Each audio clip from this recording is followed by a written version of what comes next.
Hello and welcome to another Tomcast. Damn, we've been waiting a long time for this one. Probably not for you people, but for us that have been, your humble hosts. We've been waiting a long time to record this one. So we're finally here to chat with the gang. And so with the gang, say hi, gang. Everybody say hi at the same time. Hello. It's me, your boy. Mm-hmm. And Wavez is not going to say anything. Probably because he's grounded. I'm a moody motherfucker, you know? Yeah, he's schmoody. But anyway, we're going to go around the horn and get introductions once again. Andrew, how are you doing today? Oh, I'm alright. Can't really complain. It's a gorgeous day, and here I am in the recording studio, so that's speaking volumes. Anyway, I'm excited to get into the discourse. Oh yeah? What's it like over there right now? Here it's like 32 degrees.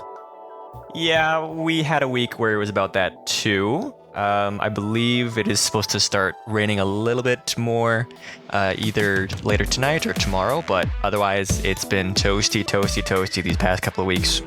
Yeah, it's gonna be a nasty ass hot summer, I think, everywhere. Oh boy. Well, that's just how it usually goes. Hot white boy summer. Yeah, white boy summer. Wiggs, how's it going? How's everything with you? Oh, it do be good. Got to go to my church today. Now we're here. I've got my beverages. I don't have to go work outside at 34 degrees. So I'm happy. Waiting for the storm to actually break. And big fat skeeter weather too, probably up there. The dinosaurs haven't come out yet, but they are waiting. The only problem we've had with bugs so far is one of our customers, some wasps, decided that one of the derails that we have to operate, that's the spot where they wanted to build a new nest, which is fine for most of us, but there's a couple of the guys that are like super allergic. Oh jeez. Who I've had to take to the hospital a couple times already last summer, and so Oh, that freaking stinks. that one is in the middle of a field, like 20 minutes out of town. So I had to tell our manager, I was like, maybe you guys want to get that fixed before somebody like goes into anaphylactic shock and dies. Yeah, that'd be an OH&S OSHA thing. Anyways, Waves, how's it going with you? It's alright. Just kind of going through the everyday, day to day, trying to get through it, keep focused, but Yeah, that's kind of how it feels like here. I'm still in, and I don't think we had it last time we were recording, because we recorded like 2 million years ago. But shortly after I recorded, I think, because we recorded in August or September was when we did the last one. It's been some time. Yeah, to the audience, it'll probably won't be that long, because I'll edit these two back to back because I'm not being lazy. But yeah, it's been like since September, which is funny. Yeah. Which is when I got my license taken away, and so I'm still dealing with that like 9 months later. And yeah, it's just dealing with that.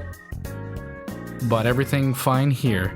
Just another day. Was it September or October? Because I remember. No, it was. I was at somebody's house for Thanksgiving, and I remember talking about having to record. Maybe. And I was in my house by that time, and I don't think I took possession of my house till like September 20th. I don't remember. Man, it matters very little. Just a nitpick. But, anyways, that's just basically what I've been doing with. But it seems to be that everybody is doing pretty good. Everybody's just kind of floating away. What's it called? Lounging, lazing, whatever. I'm tired, man. But anyways, everybody but me, hopefully, is drinking some sort of booze. So if anybody's drinking booze, sound off on the horn. I'm not. I gotta take a break. Oh yeah, that's right. Waves here is finally understanding what it means to age, where you can't drink as much as you used to anymore. Couldn't be me. But I also don't drink a whole lot to begin with. So I think the last few times that we drank quite a bit was, I think like right before I moved to Italy, was when Andruu and our mutual friend Owen and I, we went to Montreal to go see Rammstein. And since I didn't have to drive anywhere, we got pissed drunk like every day. It was wonderful. And it was so hot and humid and sweaty, you just sweat it out, so you never really felt it. But I remember that. But man, those sangrias were good. Oof. That sangria was so good. It's just like, yep, keep it coming. So that'll be hopefully the whole gang next year if things go well. And we can enjoy booze and wine and whatever here in Italy. That's a story for another day. But today's subject, now that we're finally getting to it, today's subject is we're going to be taking a look back at the last 10 or so years of, I don't know, just the games industry and games and stuff like that, but really specifically just games. Because if we talked about the games industry, it'd be like a multi-part series. And I don't want to talk a multi-part series. I just want to do one video on this. But we're going to be taking a look at basically, it's the top 5 games of the last 10 years. So basically anything that has come out in the last 10 years, which we have decided is to be from 2014 to 2023, because 2024 just happened and whatever. But it's 2025 now, who cares? So, who cares? I don't care. The first part in our little thing is just a general look back at the last decade.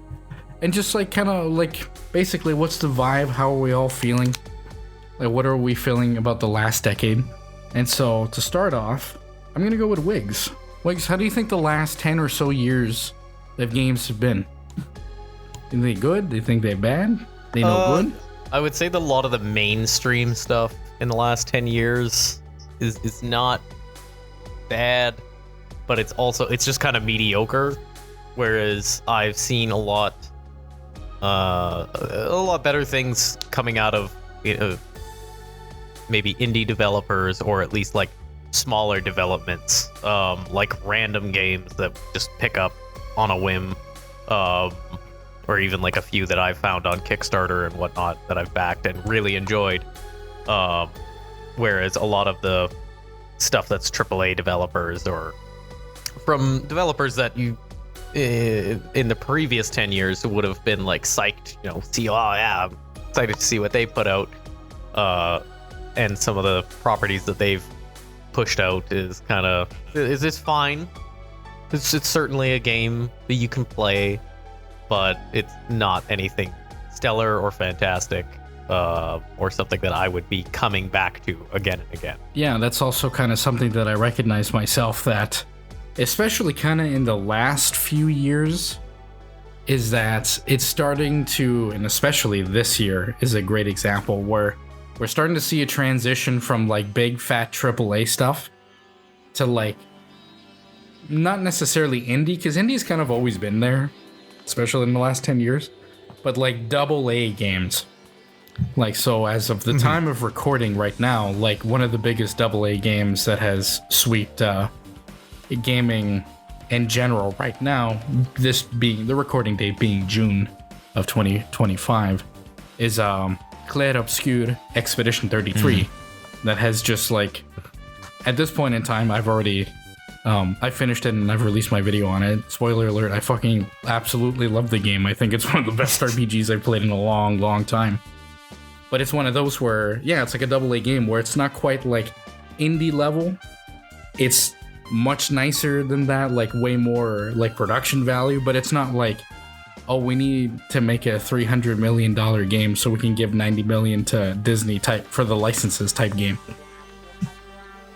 So I do generally, yeah, I agree with that. I think like in general, every year there's always like an indie darling that seems to do pretty well. But to move on from there, Andrew, what are you thinking? What do you think the last 10 years? Yeah, I think I would generally agree with what with Wigg's take on the previous decade, as far as like the AAA titles go.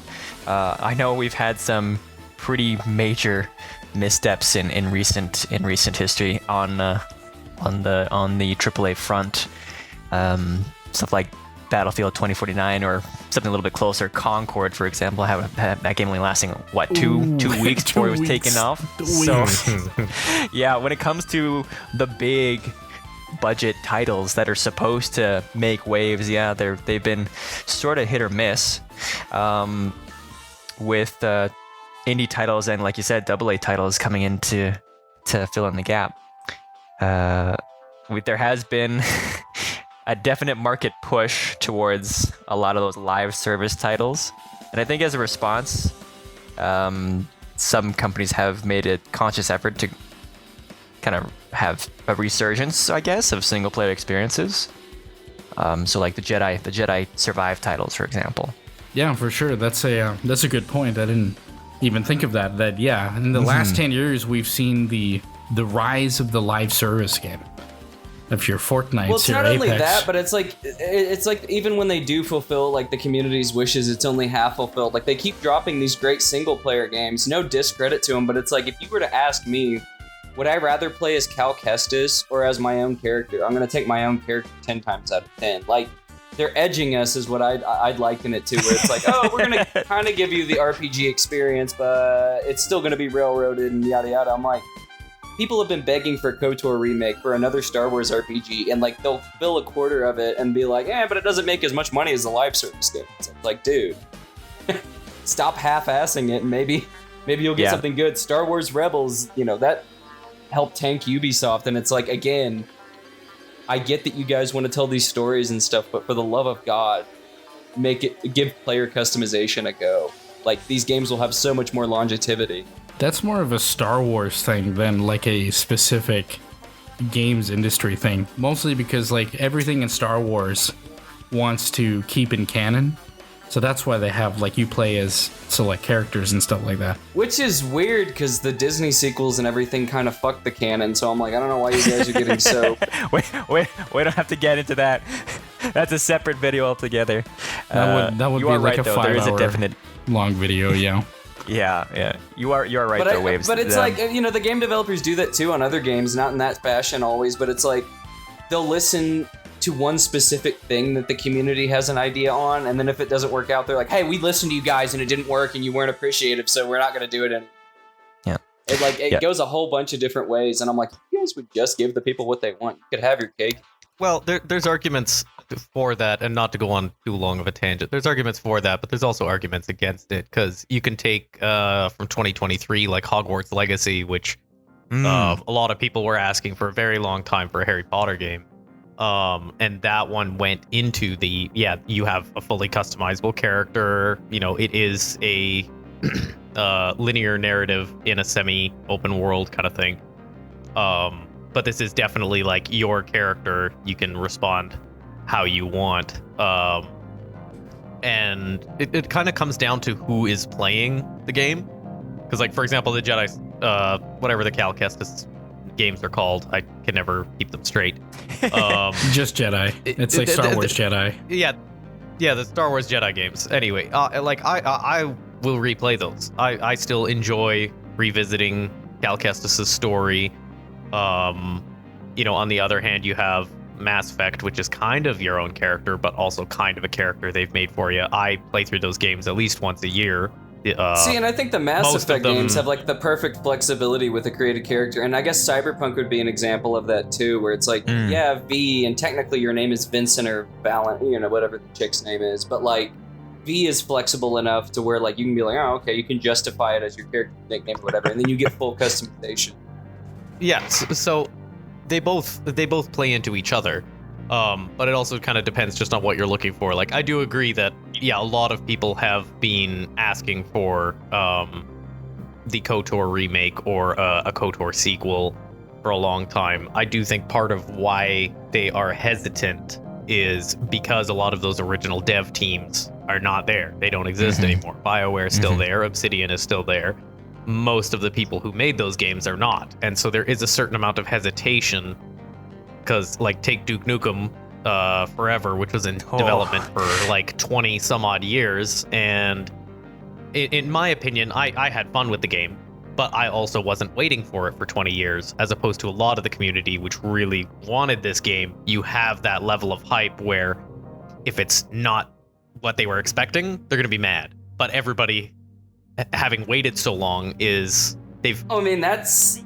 on the studios too, though, because if you drag your feet for too fucking long, especially with the way games are going these days, I kind of don't give a shit about Elder Scrolls anymore or Fallout. Like, when you guys, it's like TV shows these days in the live format where it's like, all right, here's all of season 1. We'll see you in 3 years for season 2. I lose interest. I don't care anymore. That is true. At a certain point, when you wait so fucking long, you've lost everything. You've lost your momentum. You've lost your hype. You've lost your just everything. And these game developers, for sure. I just swear to God, because they talk about, oh, well, things take longer now. But things aren't necessarily getting better with all this increased money and effort, so I have to question what the fuck they're doing. Going to AA. They're going to AA. Games are taking longer and costing more, and yet they're not necessarily getting any fucking better. So I'm like, where's the money going? Maybe reprioritize your focuses. Maybe listening to the 1% of cash cows with $7,000 PCs that want ray tracing and 4K textures at 200 stable frames is not the community you need to be listening to. That's not the majority. Like, I just get so incensed. It's like we just were talking before we started about Doom the Dark Ages, RTX on. Why? Why would you handicap yourself like that? The GPU market isn't doing well enough for everyone to upgrade right now. Like, especially with the way the global economy and the tariffs, at least here in the United States, are. What's the game plan here? And you're seeing it, again, and part of it's on Game Pass, which is a complicated thing to get into, but then they're like, you make it $80, you make it so that I can't fucking run it. How do you expect to get my money? What's the business strategy? And again, Tom spoke about it. There's a complete topplement of the old order where the AAA games are now, if you ask the average person who plays video games, they'll tell you, average person, that AAA games are gone. Just avoid them. It's not really even worth it half the time. Stick to the indie games, because not only are they going to cost you $20, but they'll give you 200 hours. Yeah. $80 for 20 hours or $20 for 80 hours. I know which one I'm... Yeah, for the most part. Definitely. Especially, like... Which is kind of funny, because, like, if we take the last 10 years, at least the 10 years that we look at when it comes to... at least in this list of 2014 to 2023, 2024, around there. That was just barely after I got out of high school to now. And so, since that time, I've noticed that most people, like, and it could just be, like, at least the people that I know, like, you know, they grow into adulthoods, they get married, they get families, they have stuff like that. But even the ones that didn't, they fall into like two categories. Basically, they fall into they've found their live service game and they just stick with it. So there's people I know that, like, they just only play Call of Duty, or they only play Fortnite, or they only play Apex, or they only play like whatever live service game. Or it's the other one where, like, they play kind of like a mix and match of stuff, but a lot of them are like these sort of like indie multiplayer sort of like flavor of the month games that come out. Your things like your Phasmophobia, your Lethal Company, your Lethal Repo. Company, your Repo, which is the current latest one, that sort of stuff. Control Delete, I think, was another one. And all those sort of games, like, you see them. I see a lot of people I know that like flow in between and in that, which is funny because, like, a lot of people, they always, some people tell me and they say, like, oh, well, you're like a great like barometer for like games and stuff like that people might like to play. And I'm like, no, I'm like the worst barometer you can ever have, because I'm gonna go from playing I'm currently in like 50 hours of a visual novel, and then I'm gonna jump into Doom the Dark Ages if I can run it. And then I'm gonna go do something else, and I'm gonna do something, and then I'm gonna play some other wild ass RPG, and then a survival horror game, and then a strategy game. It often stuns me the amount of people that aren't like that, because, like, for me, I'm similar. It's like, I'll hop on for a few games of Dead by Daylight. Okay, that was fun. Maybe hop on and play some Football Manager. Okay, I'm bored of that. Then play a round of Azonzo. Okay, bored of that. Then maybe some DayZ or Fallout. Like, it's just like, I don't get people where I'm like, oh, what do you play? And they're like, one thing. I'm like, buddy, that's it? Your gaming sessions are 6 hours straight of that? Like, I love Dead by Daylight, but good God, if you caught me streaming that for 8 hours, I think my brain would melt. I don't get the singularity. I've never have. I'm like, I gotta play anything that fits my mood or whatever's inspiring me right now.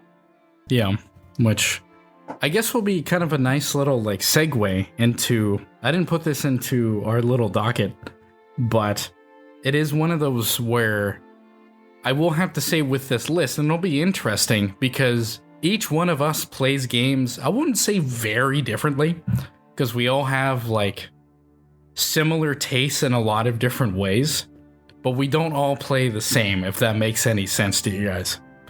Where, like, for example, I probably am the one that plays consistently the most new stuff per year, mostly because this is like, gaming is like a way to feed another hobby, aka video editing and audiovisual production. So it's kind of like an Ouroboros, so I usually end up kind of playing through a lot of the new stuff to make that top 10 at the end of the year. But for everybody else, it kind of depends. Like, because I don't even know roughly in a year how many new games you guys play.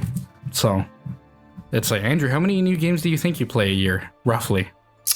Oh, it's... I'm lucky if I get like 1 or 2. I've definitely slowed down a lot in terms of the amount of games I get through with work and other hobbies outside. So, yeah, I'm probably one of the slower players as of late.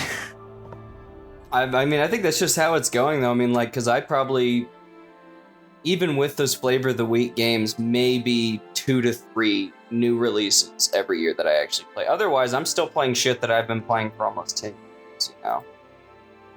Because, like, especially now with everybody, of course, thank you, Nintendo, for helping with this. With the $80 AAA games and stuff, especially with the new stuff when they're like $80 or $60, like, I got shit to do. I got money that needs to be spent otherwise than games, especially right now. I'm like, it has to be, I have to do so much research before especially if I buy a game at full price. Otherwise, I'm just going to sit there and be like, it's not going to kill me. I'm not dying to play this game. Maybe that's partly because, you know, I'm not in school anymore, so I'm not around like everyone else that's playing video games, so we're all hyped up for the newest thing. Like now it's just my friends who we all like and whatnot, so we'll kind of sit there and be like, oh, hey, this looks kind of interesting. If it doesn't catch on with the rest of the group, then it probably just gets passed on, you know? Yeah, I think that's also like a general trend you see with a lot of people where games are getting quite that's just also a general economic thing, but shit's getting so expensive, and that things are, especially like gaming, especially, yeah, with like now we're getting to $80 US. This is US. I don't even want to know. 80 US. I don't know what the price is, because it's like 80 euros as well. I don't know what it is in Canada. Like, Andrew, what are like the new Switch 2 games supposed to be? Oh, they're like what, 100? Yeah, like 90 minimum, 100 probably become the new average. Oh, with with like the US economic shit, even Canada, I wouldn't be surprised at 100 CAD. Like, yeah. I think most of the averages I've been seeing is like 96 to 103 just for base version. And that's even still just with like digital versions. But then when you start getting into the business model for the deluxe editions, the super premium ultra Mega Man editions, that's when you start getting one week earlier edition. Oh yeah. I feel like I'm being gaslit by the industry because I remember when physical games started being phased out sometime in the 2010s, right? The digital copies used to be $10 cheaper than the physical one because they're like, hey, you're not buying a disc, so, you know, it's $10. There isn't that production cost in it. It's a little bit cheaper to incentivize that digital purchase so they could move away from the physical economy. And then they rug pulled us and they're like, okay, well, now it's 60, now 70, now 80. And I'm like, buddy, the whole point of going digital was to save on manufacturing costs. And then, of course, they've thrown out with that. And they want to throw in things like inflation and rising development costs and stuff. But again, I'm going to call back to what I said earlier. Where's the fucking money going? Because these new AAA releases keep getting bigger and bigger. And I think it's just becoming bloat. You set your scope so wide. Every AAA studio wants to hit that general audiences that they love. And so you just end up with kind of a big bloated mess. And I sit here with other things in the economy too. I'm like, it's just not sustainable. I'm like, I don't know what your long-term business outlook is looking like because I just can't see that being sustainable in the long term. It just confuses me. Yeah, absolutely. Absolutely. But get back onto the topic a little bit at hand. Wiggz, what kind of guy are you? What kind of, like, roughly every year, like how many new games do you think you play? It varies from year to year. I would say as an average, it would be between 1 and 3. Obviously, some years are going to be good years, and it could be as many as 10. But those years tend to be fewer and farther between. So, like this year, actually, this year has been so far a pretty good year where it may not necessarily be games from this year, but I did start taking up just kind of surfing through the marketplaces, whether PlayStation or Xbox. You know, I found some really good ones just kind of surfing through there. But so this year, it'd be about 5 or 6. And that's anticipating some that I'm waiting to come out, like Mafia: The Old Country. But as a general rule, it'd probably be between 1 to 3. That sounds about right. Waves, what about you? Man, I mean, purchased or played? Or what are we counting here? Just played. Like a new year comes out. Played. I've thought about it a little bit. It's probably gonna be higher because of Game Pass. And I know everybody, especially people are trying to kind of reignite the console wars. Like I see PlayStation users give Xbox users shit about it. They're like, oh, Xbox doesn't care about hardware anymore. I'm like, I don't really give a shit. Yeah, get on your welfare pass. I have PC, like Game Pass Ultimate. I can play it on any Xbox I get on or my PC, so it's not an issue. And the quality of games, which is partly due to the fact that Microsoft, of course, bought Activision Blizzard and Bethesda and whatnot, and you have these expansion of titles on Game Pass, but I'm like, it's awesome. That's what actually allows me to get above that 2 to 3, because I'm not sitting there scratching my neck having buyer's remorse over a full-price game. I sit there and I'm like, it's already paid for. You know, people sit there and hark at you when you're like, oh, it's free, it's on Game Pass. They're like, actually, you pay for Game Pass. Yeah, $10 a month equals $60 for every game. But it allows me to play a lot more. I mean, that's how I've been able to play Expedition 33 Clair Obscur, because there's an Xbox Series X at my work and Game Pass, and I can play all the new stuff immediately for free. Doom: The Dark Ages, yada yada yada. So, I think. Do you guys think? I'm surprised. PlayStation, I've heard, kind of tried to. I'm surprised more people aren't copying the Game Pass solution. Now, I don't know what the numbers look like on the finances, because a lot of people speculate that Game Pass loses Microsoft a lot of money, but surely it's been a good incentive, maybe not to necessarily switch consoles or buy an Xbox, but to use the service. What have you guys seen? Basically, now from what I understand, Game Pass is a loss leader, as are pretty much every single streaming service like on the planet, whether it be Netflix or all of these other ones. Like Netflix, I think, just finally started turning a profit like 2-3 years ago. But yeah, it's pretty recent. Like Game Pass is there to get people attracted to use the service, but now that Xbox is starting to like just put out their games onto other platforms, like they did on PC a while ago, but now they're going on to PlayStation, now Switch, for a lot of their games. That I think is actually going to be like, okay, a bunch of people are going to buy for stuff a la carte, and then if you have an Xbox or a PC, it's like, here's your dedicated like Game Pass machine where you can pay a fraction of the price for all these games that are coming out. So I know for at least on my end, like Game Pass has been like a Hail Mary. Like there's so many titles on there that I play every damn year. Because like, especially like right now, in my moment of destitute poverty, it's like, no, the Game Pass has really saved my skin. Because like I think quite a few games from this year, most of the games I played this year are from Game Pass. So I do have to say. And then leading on to me, naturally I'm the outlier here, because I'm the outlier here mostly because I do one here, especially now here in Italy, where I'm still setting up stuff. This is my main hobby, is just playing games and stuff. I haven't gotten my base yet. I haven't gotten like a bunch of other stuff. I still haven't joined the Hermetic Society of Parma, even though they invited me. Ooh. So let us know about that. That would be cool. Yeah. So it's one of those things where, like, This is my main hobby. So naturally, I play at the very least 10 new games a year to make a top 10 games list. And then usually from there, I think it was like, was it 2023 or 2024?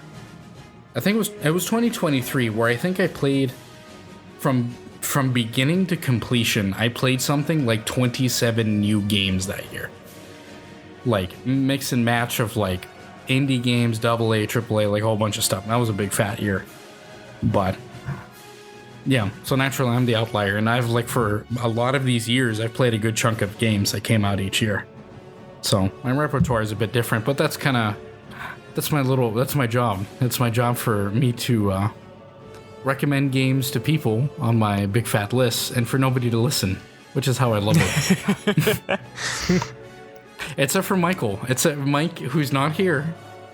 Good old Beaver PI, I forget, or Mike. He will play a lot of the games that I recommend, but like 5 years later, or like 3 years later. He gets to it eventually. He gets to it Yeah, eventually. sounds like Mike. Which is like, God bless him for doing that. But generally, it seems like mixed opinions for the last 10 years. I gotta say, while you guys were having your discourse, that I just had this shit-eating grin on my face the entire time, because it's great to hear just how passionate you feel about this. And honestly, maybe we should have an episode that delves more deeply into the games industry, as opposed to just this surface level skip we've done. Just the 5 games. But it's interesting. Well, it's like the way I look at it, because it's like, I think in the last 10 years, there's so many games that I don't think about that were like mid or okay or bad. Because the ones that I think about, you naturally think it's like, damn, I think of all the good games that have come out. But it's one of those things where I can't remember the really bad ones or the not so good ones. Yeah, there's a bit of a selection bias there. Mm-hmm. How could anyone forget Concord, dude? Come on. Well, that'll Iconic. live in infamy for a long time. That's a very specific case that will be around for a long time.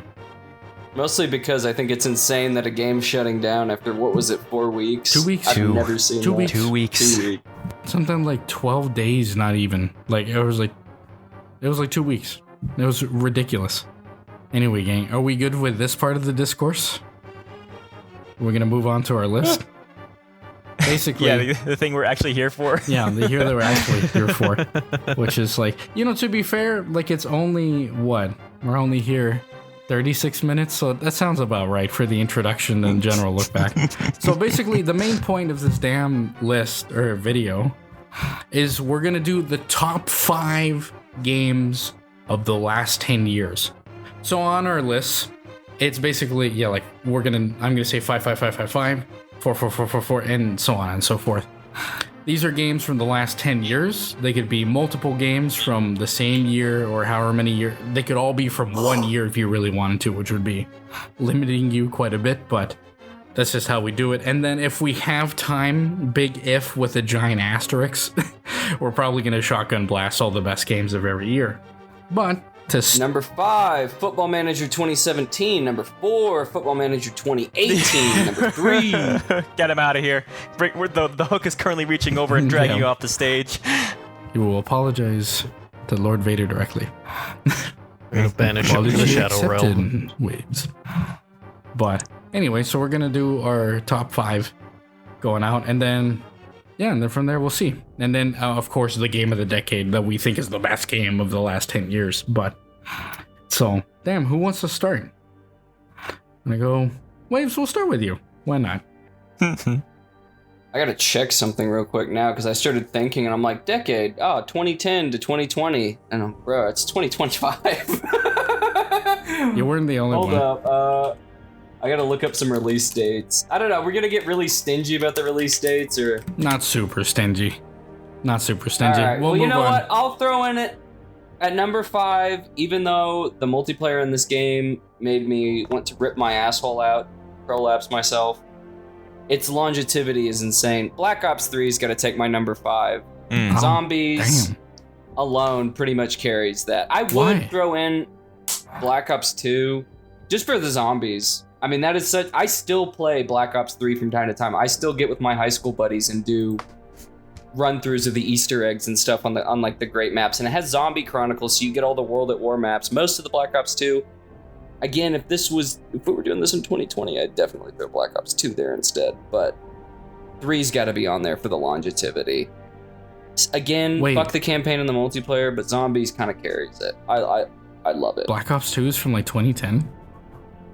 Black Ops 2 is from 2012 or 2011. Oh yeah, it's old now. We're old now. Yeah, we're disgustingly old. Yeah, man. My goodness. So yeah, Black Ops 2 or 3 just for zombies. Just purely for zombies. Like, that's so funny because, again, I really do rate the multiplayer and campaign on that game very fucking low. Some of the worst dog shit in Call of Duty. But the zombies was so good that it made up for it. You want a real, like, 10 out of 10? What makes the zombies so good?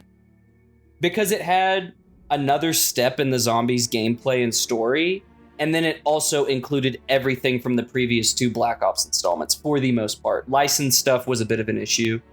But like you can basically play all of Black Ops 1 and 2's maps on 3. So you don't have to switch between 3 different games. Now it's going to be 3's gameplay on those maps. So if you do prefer the classic gameplay, obviously if you're like, I don't want the gobblegums or half this other shit, then you'll boot up World at War to play the OG maps in that fashion. But that accessibility is just crazy. Zombie Chronicles was insane. Interesting. It's wild how like the one game mode will put you over the moon over it. But again, if I were to compare it to like all the Call of Duties, the fact that the multiplayer and campaign to me are abysmal drags it down my list. But in the last 10 years, compared to the Call of Duties that came out after it, yeah. Interesting. You good with that one, Waves? Yeah. Okay. Andrew, what's yours? What's your number 5? My number 5. Oh boy. I think for number 5, I've got to put 2018's Kingdom Come Deliverance. Great poll. That's a good poll. Great poll. Yeah, now I am a little bit biased. No recency bias? No, because this is the first one. No, some people might say like, oh, you're just a product of the sunk cost fallacy because this was a Kickstarter game and I had backed it on Kickstarter. So I already went in. That's right. I forgot it was a Kickstarter. Given the second one and how they're like an actual studio now, I forgot about the Kickstarter for the first one. Yeah, they had more humble beginnings for their first release. So yeah, I had backed it on Kickstarter. I had been sold on their pitch, and the game had released, and I personally felt that it hit the nail on the head. Now there are some missteps in terms of like how the mechanics worked, especially with regards to like stealth. They made a point of saying how like you need to wear lighter clothing, darker clothing to sneak better, and that's all well and good, but it also didn't really explain like how well or like how close to certain light sources you are before you're just in full view. Like that wasn't, at least from my point of view, like that could have been executed a little bit better. Maybe there should have been like a meter or something to show if you're illuminated or not. But yeah, there were a few points where the gameplay was a little bit rough. Horse riding as well. Sometimes your horse would do the Witcher roach thing where it'd crash into stuff and start glitching through. But yeah, overall, fantastic experience. Henry is a lovable protagonist, and it really does make you feel like you're going through and you're feeling a little hungry.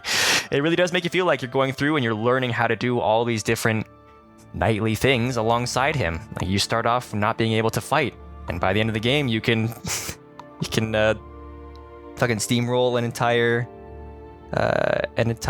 legion. Not actually, but pretty damn close. Did you guys ever play like DayZ, either the mod or the early standalone when it dropped?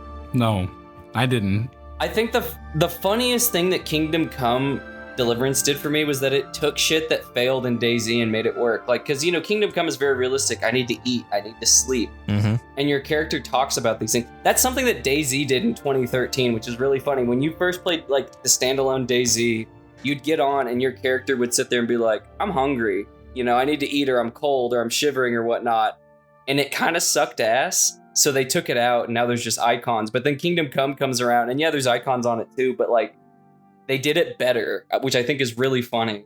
That's always one thing I kind of thought was neat, like in these survival games, like your character just kind of idly talking to himself, like.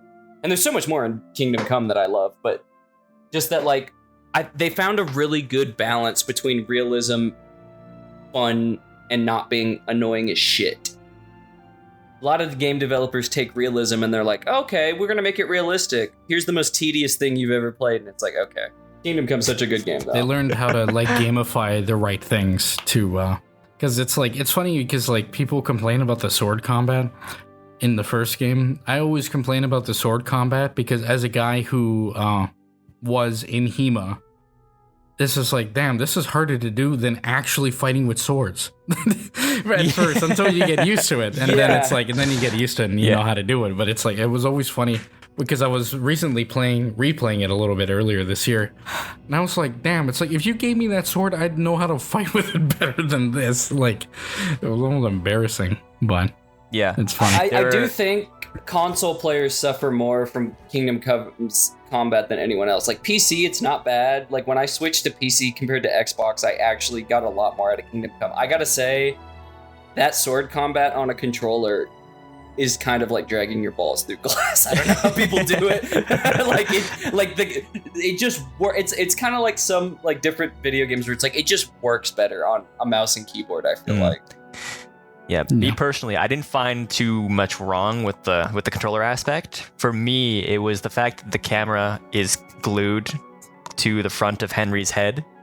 So anytime you get bumped around, you'll start feeling like you're going through like the tumble cycle on your dryer because he's spinning so much and you can't keep track of what's going on.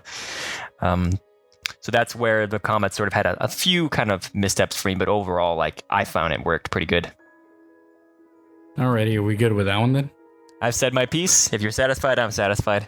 I'm pretty satisfied. I think it's a pretty damn good game. And especially with the release of the second one, it is such a nice, like, little success story of just, like, these goobers in the Czech Republic making their game about medieval Bohemia. Like, it puts a smile on my big face. Even though I really don't care about the setting, I'll be real. I don't really care about medieval Bohemia. It's still good. No one knew it existed until now. Well, I did, and I still don't give a damn. But I'm gonna be real. If they did the same thing, but like in medieval, like the medieval city-states Italy, or like the Renaissance, There it is. I'd come. I'd shoot on ropes everywhere. I think it'd be the coolest game ever. But it's still a pretty damn good game, and very worthy to be on the list. But moving on from there, Wiggz, what's your number 5? For number 5, this one will be a little bit of an outlier. But I would actually put Aliens Fireteam Elite, which is bizarre because I'm more of like an RPG single player kind of game. Too. That's a great one.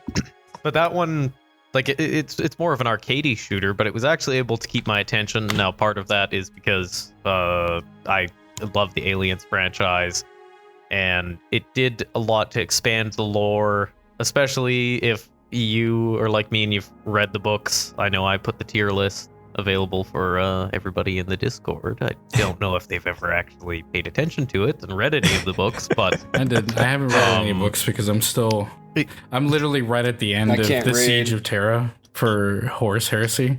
I need to finish this thing that I've been reading since high school. I had to finish the damn thing. But like the gameplay loop is quite enjoyable. Honestly, the reason why I don't play it more is generally because I don't like playing online with randoms. And you know, I usually end up playing with Andrew or my brother. My brother is a schmo, and Andrew's working a lot, so I don't get as much time with it as I would like. But at the same time, it's one of the games where it's like I actually have characters who are relatively high levels, because like I will just play it again and again and again. And it's one of the ones that kept me engaged, especially we've seen more of an investment with like the release of Aliens Romulus recently, and it's kind of funny seeing some of the online discourse with that, where people are like, well, I don't understand about this, or what's the point of the black goo? And it's kind of like it's definitely on the fault of the like franchise holders, where there is a lot of expanded lore regarding this, and they've built upon Ridley Scott's, that senile old fuck, upon a lot of the stuff that was interesting that he introduced in like Covenant and Prometheus. That they've built upon that, and they are invested. Like, they did a hard reset to the canon in sometime in the early 2010s. I don't remember exactly when. But they have been keeping it a lot more consistent. Granted, some of the writing is subpar just due to the author's fault. But it's like people are going, what about this black goo? They've never explained that. And I'm like, but they have. They've explained it multiple times. If you actually just bother to read the books. But, of course, books are not as popular in this day and age. So it was interesting to see in Fireteam Elite them kind of connecting. There is a connected book to that game. And seeing them go over some of this this expanded lore to that universe that a lot of people are kind of really missing out on. But video games are an interesting way to connect to some of those people who, may not be reading, but they might play this game, and that might incite them to read the book that's connected to it, if they even know that there's a tie-in novel. Or at the very least, get a little bit more of a primer out of just consuming the media, which the media in the visual form is kind of... They're very good for setting up a lot of the concepts and bringing these things in, but they're not very good at touching into it. Whereas with video games, here's like these little intel collectibles you can get that you can go more into the lore. Actually, Fireteam Elite has 2 books connected to it, but only one of them is considered good. One of them is considered terrible. And I've never read it, and I never plan to read it. So there's only one book connected to it then. Technically. My big problem with Alien, which is funny, this is top 5 game, but whatever. I'm gonna get on my Alien soapbox for a bit. My problem with it, and we've talked about this numerous times, is that they'll bring out a cool idea and go nowhere with it. Absolutely nowhere with it. There'll be like the big one recently that was just like, really? That they dropped was Alien Dark Descent, which is a really good like real-time tactics game where you're managing your... It was fighting with Fireteam Elite for the number 5. Yeah. You're commanding a squad of like Colonial Marines like going through this facility. And the big kind of hook in it, and this is not a spoiler because it was in the trailer, is that like there are human cultists that are basically like implanting themselves with the alien embryo, or the xenomorph embryo, to do goopy, nasty things. And the xenomorphs actually like live and kind of hang around with them. They don't attack them. They don't kill them. And so it's one that's like, wow, damn, that's really cool. I wonder where that's gonna go. Nowhere. Nowhere, really. Mm-hmm. Oh, Wayland Yutani's evil? Damn, really? This twist again? Like, shocker. It's like, Christ. How many times have we seen this one? Wait. Well, it's like I think I explained to you, there's one of the to shill for the novels again. There was one of the novels that takes place in a really interesting setting where it's called Alien's Phalanx. I think it was by Scott Sigler. And it essentially takes place in a setting where the people, they all live in like kind of underground fortresses, but they used to live above ground. But it's almost like a medieval era, almost a Roman era, where, you have margraves and margravines are the leaders of the societies. And it does this really, really great job, and it kind of leaves it on a cliffhanger where it's kind of teasing to you that there is much more to this story. And, some of these characters, this is kind of where they end up in a couple years' time. And they did do a bit of a continuation as part of an anthology series where it was a crossover with Aliens vs. Predator. Scott Sigler came back and wrote like a little novella. But it's like, this setting was so interesting. And while the novella continuation is really good, at the same time, they're kind of taking away what made the first novel special, where it's like this first novel, they're using like bronze swords and shields and, like spears and whatnot, and centurions and stuff to combat the aliens. Whereas in this new one, it's this character who in the first book he was always really smart. He's basically a genius. He's kind of cracked the code to technology, and now there's a lot more like steam engines and stuff, and it very much kind of takes away from the initial setting. And it was like, you guys could have just kind of not kept going in this same vein. Don't just do the same thing over and over and over again. That gets tired and contrived and boring. But you could have done something more interesting with this than what you did. Also, crossing it over with AVP. I'm not an AVP hater by any stretch of the imagination. I think a lot of it's really good, but like with that one, it was obvious that the only reason Scott Sigler was able to write that book was because he was approached for this anthology series, and so it's kind of shoehorned in. But it's that thing where, a lot of times they introduce these really interesting concepts, these interesting ideas, settings, and then they don't know what to do with them once they've got them. They kind of shit the bed on them. It's hard for them to build upon them. Yeah. Basically my gripes with that. But that's the end of that soapbox. So you like this game because this is the one game you keep going back to. This is the one shooter you keep going back to. And it's a pretty good one though, to be honest. Like, it's got a lot of cool customization and stuff like that. It actually mentions like, the United Americas, three world empire. What's the communists? The Sino-Soviets. The Union of Progressive Peoples. Peoples. It's like little. Those were like little things where it's like, finally, my alien RPG book that I think is with you. It's like, it's not useless anymore. Yes, it is. It's a good RPG, by the way. I hope everybody should run that because it's fun, and it's a great setting. Also, actually, I'm gonna say this tangent very quickly to somebody who might be listening out here. You know who you are. And you're some sort of like alien supremacist where it doesn't matter, it's just about shooting aliens. No, the setting's way cooler and way deeper than that. And the deeper you go, it's actually more interesting. But you know who you are. I'm calling you out. But go ahead. A quick little side tangent onto the Aliens RPG. Free League actually did just run the Kickstarter for an updated core book and settings and whatnot. So I'm just waiting on them to finish printing and whatnot, because at some point I'm gonna try to see if we can get a campaign running. That'd be fun. Yeah, but they did release, or they ran the campaign for this updated core book that brings in a lot more of this new lore that's come out since the release of the original one. Interesting. Yeah, because like, I'm thinking in between my Axe and my big fat ass Dark Heresy campaign that is now useless because Owlcats is making their own Dark Heresy CRPG, but that's a story for a different day. I was like, in between every single act of this, we'd run like a campaign to something else, and Alien RPG is definitely on my short list because it's one of those where it's like, yeah, you could do it like in one to 3 sessions and be good. So, but anyway. We all good with Alien Fireteam Elite? Waves, Andrew, do you have anything to say or add? I have really honestly never interacted with the Aliens franchise, so I don't have anything to say.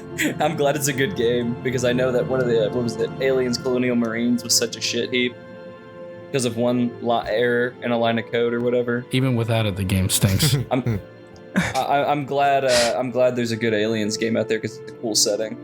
Andrew, since you play this with Wiggz, what do you think? Yeah, I wish there was more, because we got through a lot of the content pretty quick. And I apologize for not being around more, because yeah, it is fun when we play. I don't remember. Did we ever start in the expansion content? Yes, there was did. The one DLC. I just didn't remember if we actually started any of the chapters. Yeah, we did. Okay, but we didn't finish it. No. Well, maybe we didn't finish it. Yeah. Soon.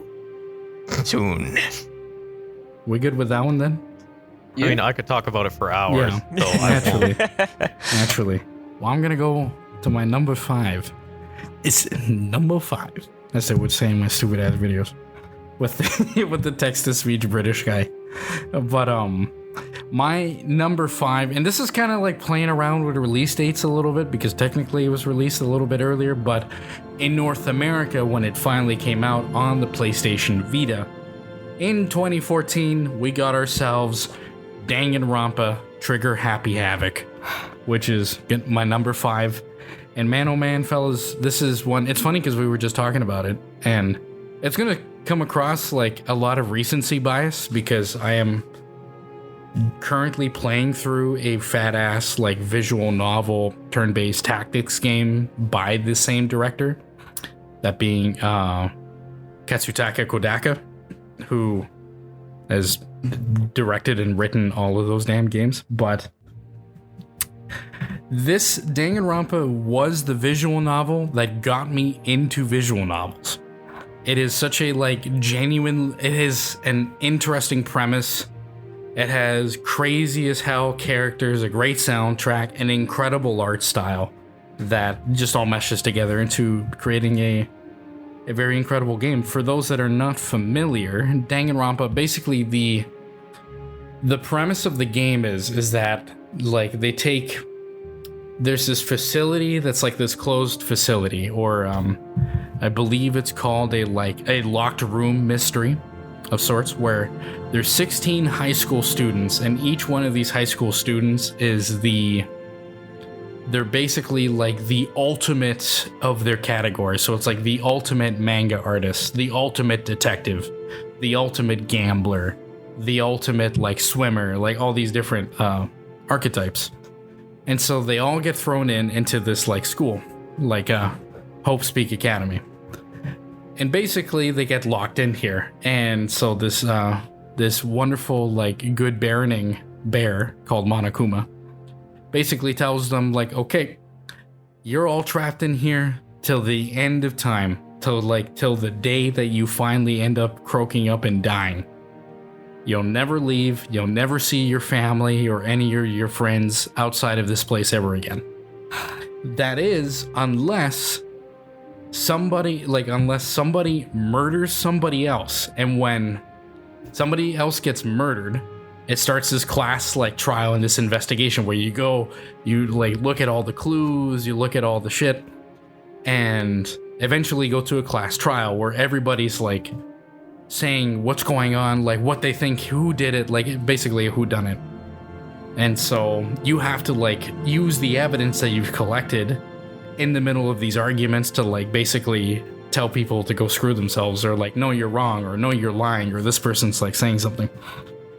And it's great because like all these characters are like super expressive and like they got crazy personality. The mysteries themselves, Wiggz, Andruu, and we went through just the first one, just the first case, and like the first case, even just itself, has so many like twists and turns in it, where it's like this character is like, nah, I'm not gonna die, dies. Oh, this character that's like, yeah, I'm a great friend, and it's like, oops, terrible. So, it really great like aesthetic, like Rui Korematsu's art style, like how she does characters and designs them. I know there's like one GIF out there that basically like puts like puts like the faces of all the characters like kind of transparent, like beside each other, and like cycles them, and it's like they kind of have like same face, but who cares? They're all great. But and then the big one is like that always is the most striking, is that like blood in this series is like pink, like hot pink. So it's like a very like distinct style when you like walk in a bathroom and you see somebody that was like stabbed to death, and it's like hot pink blood everywhere all over the room. It's incredible. So that's my number 5. It's a game that got me into visual novels, and so that to me, and yeah, it's gonna be in my top 5. Anything that gets me into an entirely new genre of games is always a very, very special thing. So, do you fellas have anything to say for Danganronpa? I have never, I've seen Danganronpa, but I've never played it, so no. That's fine. I didn't expect you to say anything. That sounded a lot meaner. What's that supposed to mean? Hold on. I love the pause in the audio recording. I can see the fucking lines, like just letting it sit for a second. I'm like, now wait a second. Oh boy. Danganronpa is one of those ones that yeah, we went through it a little bit, and it's definitely something that's like my vibe. It's one of those things where I just keep waiting for it to go on sale, and anytime where it has, I've always had something else to buy. I feel that so much. It's on my list of things to do, because like I love the style. A lot of the writing that I saw when we did go through the short section that we did, I was like, oh, this is actually like, this is a vibey. So it's one that's very intriguing, even from a visual aspect. But as to the overall quality, I can't really say, because yeah, I just haven't gotten around to it yet. Yeah, but it is intriguing. Yet. We might have something to say on that soon, but we'll leave that for later. Andrew, you got anything to say? Any 2 cents? The executions are cruel and unusual. Go! Holy Spear! Gun gear! No, but it's good because that seems like shocking as hell. Because, like, that puts the stakes. It's like, oh, he was in line. Holy hell, he actually skewered this, like, chicken. Yeah, like, the animation is, like, she's, like, jittering while she has a bunch of, like, skewers through her with the hot pink. Ugh. Oh, it's good. It's good. It gets out there, and I mean, I enjoyed watching you go through the first case on the first game. So if the others are like that, then yeah, definitely something worth exploring sometime in the future. No, for sure. And so with that, I think, were we pretty much good with this one for my number 5? I think so. Alrighty. Well, moving on to number 4. Wavez, what's your number 4 best game of the decade? So I've got to sit here and think about my order of things because I was like, shit. This one, I would say, I'm going to start off basic as fuck here. 4 and 5 for me can switch because they kind of complement each other in different fashions. Black Ops 3 has the zombies. Number 4, the short-lived return to form, Modern Warfare 2019. Ooh. I have so much to say about this game. It was lightning in a bottle that they proceeded to smash on the ground and release. Yes. There were issues with this game. I'm sure anyone that's played it, and I'm talking mainly multiplayer, camping was bad at the beginning. Shotguns were overtuned. But the game really hit a stride. It had an amazing campaign. It had that special operations mode from like MW2 where you do little co-op missions together. And then along came Call of Duty Warzone. And that proceeded to not only fuck Modern Warfare 2019, it then proceeded to fuck Call of Duty even today. It did everything right. It took the gameplay back to the basics. I was never a fan of the double jumping, which is again why Black Ops 3 copped so much criticism for me in the multiplayer aspect. No special abilities. Again, fuck off Black Ops 3 with that. It was just boots on the ground, guns. It was back to that Call of Duty formula of every gun in this game can be used. You just have to know what you're doing. For a bit. Part of this is Warzone. Part of this I'm starting to realize is the new like streamer culture with gaming we have. Because I'm sitting here with some of these games that are pushing 10 years old or even further. I'm like, if we had the online community that we have now, especially streaming and stuff to vocalize a lot of complaints, I don't think my favorite games would be my favorite games. Shit would be getting changed all the time. But 2019 hit it for a while. And it's still one of the games you'll see people online talk about, especially in comparison to the new games like Black Ops 6 or MW2 and 3. It was the best. It didn't go too silly. It didn't try to do anything that Call of Duty shouldn't. It was solid. Maps sucked, but that's kind of a standard thing now. They started remastering the old maps, which easily became the best maps in the game. And I want to always point this out, that the developers literally got mad that people like the classic remastered maps more than their original ones, which is why they stopped. I always find that funny. But 2019's there. It's a shame. And I guess I'm hating on Warzone. Warzone was not that bad at the start. It wasn't egregious in any aspect. It didn't bleed in the battle pass and everything yet. But that goes for every Battle Royale game. I even say this about Fortnite before No Build came around. All the Battle Royale games are at their most fun when they launch because you don't have these sweaty jackasses playing it 9 hours a day and establishing metas, which is what you get into later on, and people being super cracked. Original Warzone, where everybody was just like, all right, we're a bunch of Call of Duty players in a Battle Royale. Great gunplay, not a lot of gameplay abuse or anything. And then you hit that point in a Battle Royale where there's a meta and there's all this sort of shit to keep up with, and it just became a slog. But 2019's got to be up there. It's a return to form. It put false hope in me because it was like, oh, these guys can actually do good things, and then they immediately shit on it. But as of right now, it is still in a good place if you actually feel like paying and picking it up. If you still have it, go back and play it.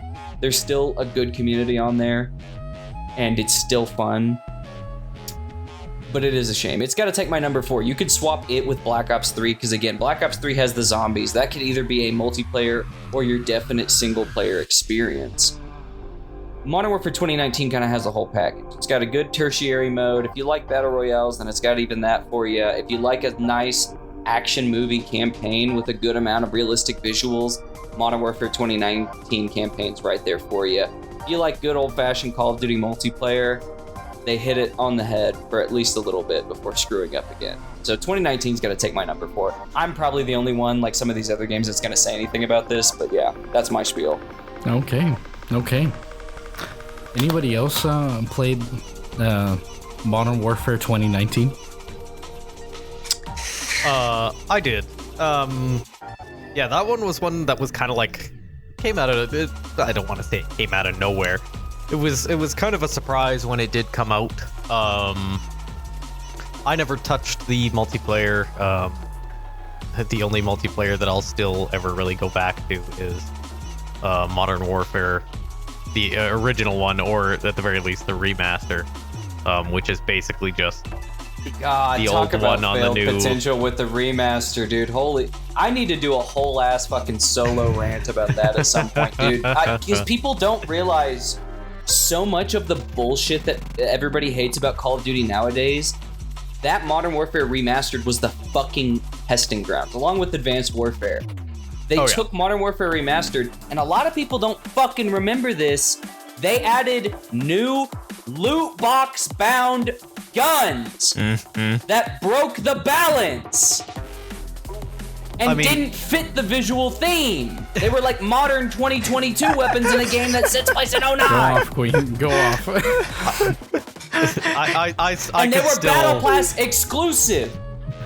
It was pay to win. It was Advanced Warfare all over again. If you defend Advanced Warfare, I hate you. That was pay to win too. I mean, I was still able to wipe people just with like the stock MP5 when I was playing the remaster, but I didn't play it all that much because I was like, man, I'm still good at this. I didn't play it all that much because after about 4 months, they added fucking pay-to-win loot boxes. I was like, dude.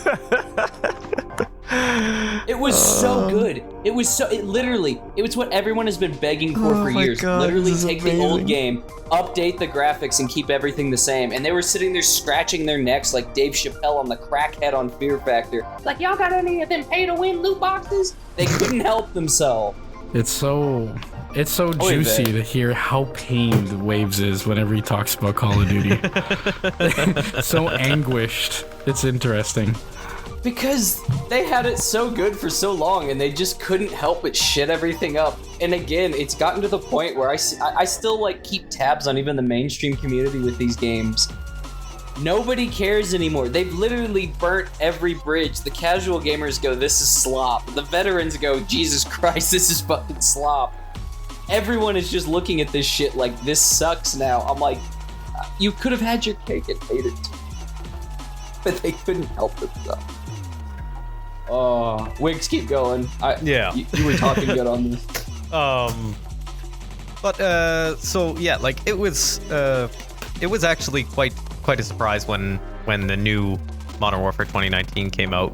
And I actually genuinely really enjoyed it. I thought the direction that they were going with was interesting. Especially in the way they were kind of tying it into some of the stuff they had established back in the original Modern Warfare.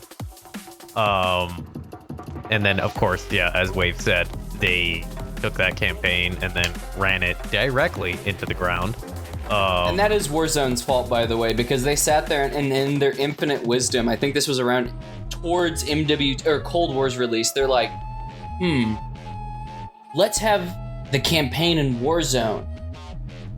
The Warzone players didn't pay attention. The people that wanted campaign stuff don't play Warzone. It died. Yeah.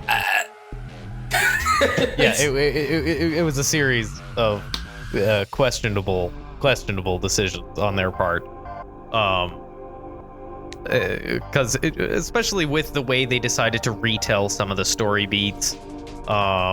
So, you know, you could call this spoilers, but it's spoilers for like a 20-year-old game. You know, Soap's death in the original one, you had a lot of weight there because you started in the first Modern Warfare playing as Soap, and then in the third game, you had build up towards it, and you were emotionally connected to this character, similar to World at War, and the first Black Ops dealing with Dmitry Petrenko, and, you know, Reznov, where you had spent so much time with these characters, even though Petrenko is a silent character in World at War, you still feel the impact of his death, especially through the reminiscences of Reznov in Black Ops. Whereas, and so in Modern Warfare 3, that's similar with Soap. Not that Modern Warfare 3 was a particularly good game, in my opinion. It was fine. Wasn't amazing. I agree. People glaze MW3, but I have to say, it's like the one of that, what I'll call the classic Call of Duty years, let's say from like COD 4 into like the 2010s. It doesn't hold up. I can still play MW2 regularly. I'm like, man, this is awesome. It feels good. I get on MW3 and I'm like, ooh, this didn't age well. Yeah, I did a similar thing because I hadn't played Modern Warfare 3 like since it was new, and I think it was last year. I was like, well, you know, I could go back and run through these ones. The original Modern Warfare, I played the remaster, but still great. Modern Warfare 2 remaster, still great. You know, you got Lance Henriksen as the evil shepherd. And then you play Modern Warfare 3 and you're kind of like, what the fuck is this? It's just not as good. It's still fine, it's but great. It falls into so many tropes too. It's so grainy. Like I sit there and play it and I'm like, Jesus Christ, this does have the stereotypical like gray grain filter on it from action games of that time. Oh yeah. And like the guns feel oddly stiff compared to like even games that came before it, like World at War. World at War probably has some of the stiffest guns, and I feel like they're still more satisfying to use than MW3. Mm-hmm. And MW3's meta was really bad too. I did play that a lot when it came out, and my metric, it's kind of funny, because I'll sit there and look back at my old Call of Duty playtimes and stuff, and I'm like, wow, I actually played Black Ops 3 multiplayer that much? I don't remember any of it because it wasn't that fucking memorable, even though I played comp and played it competitively. Same thing with MW3. I got on there and I was like, oh, I kind of remember some of this, but not really. Whereas Black Ops 2, MW2 and stuff, I have all these memories and stuff, and then it's like MW3, I'm like, I remember playing this and being like, this is mid, but it's what everyone else is playing. The only thing you'd ever run into, especially before they nerfed it, was the MP7. Yeah. That thing was just a menace. It's similar to the MP5 for a while on 2019, the MP5 on COD 4, the MP5 on... Hold on, I'm seeing a pattern.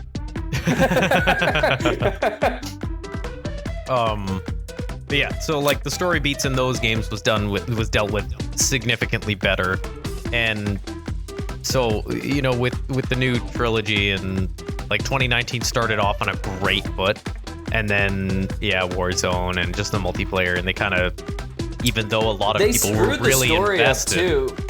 They set themselves up really well in 2019. The characters were well balanced, even the characters they either changed or completely introduced. Like Yes. It was, even as like an OG Chud veteran, I was like, this is cool. This is really good. The campaign's good. It's cinematic. It's mix up of gameplay.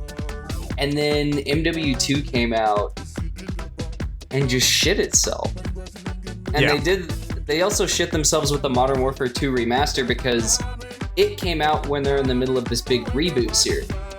And they very openly were like, well, we don't want people playing a game with less microtransactions. So we're only remastering Modern Warfare 2's campaign. I like Modern Warfare 2's campaign. I haven't touched the remaster. I'm gonna play the campaign once maybe and never. It's a Call of Duty game. Buddy, I need the multiplayer. Like, that's the only thing I give a shit about. The campaigns on Call of Duty can be good, or let's say they range from mediocre bad to pretty fucking good, if you like action flicks. But I'm not gonna pay for it on its own. Can you imagine these games like dropping back in the day and the only thing they had is campaign? It'd be shit. Yeah, and people give it way questionable. too much of a pass. Like, mostly because the community now is dead. The people that are still playing Call of Duty aren't the people that have been playing it. Everybody that's an OG is just back on their old games now because they're still playable. Thankfully, if there's one good thing that you've done, Activision, is that you've kept the servers up. Bungie/343 Studios, fuck yourself.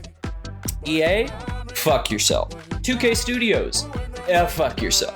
Anybody else? I don't know. I mean, 2K Studios servers were barely operational even when they were new. That's fucking. I like 2K. I like the basketball games, but holy shit, is that netcode 40 years out of date? Already, gang. We good for this one? Yeah, we've been on here for a while. Yeah, we're good for this one. Call of Duty Damn, used to be so far. good, now it isn't. I'm sad. Yeah. Anyway, Andrew, what's your number 4? My number 4, I would probably have to say Bloodborne from 2015. Ooh. Yeah, That's a good as one. far as from FromSoft games, I am terrible at FromSoft games, so that's why I haven't finished like Dark Souls 1 or even attempted any of the others. But like as Bloodborne, What do you mean, Andrew? You and I love playing Code Vein. yeah. Oh well, I don't see. You got me there. Wait, okay, you got me finished there. Bloodborne, Yeah, I finished Bloodborne. but you haven't beaten Dark Souls? Yes. Dude, Dark Souls is way easier. What the fuck? That's the thing. I'm a Dark Souls dude, like. I don't know. I found Bloodborne. Now the difficulty doesn't matter. I found Bloodborne actually worth going through and completing. And you could say how like tired Victorian Cthulhu Eldritch is, but like it's an enduring theme. It's certainly a lot more interesting than a lot of the fanny stuff that they had been putting out at the time, which would have been Dark Souls 1 and 2 and I guess Demon Souls if you had the luxury of playing that way back in the day. I was about to say, I was like, wait, 3 dropped a year after that, but I was about to be like, hold on, but I was like, wait, we're working with Dark Souls 2 here. It's better. And yeah, exactly. And Bloodborne was more fast-paced. You weren't supposed to rely as much on like the armor in terms of your gear and shields and stuff like that. It was purely, if you're good, you'll do good. If you suck, well, get good.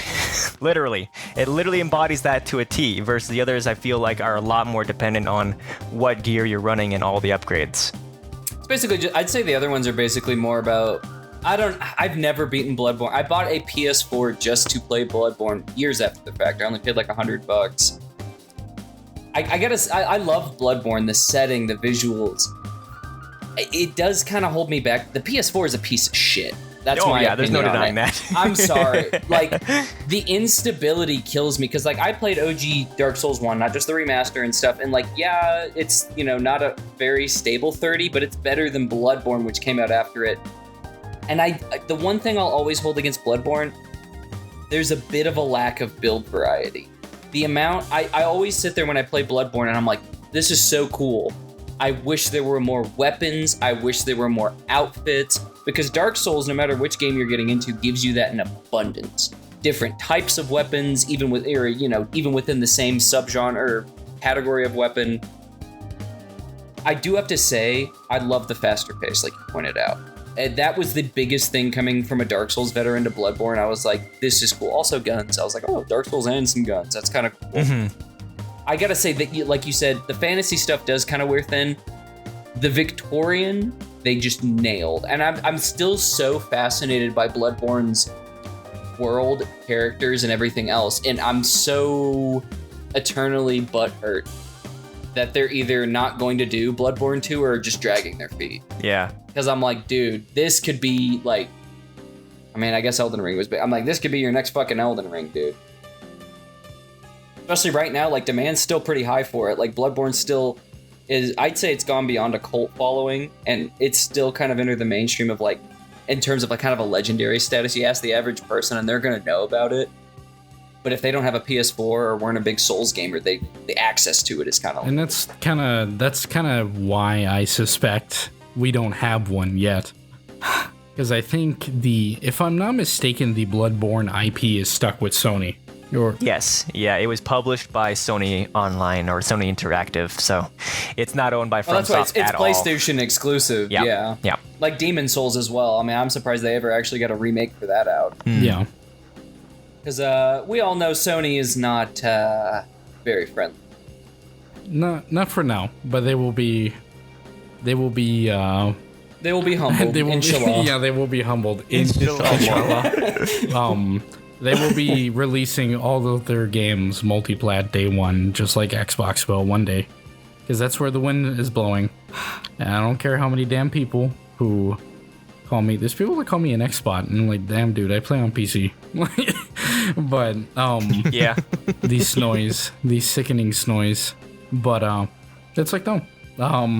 To go to Bloodborne, out of all the Dark Souls-ish, Bloodborne-ish games or whatever, that's probably one of my favorite ones, if not probably my favorite one. Mostly just purely in the narrative, the aesthetic, this is a Victorian sort of like, gothic horror game that turns in, it's like, wait a minute. You're telling me this gothic horror game is actually a Lovecraftian eldritch horror game in disguise? Mm-hmm.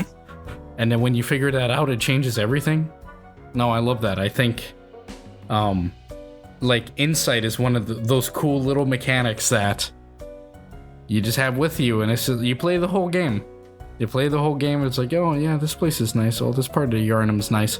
Then you get high insight, and you could see everything. You could see all the creatures that are just hiding in the shadows, and hiding in different realities. That is. And how some of the creatures change their design. It's just, I mean, people were making videos, and probably still are, about like trying to break down the lore of this thing. That's just how, I don't know, just how enticing it is. But man, it's worth exploring. And I even liked the Chalice dungeons. I know people talk and give shit about the Chalice dungeons. Oh, it's all just pre-gen or randomly generated nonsense. I like a good dungeon crawl, so I don't see what the problem was, but no, that's just me. And Andrew, did you ever finish Code Vein? Yeah, I did. How dare you? I never did. We were doing that together. Dude, I didn't know anything about Code Vein, but it was free. Sorry. This Saturday we're gonna do it. This Saturday we're gonna do it. That's your answer to We're gonna do everything. it. Yeah. We're gonna do it. That's Yeah, your but I answer. mean it. It's Saturday. I mean Yeah, it. but weekend Andrew is a different guy than weekday Andrew. Yeah. And then I had the Somnium Files. Where? Am I talking to Weekend Andrew? Is he in the room with us? Weekend Andrew's in the room. I don't want to talk to Weekend. Weekend. Get Quaalude Andrew in here. Quaalude I want Andrew is Quaalude insane. Andrew. We don't want Quaalude Quaalude Andrew. Andrew is currently in Also- an intergalactic spanning war with the Tompire. He is indisposed. I would also like to add upon that, Andrew. I would much rather sit with you as you play through the Somnium Files than helping me beat Code Vein. I would much rather see you experience the Somnium Files, because I boy. think you'll love it. Well, we'll see. As I was telling Tom earlier, I said that that game has a special place in my heart for Tom reaching out to me being like, hey man, have you played this game? Like, it's really good. And I was like, oh yeah, I bought that when it was brand new. It's fucking great. And Tom was like, what? How dare you? The one game that he discovered before I did, which is a very rare thing. And then a testament to his discovered expertise. Football Manager Shut before up. you. Honestly, be quiet. Just be quiet. don't even keep talking. I should mute you. Silence, pig. The adults are Yeah. speaking. You want to know how many hours I have on FM21 Yeah. alone, Tom? I think it'll Your make rant you zone happy. is looking ugly right now. It makes me sick. Oh my goodness. But we're good with Bloodborne. I'm good. Always good Bloodborne's with very Bloodborne. great. Oh yeah. Bloodborne's great. But alrighty. Well, Wiggz, what's your number 4? My number 4. This one was kind of tough to see. Like, in my top 5, it's really tough to see where they all fall. But I just figured assign a numerical value to them, and the tastes always change. So I would actually put it as Hogwarts Legacy, which I know we've talked about before. We were even talking about earlier. That game was one that kind of came out of nowhere. So, like, you know, there's the meme of like PS1 Hagrid. And I played a lot of like the old Harry Potter games on like the original PlayStation and such. Chamber of Secrets is a genuinely great game. I always love Yes. that. Yeah, and they were fun, but at the same time they didn't quite feel like proper like Harry Potter games. The one that I played the most was actually Quidditch World Cup as a kid, because I think that is a classic. I think we ended up buying it for my sister or something, but then she didn't really like it, so she played some other game. But as a kid, it was like one of my favorite games because it was the only game where I could beat my brother. But I had also like figured out the mechanics well enough to the point where it's like I could score within the first 5 seconds of the game every single time. So that was what I played as a kid, and suddenly they said, "Oh, Hogwarts Legacy." And some of the parts about it, like the whole ancient magic thing and whatnot, are kind of like, this doesn't make sense. But you know what? Hey, it's kind of cool. Also, because it's a fucking video game, bro. Whatever. It's a fun game. I know it's been very, very popular among like Harry Potter fans, especially, unfortunately, a lot of the adults who cannot get past the fact that Your letter to Hogwarts never came. Can you do? those type of weirdos. Yeah, the read another book crowd. The Yeah. letter to the Hogwarts never came, but their train to Auschwitz did. Yeah, exactly. But so like it was very popular among that crowd, but it was also very popular in general, just because it wasn't specifically, you know, you had to have read the books to get into this. It was just kind of like, this is a fun magic game, and with really good visuals. The one thing that I and a lot of others kind of despised was, so this is, you know, it's a semi RPG. I wouldn't call it a hard RPG, but hard RPG. Semi RPG elements. You know, where was the point I was trying to make? Oh, right. Some of the continuity doesn't make a whole lot of sense. Where it's like, you can learn through certain companions' quest lines and stuff like that. You can learn how to do like the unforgivable curses, and you know there is a combat system in the game. So why would you not want to learn like the most powerful offensive spells in the game? But it's like it should have played more, or at least had more of a tangible effect within the game's world. With you learning these dark spells and kind of going down this dark wizard path, where they don't play with it very well. It's kind of like the original KOTOR, so to speak. Which is funny because, you know, that's the last one we talked about. Yeah. Where the original KOTOR is, you're either like this ultimate goody two shoes, or you're like this comically evil mustache twirling dastardly villain. And then of course you go into KOTOR 2, which dealt with it a lot better because they added more of the nuance, which is what I'm hoping for with the sequel, because of course Hogwarts Legacy made WB $1 million bajillion because actually a lot of it was because of a lot of women really like the game. Like my sister, she's played through it on like every single house, and she'll just go in to pet a cat. She'll go into the game and play the game for 20 hours to pet a fucking Harry cat. Potter has always been a very feminine-friendly franchise, so yeah, that checks out. I'd say most Harry Potter fans that I know would be female. Yeah. Especially like the very diehard ones. Oh yeah.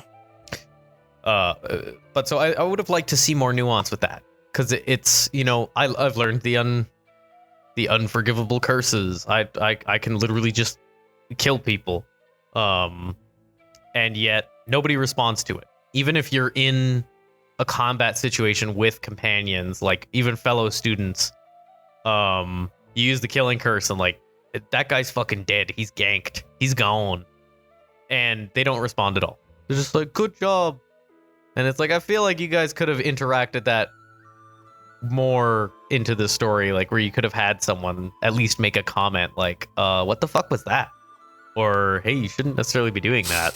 So I'm hoping in a sequel game that you will see more of the nuance in regards to that. A little bit more of that continuity, a little bit more of that in-depth world, as opposed to just it's kind of topical, for lack of a better term. But otherwise, the storyline was quite good. Obviously the world is one of the big things that everybody really liked. Combat's good. The creature maintenance stuff is all pretty good. It's got a lot of really good positives, but at the same time it is kind of just big open world. But that's kind of why it sits at my number 4. I'm interested to see what a sequel does, but at the same time I'm pretty happy with the product. I definitely think it needs to be taken further, because I've heard great things about it, but I do hear that it's a bit lukewarm, I guess I'll say. It doesn't dive all in, which is what I think people really want. Even, you know, and hopefully they take that as a sign. Hey, this game was really successful. People like it. People are still playing it. I think their Steam numbers are still doing pretty damn okay. So, like, just expand. Because that's always that's how I feel in a lot of RPGs. Namely, I'll call out Pokemon. Because even 20 some odd years ago when I was a 5-year-old playing Pokemon, I was like, man, I wish I could customize my character, do more. I know companies are really scared of that for some reason, but especially with something like Hogwarts Legacy, when you're going to put that much control in the player, it's like, go all in, man. Let people really immerse themselves into that world, because I always kind of dogged on the books and the series, but it is very interesting, and I think a video game is the perfect setting for it. I don't know why that reminded me, but this was one of the things that kind of came up in the development of the game and whatnot. It's kind of one of those things really annoying where it might be available across all consoles now, but initially was a PlayStation exclusive, where there is a specific, it's partially side quest and then partially game mechanic, where it then allows you to like own a store to more easily make money and stuff, because you can sell stuff because obviously there's a lot of cosmetic items that you can find in the game, and so it's like, oh, you can sell these to get different stuff from different vendors and whatnot. But there is a mission tied to it that is like part investigative mystery and also part horror. And I was shook the first time I played it, because I was like, okay, this is kind of creepy. And then I was like, what the fuck? And it's so good, but it was specifically locked to PlayStation. And so it is very disappointing that they chose to do that. And I know I would have been disappointed finding it later. Like, I would have been pleasantly surprised finding it later, but had I played it first on Xbox and then later on discovered that it was a mission that was console exclusive, because it's such a good mission. It's like one of the best missions in the game. Yeah, game studios, you're probably not listening to this, but if you are, go full exclusive or don't. The 1 year of console exclusivity is honestly worse than the game just being kind of permanent on there, in my fucking opinion. Or content being locked behind us. It's like, just fucking lock the whole thing. I don't know. I feel like the all or nothing is way better. Like, especially on multiplayer games, like Call of Duty's done this recently. They're like, you get access to it like 6 months early and stuff. And it's like, okay, thanks. That just kind of nukes my motivation. Companies that do this, leak your source code of the entire game on the internet, please. That's my only recommendation. Real. Everybody should do that. Your source code should be public, so people after a certain amount of years, yeah, I think so. absolutely. Because what the hell? That's assuming that these dumbasses, especially these days, don't sit there and go, "Oh yeah, we deleted all the code and lost it, and there's like a fire or something, so we gotta rebuild it." Sorry.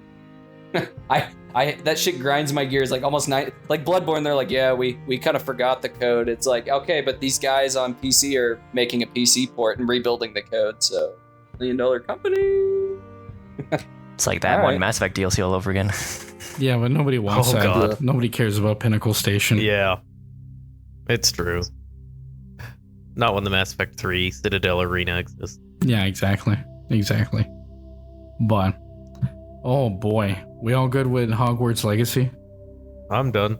For the one Oh, yeah. person that wants to know what I think about that, I haven't played that game, so I don't have an opinion. So that's about it.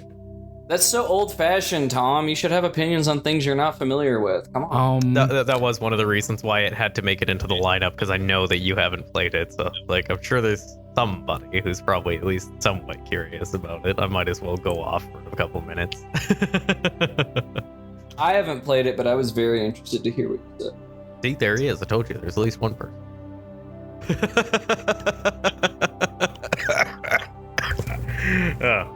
Oh boy. Anyway, we're moving on to my trash. Yes. The trash, man. I'm the trash. Come on, we start. But it's all fake. Oh boy, my number 4. Oh boy, this is another very Tom pick here. Naturally, shocking even.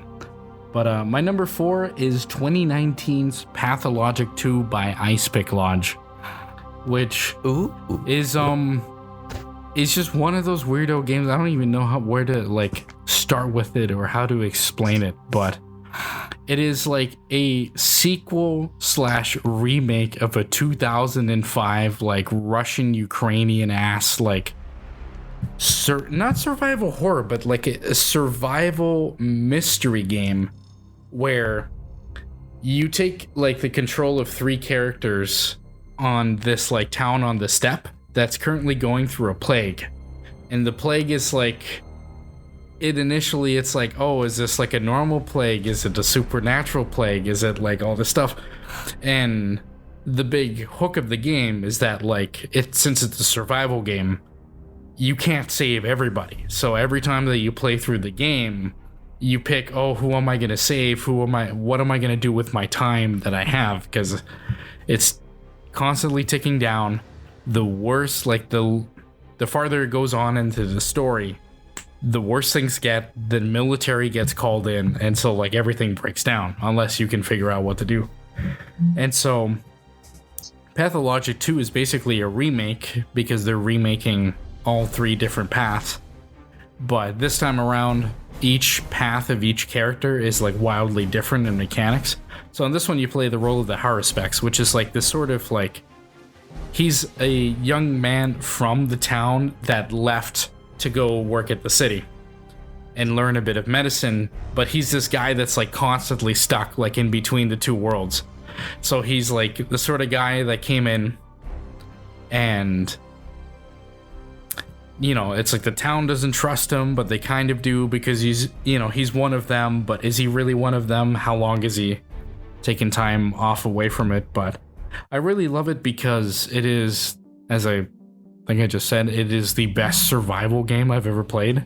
It is the only game where the like things like clean drinking water, food, how sick you are, like all these different things, all like they all tick down at like the perfect speed.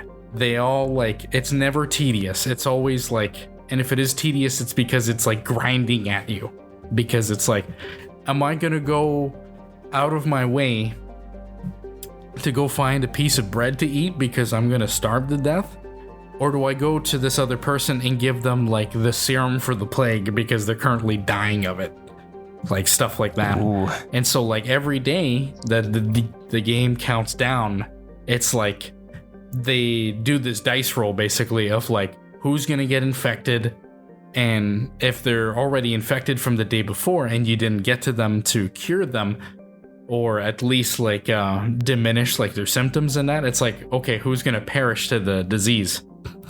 And so that's like one layer. The other layer, it's heavy, because this is Ice Pick Lodge. It's heavy in metaphor. It's like this really self-aware, really just this like crazy ass, like artistic, weirdo, just game. Like, it's just such a freaking weird game. That's like a great soundtrack that has like like throat singing and like didgeridoos and like other electronic elements to it. It's like just really weird. It's just a really weird game. All the characters in it are really weird. They speak like in rhyme or in poetry, and you don't really understand what they're saying. Every night before the day ends, you can go to the theater, and it like through metaphor and like the play that they put out that like that's supposed to like basically, what's it called? Like, not tell the future, foreshadow. It's supposed to foreshadow like what the next day's events are supposed to be. And it's just a bunch of stuff, and it's really cool. I do have a video on it for people that want to know more about it. I think it's one of the coolest games that's come out in a long ass time. And so with that, I will say it is one of the few games that I've reviewed that I've given a masterpiece rating of. Where it's like, it's so good, like it's just transcendental. It doesn't even need like a number anymore. It's just a masterpiece. That's it.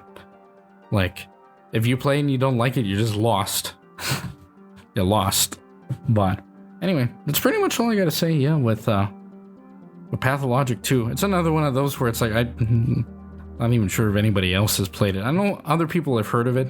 Wiggz is probably one of those that has seen or heard of it. It might be interesting because it is like a interesting setting, but I don't know. I'll leave it up for you guys to discuss. It's one of those ones where I've seen I've seen gameplay of it and whatnot. And yeah, it was intriguing, especially with the sickness, like community kind of sickness manager, so to speak, which another game did something similar, which was Vampire. But I have other problems with that game. Comparing Vampire to Pathologic 2 is like comparing a Toyota Yaris to like a Ferrari Testarossa. Like, it's like completely. Like, just saying. I mean, just saying they sound similar because Vampire has that similar thing where it's like, oh, this person is sick. You have to go in your fucking dumbass runaround quest to make sure that they're healed or something like that. Otherwise, the district's health will go down and everything's bad. And anyway, like I said, I have other problems with that game. But like, I'm a big person on settings, and like that'll come up later in the list. But it's one that I found intriguing, and from what I saw of it, it was one that it's like I may not necessarily enjoy playing myself, but is certainly intriguing enough that I'm still interested in it. If that makes any sense, which is kind of weird. But there's a lot of games that are like that, where it's like I may or may not actually enjoy playing this, but at the same time I do find the concept intriguing. But yes, I am at least more than passingly familiar with Pathologic 2. Interesting. Andrew, Waves, you got anything to add on? I just haven't heard about the Pathologic games in forever. Takes me back. It does like go back. It is like what, 20 years old now? Like for the first game, because it was the first game, and then it was like classic HD. Because the first game came out, and the translation was so awful, like it was literally unplayable. Like you literally did not know what you were doing. You couldn't, because it was like so heavy in metaphor and symbolism and all these things. You literally didn't know what was going on. You couldn't play the game. And it's like, I cannot stress to you, to the audience out there listening, when I mean you can't play the game, I literally mean like unless you had a guide to basically like translate, not Russian, translate whatever the hell the Russians thought they could say in English, whatever they were saying. If they could translate that to normal speak, then you could play the game. And then eventually they came out with Classic HD, I think in like 2010 or something like that. That was basically the game, but a little bit more, high definition, and then with a new translation that's actually playable. But the Pathologic 2 takes a lot of that and makes it much more playable, much more of a still like a brutally difficult survival game, which is the point.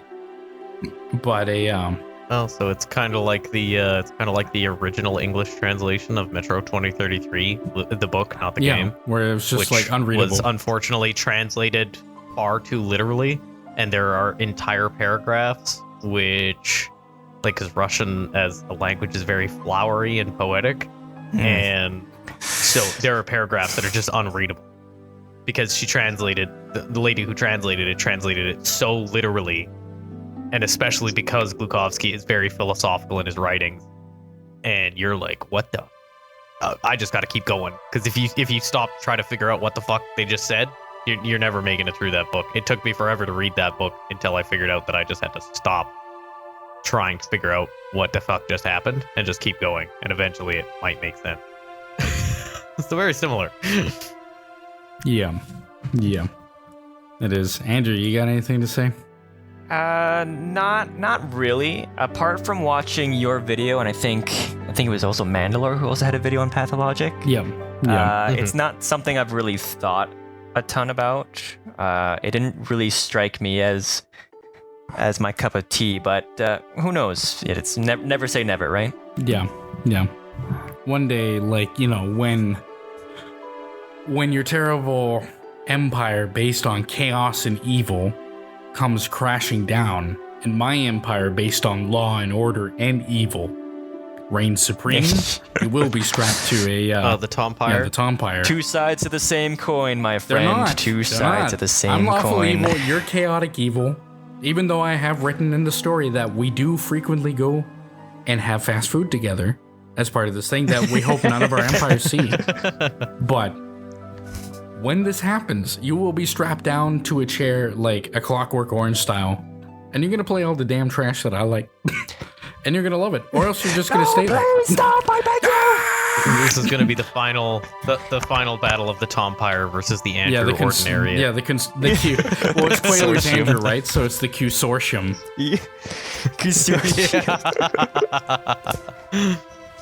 But alrighty. Well, with that, I guess we can move on to number 3.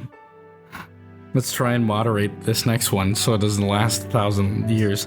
Waves, I swear to God, if it's another Call of Duty game... No, I'm out of Call of Duties, because of the last decade, those are the only 2 ones that I give a shit about. Oh, okay. That's close enough then. Waves, what's your number 3? This one's tough. I already have stuff that I want to put higher above 3, so I'm going to keep it simple. I'm going to go ahead and throw in Stardew Valley in there at number 3. Oh, okay. I have really liked the development of this game over the past... It's still getting updates, like quality of life and shit, almost 10 years later. And it always kind of makes me sad because it also sits right below another Star game, Starbound. That's a funny game. Oh, yeah. But Stardew Valley, like, it just has all the things that I want in a game, man. It's got the RPG stuff, character customization, home customization, run your farm, organize it the way you like. And I'm a sucker for romance, so you got all the romance options for any sort of flavor. Penny's the best, by the way. Yes, my man. But I just like, it's a nice, like, pump the brakes sort of game when I'm sitting there and it's like, I just want to play something cozy and wholesome, you know, and a bit more interactive, lively. Because, like, Minecraft can sort of hit that same itch if I'm on a server with friends, but Stardew's there no matter what. You know, you can play it multiplayer with friends, co-op and everything is there. The amount of mods is insane, and just the development of it. It continues to add stuff way after its release, and it's just a good game. It's solid. Like, you're going to get your damn money's worth for sure, not to mention the amount of mod support and everything, and it's super easy. Solid game, low barrier of entry, just easily accessible, good to pick up, good to just blow off steam, and a nice casual game to have. Not to mention, it's on given the fact that it's a little pixel game and isn't optimized like shit, which you'd be surprised, it's on every platform. I'm pretty sure they have it on mobile stores now. So you can literally play it anywhere, on any device, Switch, Steam Deck, phone, anything. Just a great game. Like, there really isn't a whole lot to go over here. I just love it. It scratches every little autistic itch in my brain. Interesting. It is a very, like, I do like a lot of the, what is it, like Harvest Moon? I guess now it's like Story of Seasons, considering a lot of licensing stuff that I don't really care to get into. But I do love those games. Those games are very, what's the big one? Animal Crossing. I do like that one. I haven't played the latest iteration. It's basically a modernized Harvest Moon Animal Crossing, which I mean, you can see the influence and the love and the inspiration of those games put into it, because it's literally, maybe it's just for me now as the age of it, but again, I'm like, I want to be able to self-insert and yada yada yada, and I feel like this game does that even better than Harvest Moon and Animal Crossing. Animal Crossing just never was my thing. Not a girl, so. I'm a girly guy.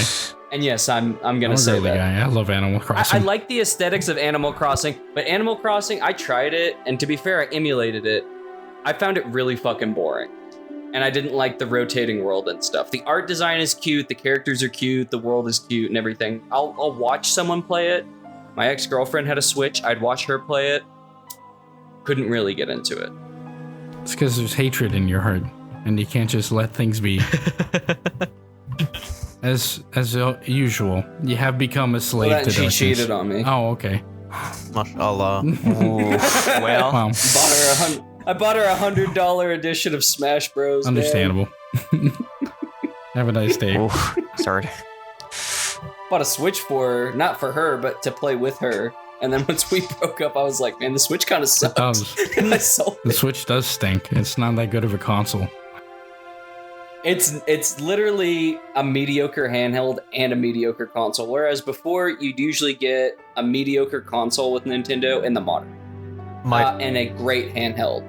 My sole experience with the Nintendo Switch has been attempting to help my friend's autistic son beat levels of Sonic. And I'm like, man, I got autism. I don't got this kind of autism. I don't know what the fuck is going on. I feel like when the Switch originally came out, I was like, okay, that's cool. The gimmick wore off, and I was like, okay, this thing kind of sucks. But then, like, the Steam Deck came out, and I have a new Android S25 Ultra. I'm not trying to plug, but I can play Fallout New Vegas and Fallout 3 through a Linux emulator on my phone.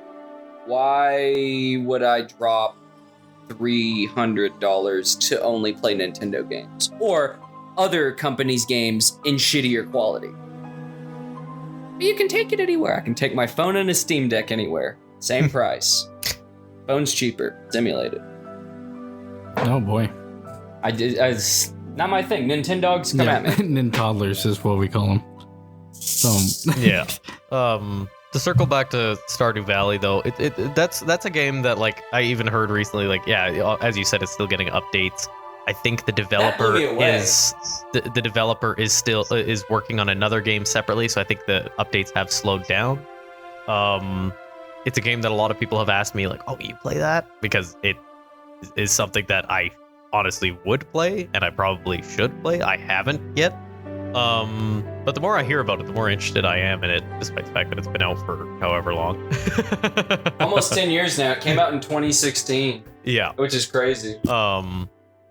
But here you kind of talk about it. I'll definitely check it out. I'll definitely check it out for sure. Like I said, you can do anything. Like, make yourself look however you want, grow whatever products you want. Like, the ways to make money is really versatile. It's not like where you get into some of these games where it's like, man, I really just kind of want to roleplay as, let's say a winemaker. You can do that on Stardew Valley. It's not like, oh, I want to be a winemaker, but, raising animals is just so much more meta to where you just get shit on if you try to do anything but like the best money making approach. It's like, no, you can make money anyway. There's no solid upkeep. There's no ticking clock to keep you on edge, aside from the day. The days are pretty short, but Okay.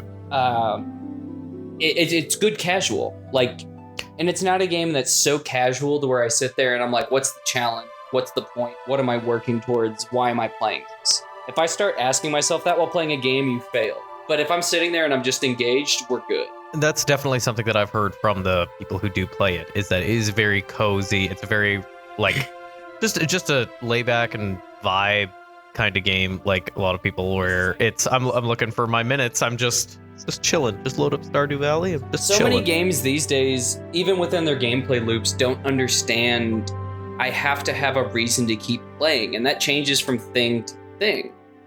my big, that was always a thing I gave Destiny players shit for, and other games like sort of like that, maybe more live games. It's like, what are you working for? The next moving goalpost, the piece of gear that'll be outdated, just a different cosmetic. At Sea of Thieves, please add things to actually grind towards. That game is a lot of fun, but holy shit, there's just nothing to do. It's like, actually, Sea of Thieves is the perfect one. There's only cosmetics to earn. They don't look that good. So I'll get on there and I'll play it for a little bit, and then I'm like, what am I doing? Is there a new boat to unlock? No. Boats are set by player count and what you pick. Oh, is there a new gun to unlock? Nope, there's 3 kind of guns, and everything is just the skin. Oh, is there like a new sail, a new island, a base I can build? No, you just sail around and collect things forever. For no reason. Have fun. Number goes up. Gotta have more. Stardew Valley does that. It's a good casual that keeps you engaged. Okay. Andrew, you got much to say? He's pretty much already hit the nail on the head. As far as like it being just a comfy, cozy game that fills that niche that for the longest time, like you said, was filled by like Harvest Moon and now Story of Seasons, and he's absolutely right. There's just so much to do, and that's even before you get into like the whole modding scene for those who are into that sort of thing. But yeah, it's just such a well-crafted experience. It's the game that keeps on giving. Yeah, exactly. For me, it's one of those... It's a game in theory I should really love, but I haven't played it. I don't know why I haven't played it. I've never played it, but it's a game in theory that I should really, really enjoy. I just haven't gotten around to playing it. Mostly because... me. Yeah. But I will one day, probably, eventually.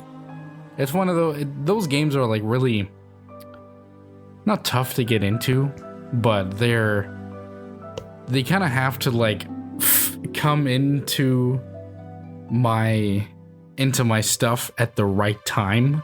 Otherwise, I won't play them. It's like like the first Kingdom Come Deliverance. It's one of those games where it's like I didn't play it until like quite a few years after it came out because it just was not what I needed, not what I wanted at a release. But then years later, it's like that. It's like that with the second game here. Not counting that I'm also broke, but well, aren't we all, buddy? It's one of those where it's like, but I'll get to Stardew Valley one day. One day. It's worth it, and it's not like a game where it's like, oh shit, I gotta wait for a sale. Like I think it's still. It's always like it's always pretty $15. affordable. Like I always see it like. And they charge less on mobile platforms, I'm pretty sure. I don't think it's $15 right now. But like I think the mobile version is $10 or $5. So they adjust it for the platform as well. Because I hate when mobile versions of games, because they'll put the full version on a phone, but they'll charge either the same price or still a little bit too much for a phone game. It's just a good company. Like the dude that makes the game, it's a small dev team that's still working on it. Like it's just good. It's a good company to support. They've put back 3 million times what I and the community have put in. So definitely a someone you can trust, I'd say. Please don't ruin that, knock on wood. Now ready? Andrew, moving on with you. I can continue because I don't imagine there'll be a ton. I don't think Waves will have a ton to say about this because we've already discussed at length Baldur's Gate 3 from 2023. What? That's your number 3? Yes, that's my number 3. Oh my god. That's your number 3.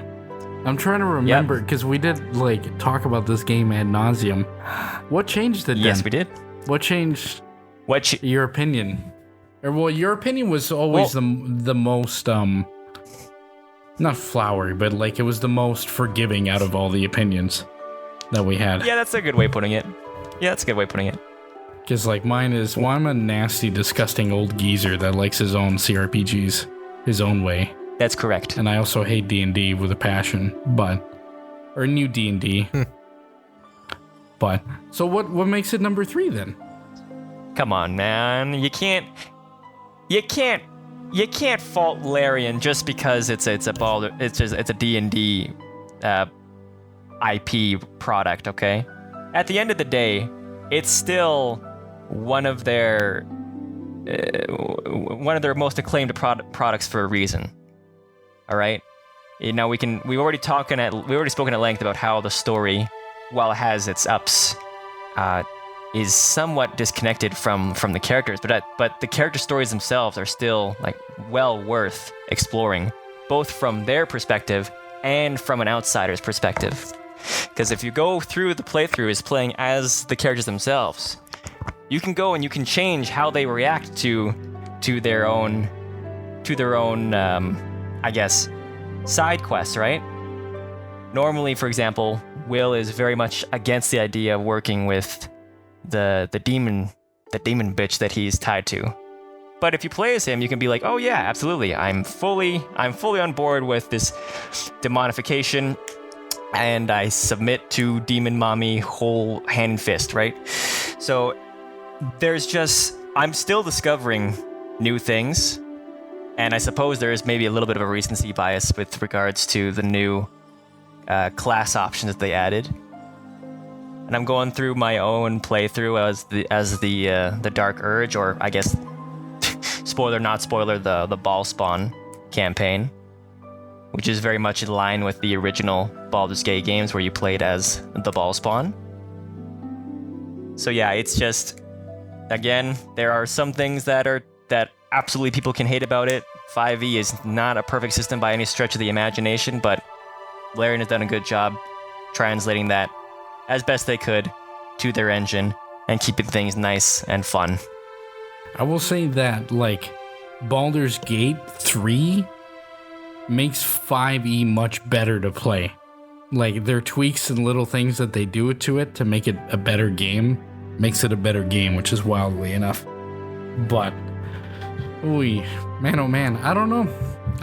I just could not care about, like, I will say the characters, like the companions, not all of them, mostly because, if you didn't get all of them. Yeah, I didn't get all of them. I think I didn't get most of them because I was like, nah, you're ugly. You're green and ugly. I don't want you in my party.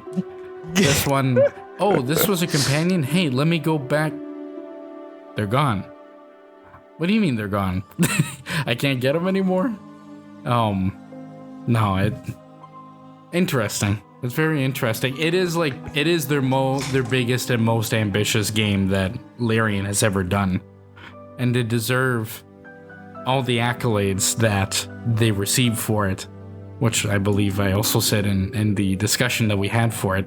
But I wish they got it for a different game. That's all I gotta say. Yeah, no, that's fair.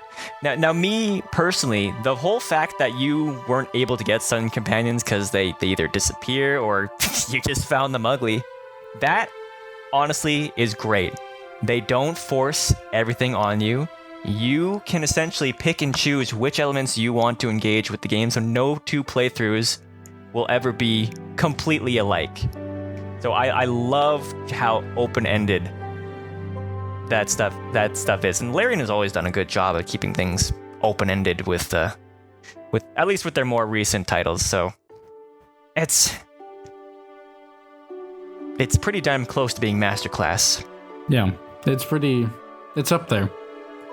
I might not necessarily agree. It's up there. It's up there. Yeah, it's a baseline good game, I guess I could say. but that's just me being tsundere, as they would say.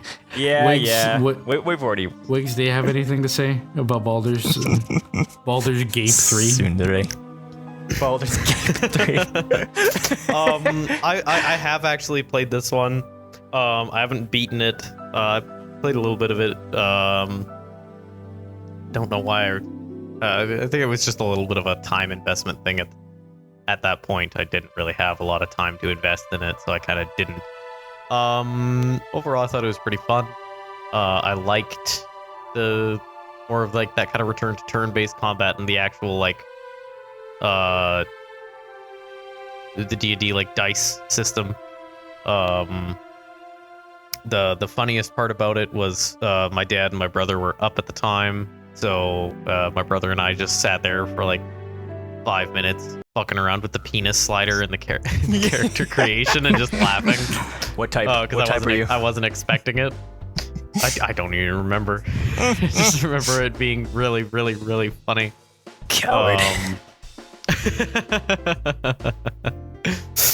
Yeah, that's pretty much all I have to say about it. It's fun. I'm sure it'll be more fun when I actually sit down and like invest time into it. But when I was actively playing it, I just didn't have a lot of time. So it was one of those ones that kind of fell by the wayside because I was like, this is going to be exhausting. We're gonna go play something else cozy. Oh boy. No boy. Well, Wiggz, what's your number 3? What's your big number 3? My number 3 is it's kind of cheating, but kind of not.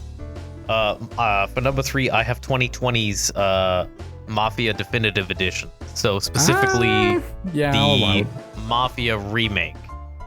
And yeah, a little bit cheating because like I started in the franchise with Mafia 2. I never played the original one. I think I had it in my hands in a GameStop in Calgary like 20 years ago and didn't buy it. But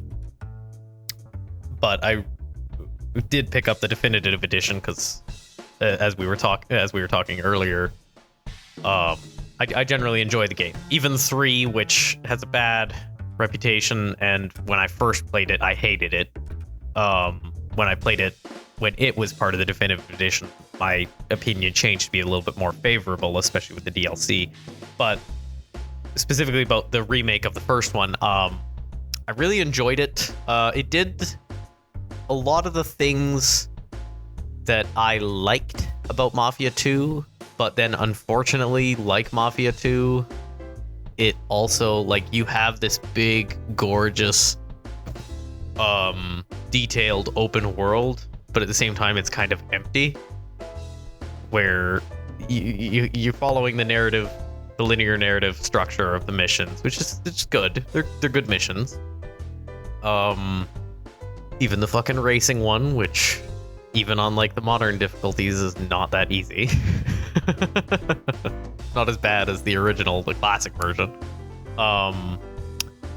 But it's kind of like Mafia 2, where it's, you know, you don't even have the options of like the stores or the diners or the gun shops or anything like that. It's, yes, you get to drive through like this kind of reimagining of a Chicago-esque city.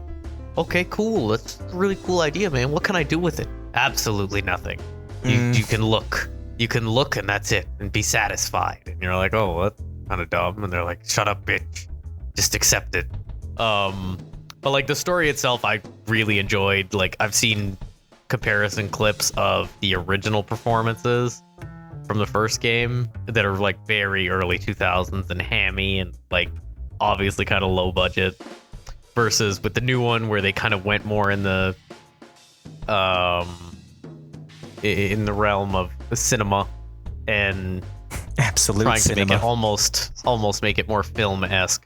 Performances are way better. The storyline as a whole is, from what I understand, makes a lot more sense.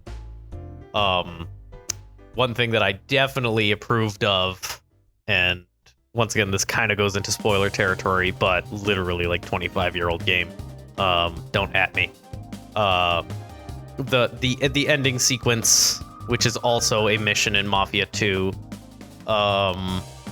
where the mob, Don Salieri, and his mob have found Tommy Angelo when he's later living in Empire Bay. I really appreciated the interpretation in that sequence where he knows. In Mafia 2, I noticed it's like he's kind of like surprised that these guys who come up to him and talk to him in his normal name, these obvious like wop goon fuckers, talk to him with his real name. And this guy's supposed to be a witness protection. He would not be using his real name anymore. Especially when these Goombas get out of like a 50s Corvette. Goombas. No, they get out of the car and they say, Mr. Angelo. And the look on his face, and this also adds to like, or is more an ode to technology of the time. the current time, where it's like he knows exactly what's happening, and he accepts it and is okay with it because he knows that, and he says it to his wife and whatnot afterwards. It's okay. You're safe now. I'm dead, but you're safe. Like, and he's fine with it because obviously at this point he's an old man. He's been out of the life for decades at this point. He's kind of paid his debt to society, and now this is kind of the debt that he has to pay to the life that brought him, quote unquote, success as a younger man. And I also really did appreciate the fact that in this new interpretation, his family is actually with him when he dies. Whereas in the old ones, in every other previous iteration, he's just laying there dead on the ground as cameras zoom out. Whereas in this new one, it's like, no, his wife was there, his kids were there, like potentially grandkids. They're not very clear on that. But I really appreciated the way that the story works there, and especially as well in the confrontation that he has with Sammy, which is one of your two Goomba buddies that you play through the game with, where in the original games, it's just kind of more cartoonishly villainous, whereas in this one, it is much, much more tragic. Because you're supposed to have been with these guys for like a period of like 15 years or something like that. And over the course of the game, they're introduced very early on.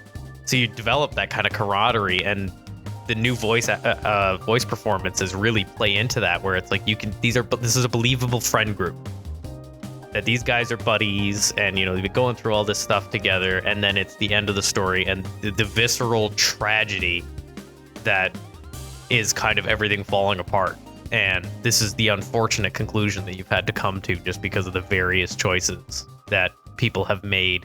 And it's not entirely your fault, but it is kind of your fault, but it's also everybody else's fault at the same time, which really reduces the glamorization that you see of a lot of the mafioso like families in modern media, or not necessarily modern media, but especially around like the Goodfellas time stuff, where they kind of do show the bad parts, but it's still kind of played up and like, isn't this kind of romantic?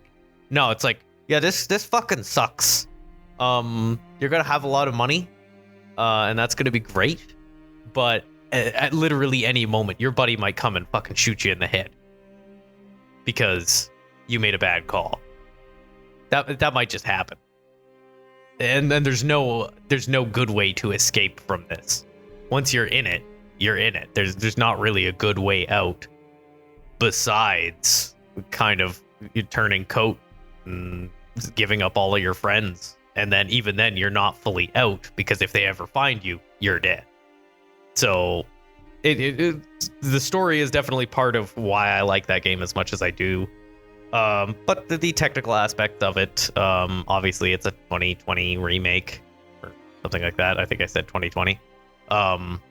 It's a modern remake, so it has the modern technology as opposed to like 2001 or something like that, whenever the first game came out.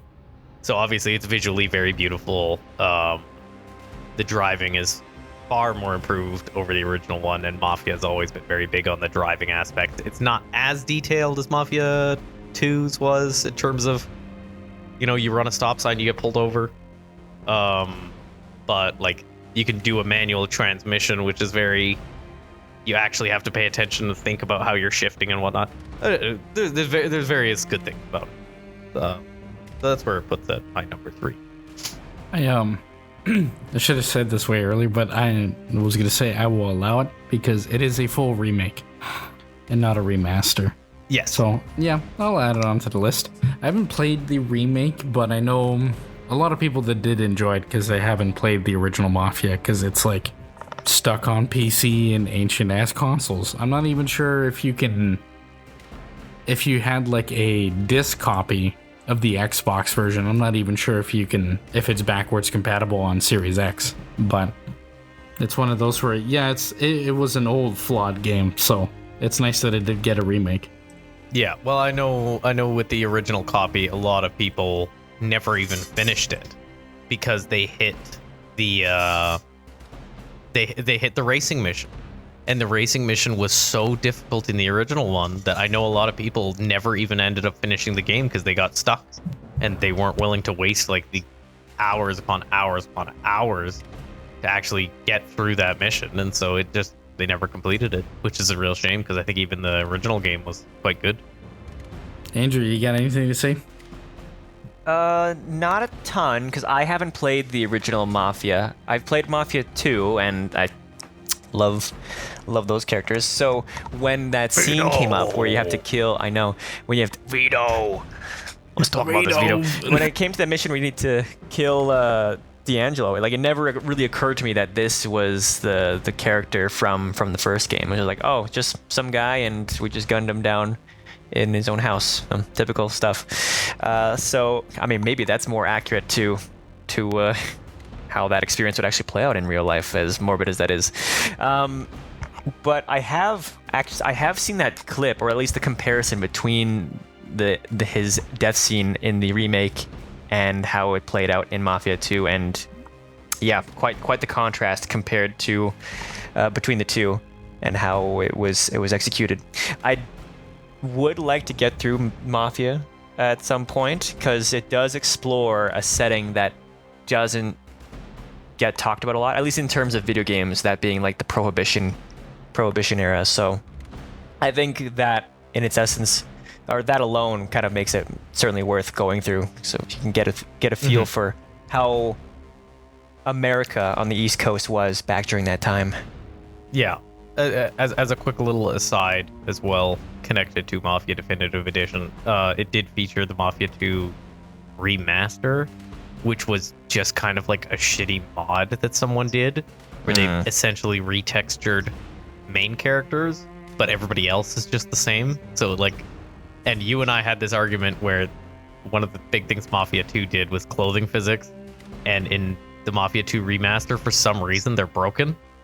So on suit jackets and whatnot, they still have the regular clothing physics, but on trench coats and stuff, they do not. And so it's like a 2006 game where your coat is stuck to your legs.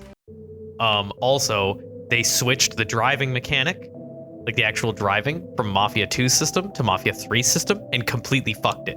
They completely wrecked it. Like, it's not in a bad way, but it also, the cars accelerate way quicker than they're supposed to, and it's like there's missions where like you have to go around and run around and sell the stamps before midnight. In the original Mafia 2, it's actually quite a challenging little bit. You don't have that much time to hit these different gas stations.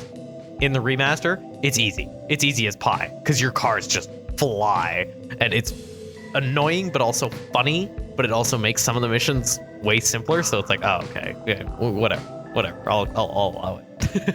Yeah, I can't comment too much about the whole car thing, but like I did actually look into the whole clothing physics thing, because like I did not for the life of me believe you. But as it turns out, yeah, you were right.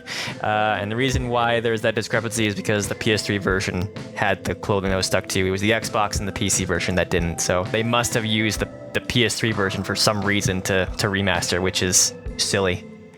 Yeah, that's dumb. But what can you do? Oh boy. But you can take pride in the fact that you were right. You have bested me, sir. And that's because I'm always right. it's true.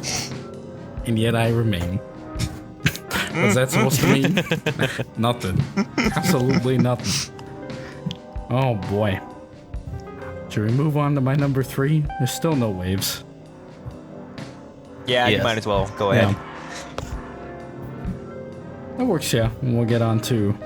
Well, for my number 3, we have 2019's... Another one from 2019. 2 on the list, which is kind of wild. We have 2019's Kojima Productions Death Stranding on this damn list. Oh, yeah. Oh, boy. Oh, boy. My goodness. It's another one I don't even know how to introduce, because you either know it or you don't. For everybody out there that hates this game, it's the walking game. Yes. It's just walking. The Nothing UPS happens. man It's just simulator. walking game. The people that love this game is a cross-country odyssey in the search for connection. It is this.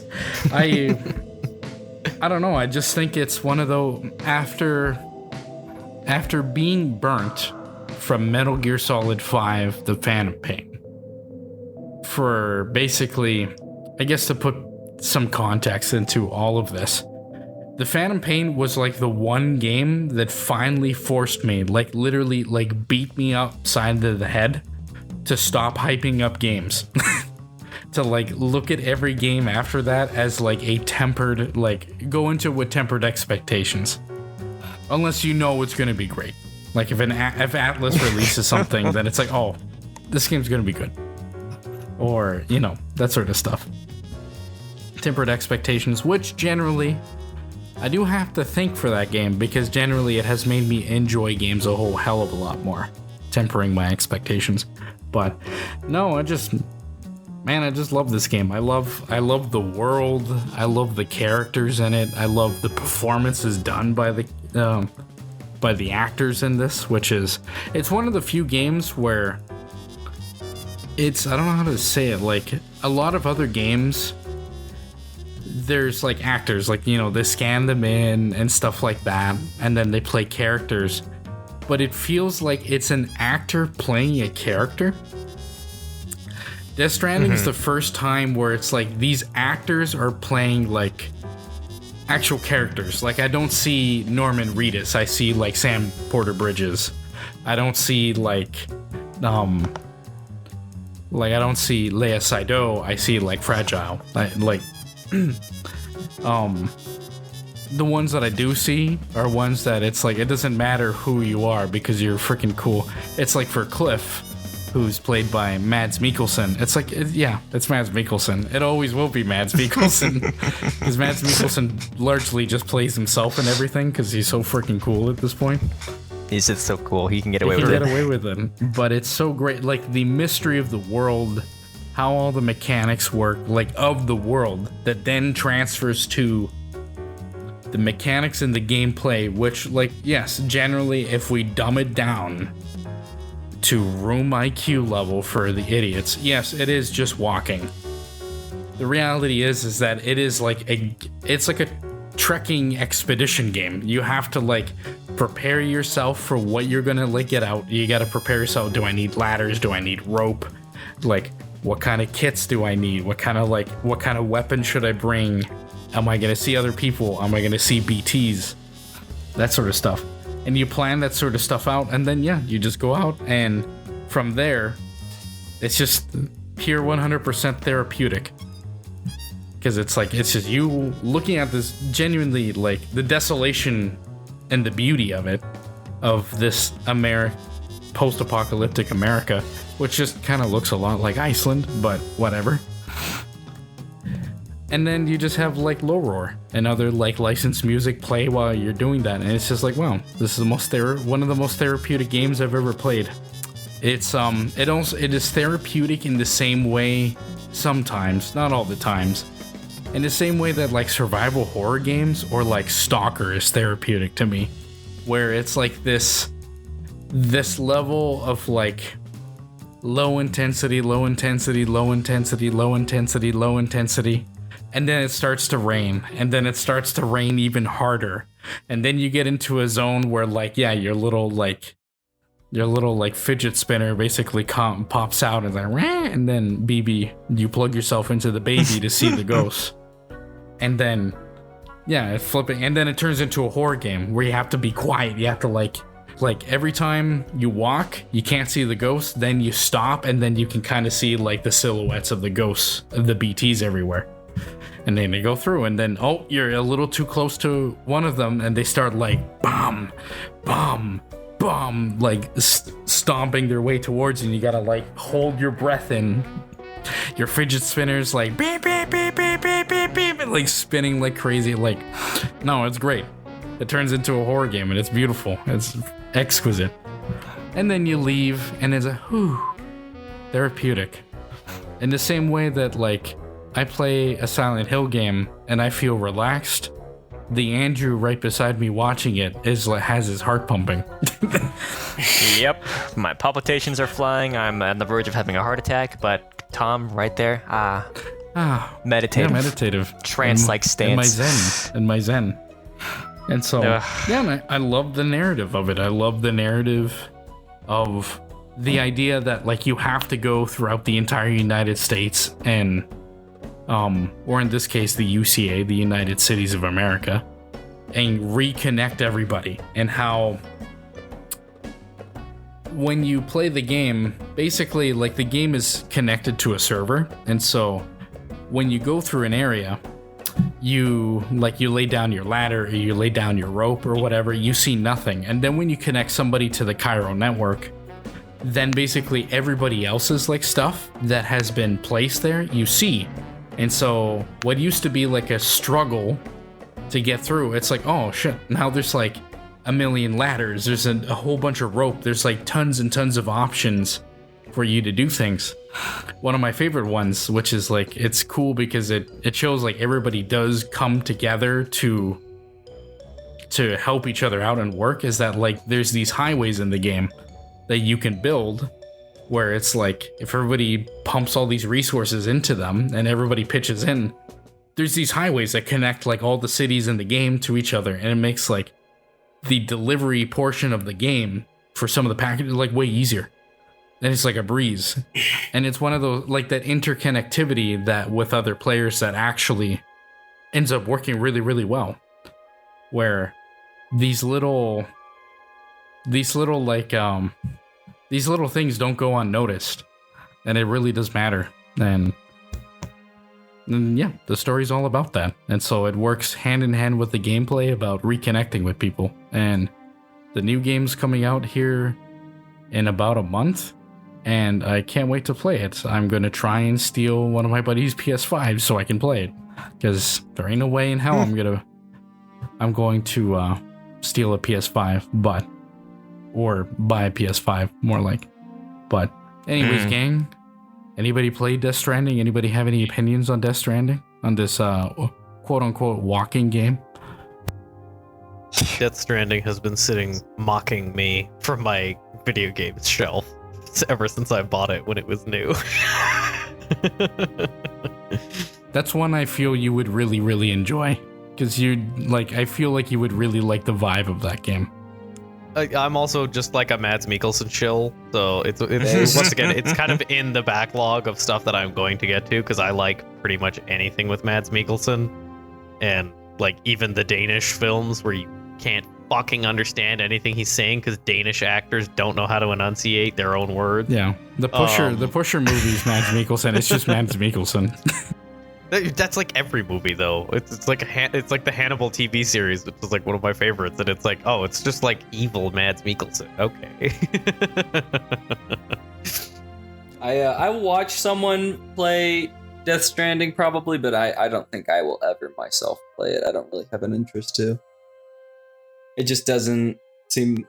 I just can't see myself ever playing it. No disrespect to it, but it just doesn't seem like it's for me. I'll watch someone play it though, because the story looks good enough.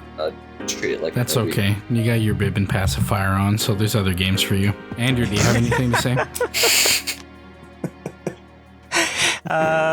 No, not really. I am intrigued by the aspect of you building like you said, building these bridges with other people, and how when it first started there was almost like no connections, and now anyone coming in later now has all these different zip lines and bridges to help people get through what others before them had to trudge through. So that in and of itself is genuinely interesting as a concept. I am curious though, Tom, were you one of those who off the start loved it, or did it have to grow on you a little bit? No, I loved it from the first minute. Like from the first, basically like the first 6 hours is basically the game, like trying to show you the game. I was on board basically, like on a narrative level, I was on board in the first 30 minutes because like the whole intro sequence I think is so cool. As a gameplay narrative sort of way, when you get to the end of like Lake Knot City, which is where it takes you to the other part of the map, when you got to the end there, and then like, okay, one of the main villains is revealed, all this other stuff, and all the mysteries kick in, and like all they add in more gameplay like elements for you to enjoy, that's where I was like, yeah, okay, I'm hooked. I'm in for the end of the game. So no, I was there from day one, and I was a defender from day one. There was a lot of people that were too many people I knew were like, oh, this is walking simulator. Walking sim game. All you do is walk in it. All you do is walk in it. And it's like, yeah, all you do is suck your thumb, but I don't see you complaining about that. So whatever. Like, yeah. How's your molars doing right now? Or have they been worn down? Like, can you not eat anymore now that you're an adult baby sucking your thumbs? Anyways.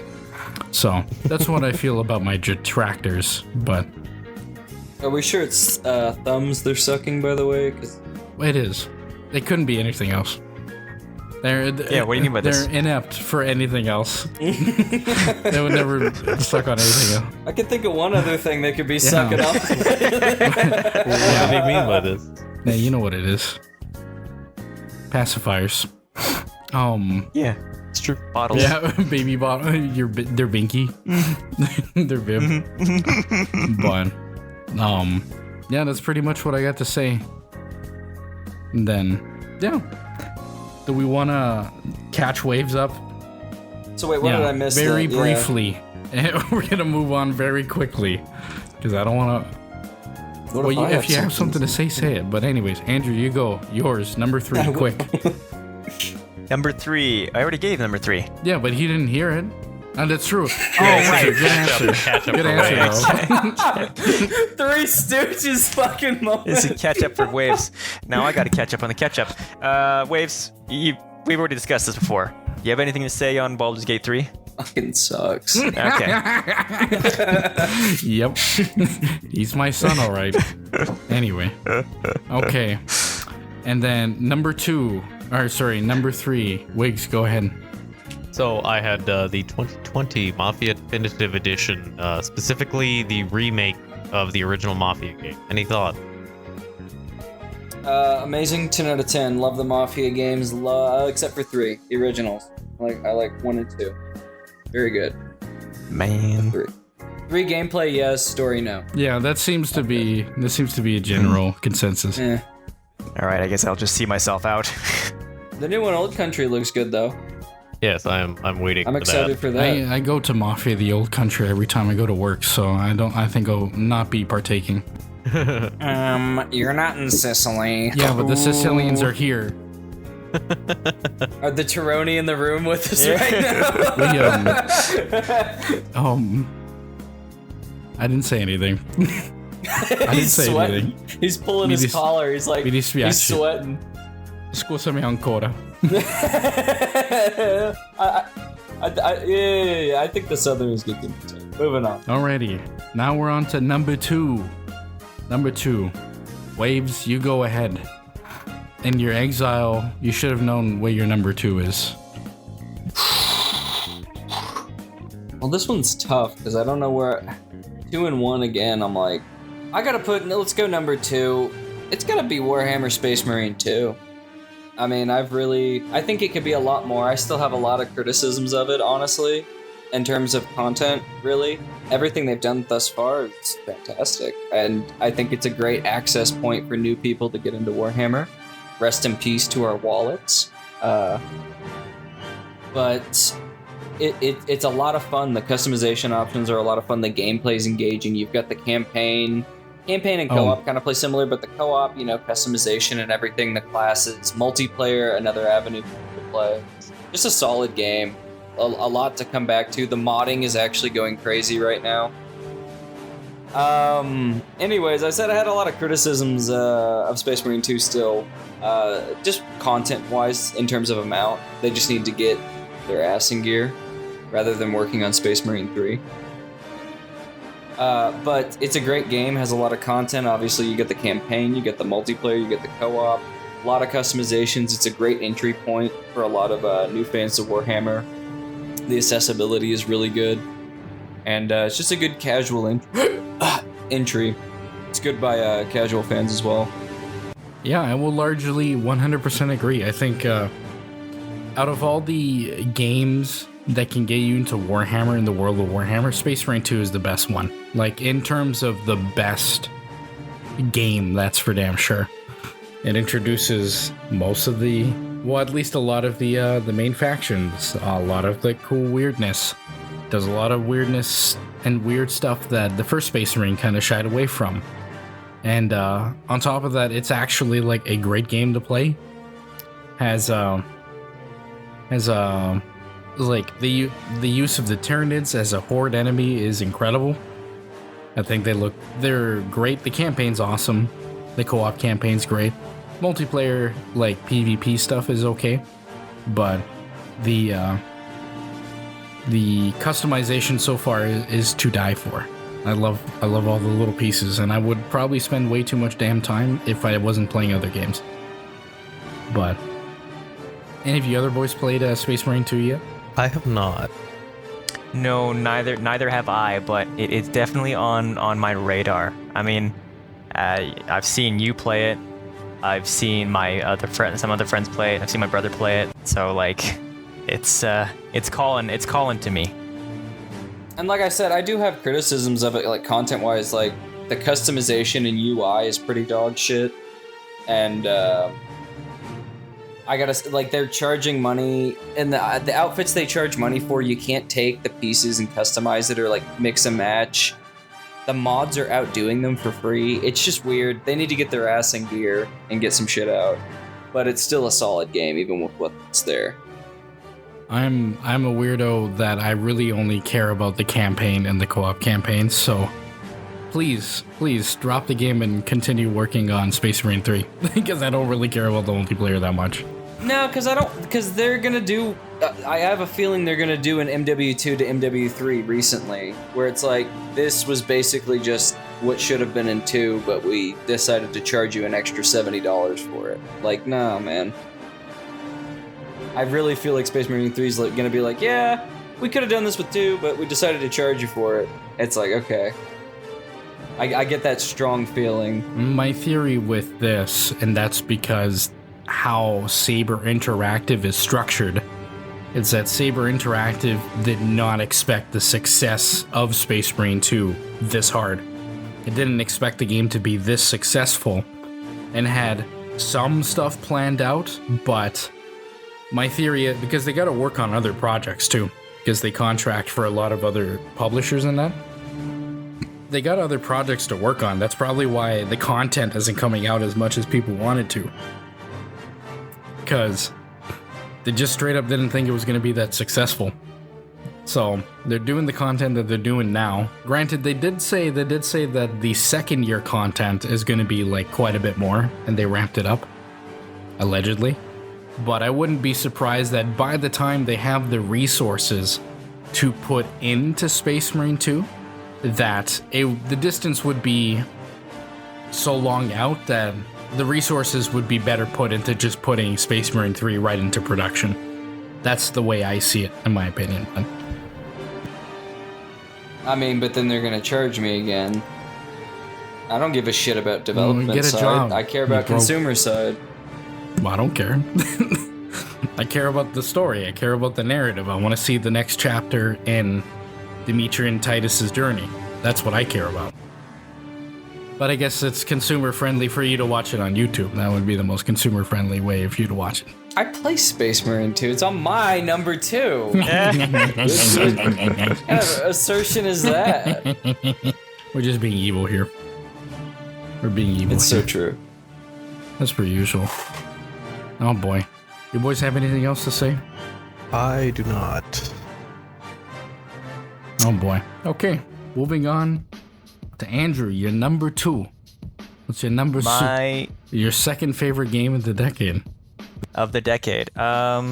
See, this is where it gets really, really tough, and this is probably going to be influenced mostly by recency, especially with the release of a title that came out back in 24. But I know we're not supposed to be talking about 24.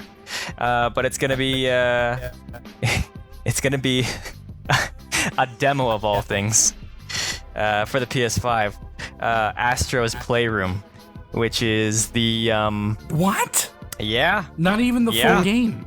Not even Astrobot. Not even that's how good it is. That is how good the demo is. It is on my list, okay? The full game released last year, and you said we had to stick within 2013 and 23. So it would have been there if we had 24, but we don't. So it's got to be Astro's Playroom. That's how good of a demo it is, and that's how solid of a game Astrobot is. Like they've pretty much.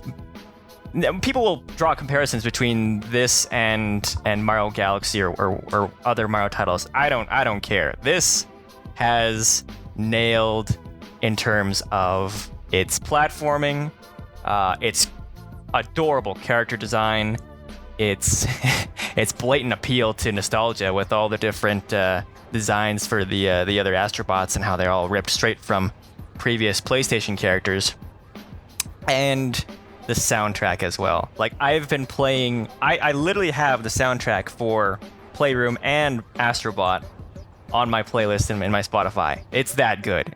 It is just genuinely one of the one of the greatest experiences I've had in a long time. What can I say? Damn. I didn't know that. Absolutely. I really do. Like, I really did like Astrobot. I didn't finish it last year, but I really did enjoy it. I didn't think it was top 10 material, but it's a really damn good platformer. I really don't have much to complain about it. I think there are better platformers that came out in the last 10 years, especially Sure. 2017's A Hat in Time, that I think is a Right. much more fun, much more charming game. But damn, that's crazy. That's pretty damn crazy. But I can't fault you for it. Second best damn game of the decade. My goodness, that's crazy. Yeah, any of you boys have anything else to say? I don't have a PlayStation, so no. Yeah, that's the only thing. I wish more people could play it, but it being a PlayStation exclusive makes that tough. Yeah, I don't have any exposure to it, so I don't really have anything. I don't really know anything about it. Damn. Well, I guess this is one Andrew and I will share. Yeah. Because I do. Nah, I love me my platformers. Hell, even my little goober might even show up on a platformer. That's in development. Shh, we don't talk about that one. But, oh boy. Okay, moving on. Unless, Andrew, you have more to say. No, I've said my piece. It would have been the full release if we included 24, but We can do that. this'll do. We could include it. Might as well. Oh, Might as well. so Astro's Playroom / Astrobot. That's Yeah. cheating, but that's what it Damn. is. Astrobot deserves it. He deserves it. A little gooby. Alrighty. Wiggs, your second best game of the decade. Go on. My number 2 is Metro Exodus. Ooh. Plus its affiliated DLC. Oh. God damn. It's a great choice. That game is just it's just cozy. It's fantastic. Like, there are parts about it that I kind of liked a little bit less, that I know a lot of people really enjoyed. Where it is more open world, like when you're in Volga and Caspian, which to me is like, it's still fun, but it is a little bit sloggy, and I've never been a particular big fan of that style of games. But it's like the sequences when you're on the Aurora, just hanging out with the goons, are great. They're good world building. I am a big fan of the fact that they chose to keep it at that smaller, more intimate level, as opposed to like what was, I think, even the plan for some of the other Metro games, where it was like, oh, it's, the whole station is on the train. And it's like that. That's too ambitious, in my opinion. It wouldn't fit well into the current Metro playstyle. There's a way to do it, but just the way that the Metro games were released, with them being like first-person shooters and I don't think it would have been too big. I like the fact that they kept it that more personable level. That, and chronologically, like, the people had to get out of the fucking sewers or the metros at some point. Like, even within the story, like, once they figured out the Dark Ones a bit and how to fight back against them, like, surely they'd push out, you know, and start reoccupying chronologically. Yeah, Or just the fact that there would be... you have to read the books. Well, I'm never gonna do that. Yeah, but the books kind of explain. The books explain kind of why that doesn't happen. Any of the sequences with Anna, like it's almost the internet meme that like everybody fucking hated Anna in the second game, and then in the third game she turns into like the top tier wife that everybody wishes that they had in the real world. Fair enough. The world building with like her and Miller is really, really good. And then of course I would be remiss to continue without mentioning the Novosibirsk segment, which kind of like just came out of nowhere, and it was like, okay, so this is the more recent playstyle that we've come up with. For all you OG Metro fans, here's the first shit, but better. That's like one of my favorite sections of the game, especially with the DLC, which is the 2 kernels, which is just like, delicious, peak, c'est magnifique, c'est magnifico. It's delicious. It's fantastic. If you're like someone like me who has read the books, it's kind of interesting seeing the way that Glukhovsky kind of plays with the different narratives, because he's been involved with the development with Bore. And so it's different from the books. See, Metro, the first one, like Metro 2033, the book and the game are mostly similar, but there are differences because the books are much more philosophical, whereas games are, for as much of a quote-unquote walking sim as they are also they try to stay consistent, but there's some of the stuff that in the books that you can't translate it into a game and have it be enjoyable. Like, you know, being at a Reich checkpost and the one guy has his kids with Down syndrome who like gets fucking ganked. It doesn't really translate very well into a video game. But they stayed mostly consistent, whereas when you're getting to Metro 2033, because of course Last Light and 2035 or 2034 are not related at all. He does introduce an aspect almost of like a little bit of an unreliable narrator in the book. Where it's like, is this really what happened towards the end, or is this what this specific guy wrote in this story? Because he has almost a stand-in for him as the author, who's not like a self-insert character, but a stand-in for the author. So a little bit of the unreliable narrator, and almost kind of suggesting that maybe Exodus is sort of what really happened, that led up to the events of Exodus, as opposed to following verbatim with the end of 2035. But like, yeah, Exodus as a game, it's beautiful, it's wonderful, it's fantastic. It's one of those ones where it's like from a developer like 4A. Obviously, they've been having the problems with the current war and invasion from Russia in 2023 or 2022, whenever it happened. Obviously they have their struggles now. I think they moved half the studio to Malta or something. Most of the studio's in Malta now, if I recall. Yeah, I believe that's correct. I think they do still have some people in Kiev or something. I've never played Sam's Story, which by all accounts is not a bad expansion, but is also like the weaker of the two. Pretty much everybody universally loves the 2 kernels because it blends the Novosibirsk section of Exodus with a little bit more of like the action and story and a little bit more of like the Last Light kind of gameplay. And then of course your character is a voiced protagonist, and covers some of this story of this place where you visit in Metro Exodus, after the fact of like, this is kind of the conflict of how we got there. And when you meet Kirill, this is how he got here. This is why he's here. This is his kind of story. And it really, really adds a lot to Miller as a character, you know, because Miller's kind of a dick to Artyom the whole playthrough. But it fleshes him out more, humanizes him a little bit more so, and explains it.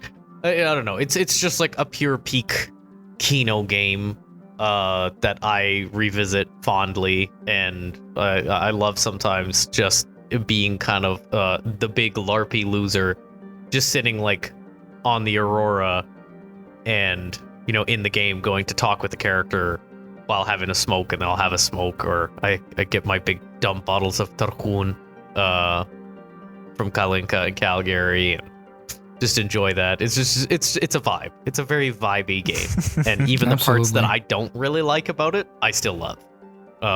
Absolutely. I think Exodus has some of the most natural characters and conversations I've ever seen in a video game, where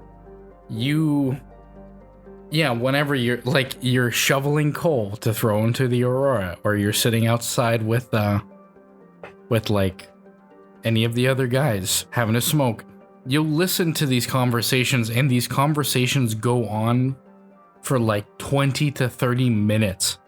They go on and they go on and they go on, and you don't even notice the passage of time because the conversation's that damn good.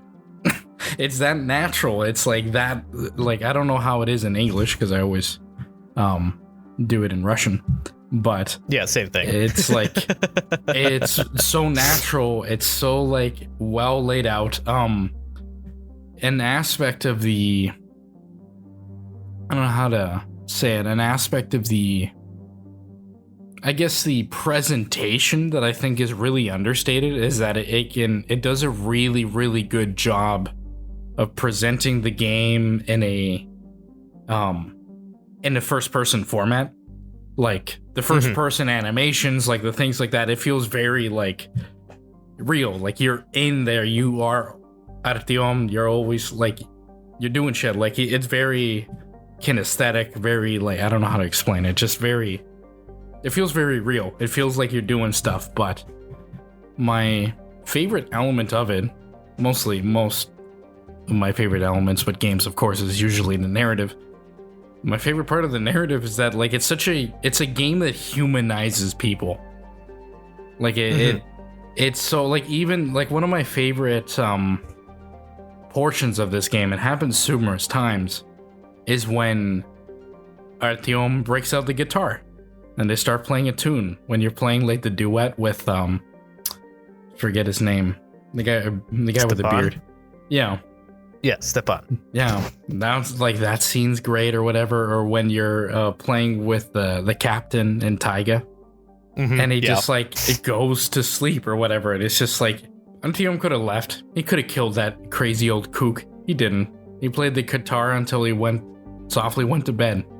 And that's like, that to me, I really love. Those are like tiny little touches that like makes me really, really like Artyom's character. He's a very human person, a very well done character. It's very, yeah, definitely. It's just a really great game. It's I didn't mind the open-ended sections. I do kind of like a bit more tight sections. Like Novosibirsk is, like the best section in the game, not just like gameplay wise, also like narratively it's pretty good. And leading up to it, the narrative of that, I'm not spoiling for anybody, and the choices that you make throughout the journey that get you the good ending is so natural, and it like clicked when it happened, and I'm like, shit, that's really clever. That's actually really clever. Like, but no, I really liked it. I really enjoyed it. My only real big gripe with the game, and it's not really a big gripe at all, it's like there's none of the like supernatural elements that I really do like about Metro that makes it like very mystical. It's just missing a lot of that. That's like my big gripe with it. Because like my favorite parts of the Metro games are anytime you're hanging out with Khan and he's like explaining just all the other like mystical elements of the Metro. That's my favorite parts of those games. But yeah, that's been one of the biggest crimes of like not having access to VR, is the fact that Khan's story is a VR exclusive, and I'm like, you bastards. Yeah, kind of a bit of a sidebar, but I'm still very happy that got Exodus and whatnot. Damn. Well, that's a... Yeah, I gotta replay it now. I bought it on Steam because it was like the whole collection was on sale for like $5. Hell yeah! I already played it on Xbox, but I got it, and I really need to replay it now. I might even start an Exodus playthrough tonight. Who knows? Maybe I'll start from the first one. Excellent, Mr. Smithers. These are... Smithers, boot up the Steam sale. Yes, sir. After 20 games, that was the best one. It's like after 20 takes, that was the best one. I love that one. I love that quote. Oh boy. Andrew, you got anything to say? No, not really. I would think I really should try it. Like, not just watch you guys, but I genuinely like give it a shot, because like it's in that same kind of post-apocalypse, semi-atom, atomic feel that Fallout gives, but no, just a completely different outlook from the eastern, I guess, side of things. So post-Soviet versus post-Cold War United States. Yeah, no, there we go. Much more succinct than me just rambling through. No, absolutely. They're all worth going through. They're all really good games in their own right. They got their own problems, but they're all pretty damn good. They're all worth going through. I still think 2033 is probably my favorite of the three. And then Exodus probably like not far behind. Yeah, I would agree. Oh well, gang. We finished up with this one? Yes. Yeah. I am anyway. Waves? Yep. Alrighty. Well, for my number 2, my second favorite game of the decade, which makes it really weigh heavily. I do that on purpose. But my second favorite game of the decade will probably not be a surprise to many of you. Is 2017's Nier Automata. Of course. You knew if you knew me, you knew me it was gonna be on here. And if you know that, you probably know what my number 1 game's gonna be. But no, Nier Automata, it is the sequel to a game I never ever thought would get a sequel. Developed by Platinum Games, where the combat is just incredible. It is another incredible Yoko Taro story that is just the most beautiful and tragic thing that has ever laid upon our fair eyes every single time that he does it. As I jokingly always say to people like trying to pitch for the game, which is like, come for the ass, come for the TNA, and then stay for the tragedy. Because it's that, it's like it's kind of upsetting that like a lot of people really only know this game because of its main character, 2B, that has admittedly very thick, like Aku, the shape-shifting master of darkness, extra thick, like thick, with 2 C's. But no, the story is absolutely beautiful. It is the story of 2B, 9S, and A2, which is like, this game takes place like 14,000 years in the future, and you are a pair of androids that are fighting for the last vestiges of humanity against the machine life forms that were basically brought here by aliens to fight a proxy war that has been going on for so long nobody even knows what's going on. Even then they say it's like the 14th like machine war or something like that in the game. But in it, it's a whole bunch of tragedy. You slowly learn what it means to live, to love. The soundtrack by Keiichi Okabe is absolutely masterclass. There's just nothing like it. Like those games are like, the narrative is so well done. It is so sad, but it's so beautiful at the same time, and it's just I don't know. It's a game that had a huge impact on me. I haven't played it since it released, but I should probably one of these days again. But it's just a really damn good game. It's one of the best RPGs I've ever played. It shocks me that you haven't played it since release, because I remember there was like a solid year and a half where you were not getting into Tom's car without the soundtrack being on. Every single time. No, it's still there. Without question. It's still, if I go outside to my car, I'll come back with that CD. It's still in the car. It's been 7 years. 8 years. And the CD's still in my car. It's just in a different continent, in a completely different car. But the CD's still there. I still listen to it every so often. And same thing with the soundtrack for the first Nier. I listen to all the damn time. But no, I haven't played it mostly because of I usually keep going. I don't replay a lot of things unless I really have to, or if I'm doing a retrospective or looking back on something, or if I really want to. And mostly, yeah. But I will replay it eventually. I just don't know when. But it's one of those games where even just playing it the one time, it still had a huge effect on me. And it's a damn great video game, and I hope everybody... It's one of those games that it is the second game on this list, and the first one that I ever gave a masterpiece rating to. But it is a masterpiece game. It is one of those games where it's like, it doesn't matter who you are, you'll probably like it, unless you're Wavez, where you hate everything, so it don't matter. Yep. None of this friggin' matters.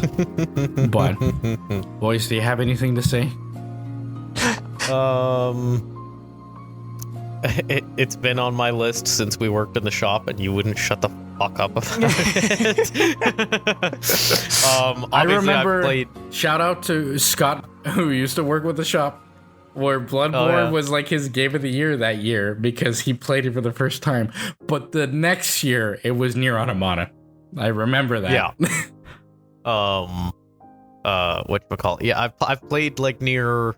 I think it's called Replicant now. But Nier Replicant. Which you should, if you haven't played any of the games, you should start with that and then go to Automata.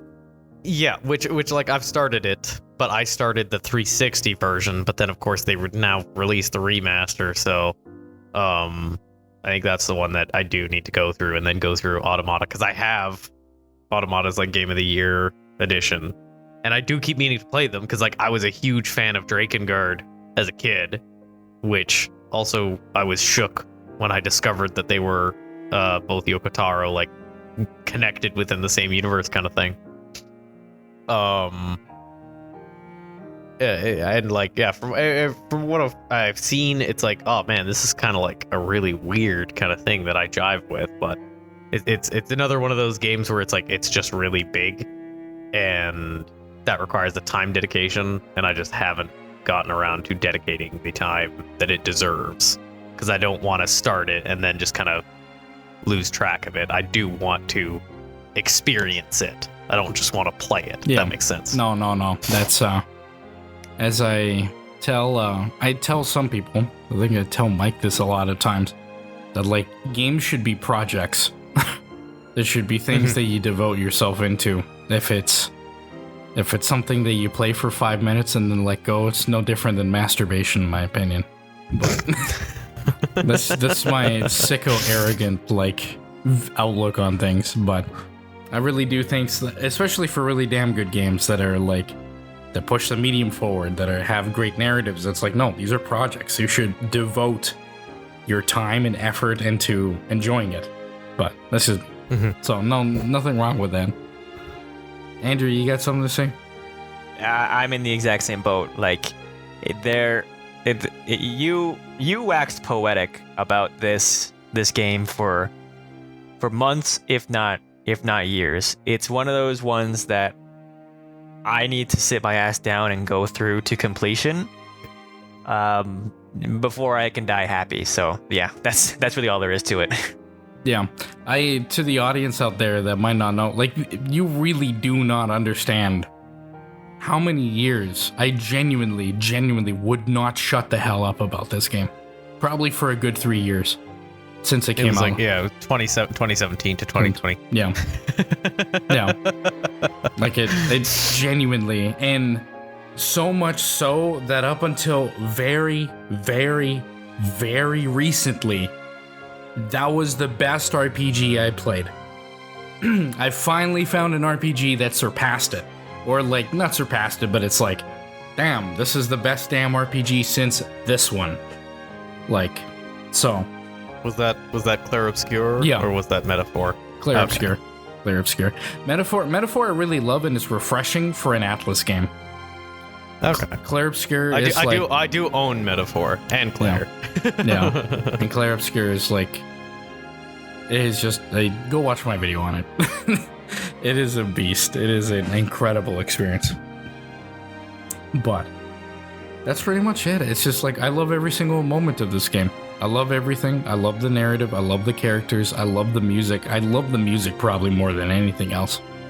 I love its shifting perspective. I love how many, the different endings that it has, like the implications of the different endings. I love the narrative. I love that it's a Yoko Taro game that isn't completely 100% like depressing. It actually does have like a nice ending to it in the end. That is very bittersweet. 60% bitter, 40% sweet, but bittersweet nonetheless. No, it's just an incredible game. It's an incredible game. Waves, you got anything to say? Not that you'd want to hear. Go ahead, No. because I'm. No, I'm not. I mean, it's just not my thing. No, that's fair enough. I That's think fair enough. I respect the opinion, though. It's fair enough. I thought you were gonna say something on what is it like? You pick up and drop games. It's like this is masturbatory behavior. I thought you were gonna say something then, but That was pretty good. No, that one deserved to stand on its own. alrighty. Anyways, gang, we're up to number 2, and we got one more to go. But before then, do we want to do it? Do we want to go through just Shotgun Blast, like the best game of every year up until our top game of the decade? What do you boys think? Best game of every year? Yeah, so like we'll go from 2014 all the way to 2023, and we go like 2014, this was the best game that came out that year. 2015, that one, and then just kind of keep going down. Well, I mean, we've already given our best games for a lot of them. Maybe just whatever we found interesting that maybe should deserve a mention for each year. Honorable mentions. Yeah, it's like basically honorable I like mentions. Like I know some of these I'll just go over again because it's like double dipping. But that's why I just said Shotgun Blast it. We'll just like blast it, say a couple things, and then keep going. Sure. Okay. Why not? Yeah, sure, why not? Okay, Waves, you got one for 2014? We're starting in 14. Yeah. It's gotta be Dark Souls 2. Hey, that's a patrician one. It's a patrician one. I love Dark Souls 2. I think that's probably my favorite Dark Souls. It's the weakest, like, in the Dark Souls of the 3, but it's still a good game. I think it's my favorite one out of all the 3. I shit on it, but it's a good game. I like Dark Souls 2. Honorable mention there, I guess, as well would be Assassin's Creed 4, Black Flag. Oh, Black Flag. That's another good pick. Andrew, your 2014, go. 2014 Xenonauts. Oh, that's a good pick. That's a good Yeah, pick. you already know why. It's classic XCOM. It's Can't classic XCOM. Wish the controls were a bit better, but hey, I'm working on it. I'm working on it. Alrighty. Wiggz 2014, go. Double feature. I've got Assassin's Creed Rogue. I could never get into Black Flag, but Rogue I vibed with, mostly because it was actually Templars and not Assassins, and the Templars are cooler. Do not at me. And second one is South Park Stick of Truth. Those that's South another Park good games one. actually they really fucking funny. slap, except for Snow Day. The ones that Trey Parker did were awesome, and then the one that Matt Stone did kind of sucked. Yeah. Ubisoft deep cut.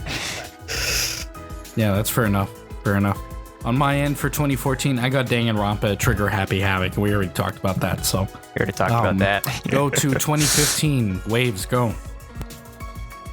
It's gotta be GTA 5. What? I mean, 2015. Didn't that come out in like 2013?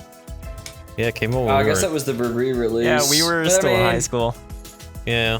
I think that it really kind of hit its stride in the next gen, anyways. Because the next gen is a completely different version than the What counted? God. old version. What counted? But I mean, otherwise, Metal Gear Solid 5. Ooh. Oh. Uh-oh. Moving on. Yeah, I know, but Moving it's on. still a Moving fun on. game. Moving on. I'm moderating this. Andrew, go ahead. 2015, Exanima. It's a dungeon crawler. I've already mentioned how I like dungeon crawlers. This one is very much physics-based. All the movements and the attacks are based purely on the havoc, or whatever physics that they use to extend the body and do the collisions. So, neat little thing. Check it out if you have time. Interesting.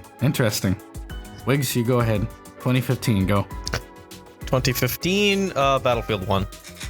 Ooh, I know. Nice. I That's know that's kind 2016. of contrived, Nice. but It's 2016. was it 2016? Yeah. Because I know vividly what my 2016 no, one is. you're right, because I was playing it in Germany. Yeah. So that was in 2016. Then for 2015, I don't know. I would have to go and find some other game. But just pass. I don't know which games were released when. My 2015 was Bloodborne. I already talked about that. So, we're moving on. 2016, Waves, go. Battlefield 1. An honorable mention to Battlefield 3 and 4 as well. Nice. And that's it. That was respectable. Yeah. Battlefield 1 was pretty damn good. That was the last Battlefield game I played quite a bit of. Yeah. It was I used to play that game. with Cinnamon all the time. Oh, yeah. That's a Haven't very heard that name in a Cinnamon long game. time. The historical inaccuracy and stuff, yeah, bugs the shit out of me. The fact that the Hell Regal is overpowered bugs me, as well as the SMG08. But, you know, it's still a fun game, and I still log insane on it. And I still hop on from time to time with my high school buddies. It's the only game in the history of the universe of anything that has a Che that he got the. And so that's good. Andrew, go ahead. 2016. 2016. We've already got enough dungeon crawlers, so I won't say Darkest Dungeon. We've already heard about Stardew, so I won't say that. I will put another tactics game on the list, despite the fact that it's very similar to my 2014 one. I'll say XCOM 2. Oh, okay. Fair enough. Yeah. That's I don't care what people 2016? say. That is 2016. Oh my we are God. that old. Yeah.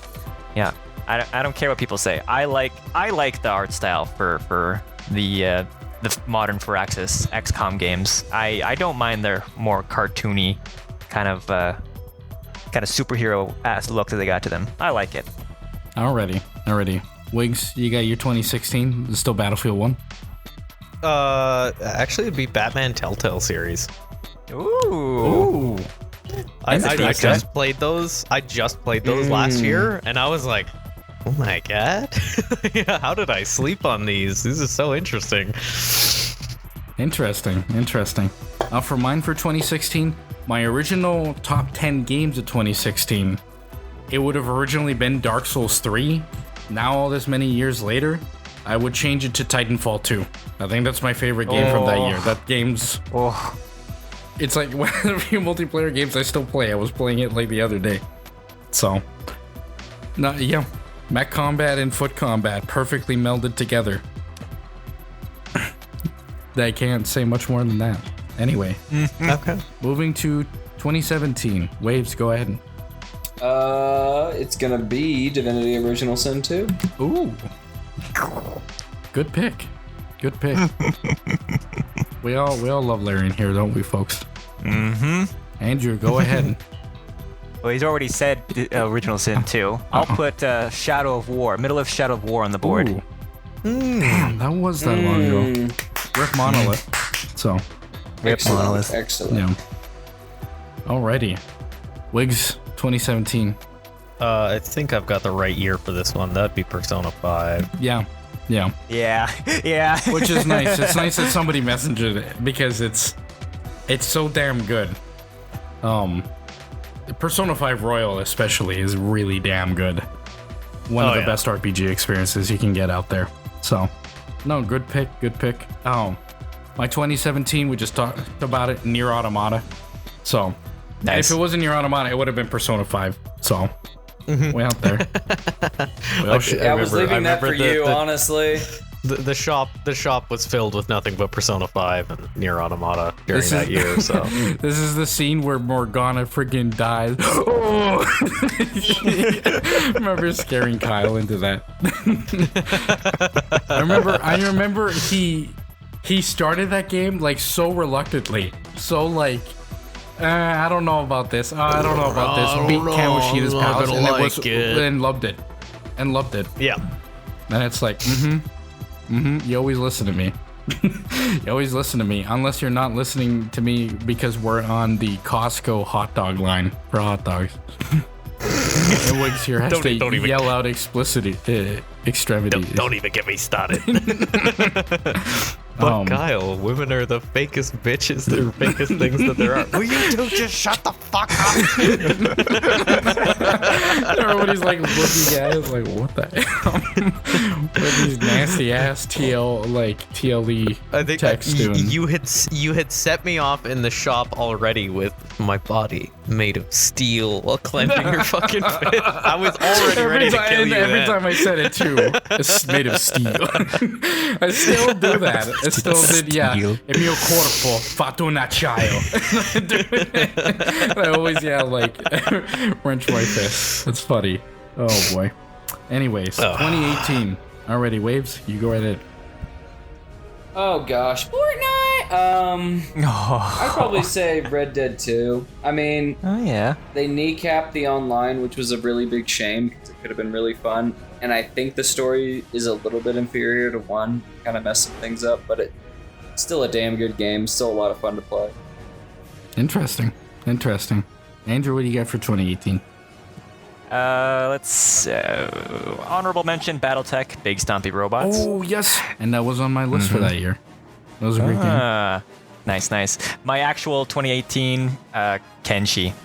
Ooh. You can't go wrong with the sandbox. That's one of those games that I really should get into, but it's like Rim Job or like any of those other games where it's like I get into it, but then I don't. Yeah, it does have a little bit of colony sim, but not really. Really, the big draw is that you get a story built off of failure and overcoming that. So it's neat in that way. Alrighty, Wiggz 2018. Okay, so this one has a lot of honorable mentions. So honorable mentions are Celeste and Grease, of course. Ooh. Both In on my addition list. to Frostpunk. Actually, the Spyro Reunited trilogy came out that year. Vampire was released that year, but there's parts of it that I love, mostly because I'm a vampire shill. I'm still waiting for you to release the cryptid cast. That would be fun. Obviously, Red Dead 2 came out that year and was really good, especially because you didn't know that Arthur had an honor system, and so you were like watching me play, and you're like, man, my Arthur was a fucking asshole. And I'm like, well, yeah, are you high honor or low honor? And you're like, there's an honor system? Yeah. And I was like, But, after I gave up on the game because I was tired of Rockstar gameplay. But anyway. Yeah. But for the actual game for 2018 of Game of the Year would actually be the Shadow of Colossus remake or remaster. Oh, the remake. Because Interesting. I had never played it Interesting. before. Okay. And I also seem to remember us sitting in the Oppression Palace, just getting mad at each other. Yeah. I'm diametrically opposed to the PS4 remake for very specific, very autistic purposes. But if you didn't know, well, I guess there's one way for people to find out. If you did know, shame on you. You should be playing it on PS2 like I'm pointing right behind me. But my 2018, it was originally in my video. It was Celeste. But now, after the years, I would actually say that Valkyria Chronicles 4 is probably my favorite game from 2018. Which is like a pretty amazing feat because when a platformer comes out and I really like it, I really like it. And Celeste was like one of those. So, but Celeste is still an incredible game. Go play it. So, alrighty, 2019, Waves go. Jedi Fallen Order. Yo. Alrighty, great game. Andrew, you go. Great game. 2019 was kind of tough. I put there Wildermyth, which is a lesser known. What's the word? It's a tactics strategy game where you follow a band of adventurers throughout several years, and you're kind of like crafting your own sort of storybook with them. Interesting. Yeah. I think I have heard of this. I haven't played it though. I might have mentioned it. I Maybe. think so. Yeah. All right, Wiggs, you go ahead. This one features yet more honorable mentions. So, of course, Exodus came out that year. The Outer Worlds got a lot of shit. It's not that I had bad. a lot of fun with it It's personally. not that bad. People No, hate it's it. not but that it's- bad. It's not. It's not amazing either. Another game I would Waves- throw into that category of not We're being not that talking bad. about RPGs with you ever, so you don't have anything to say. Anyway, go ahead. I don't like Outer Worlds. But another one that I would put in a similar category of like not being that bad, not being that good, that I'm still glad that I gave a chance to is actually Wolfenstein Youngblood.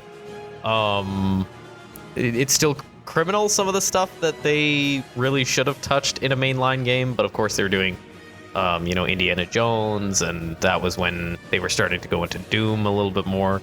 But that one was actually still like quite a solid game for being like an arcade shooter. I actually played all the way through that and had a ton of fun. What else do we got in 2019? There was at least one. But this is ironic because it's a game that I haven't played, but I've seen so many playthroughs and know so much of the lore about it that and I've listened to so much of the music that it has to go at the top. Outer Wilds.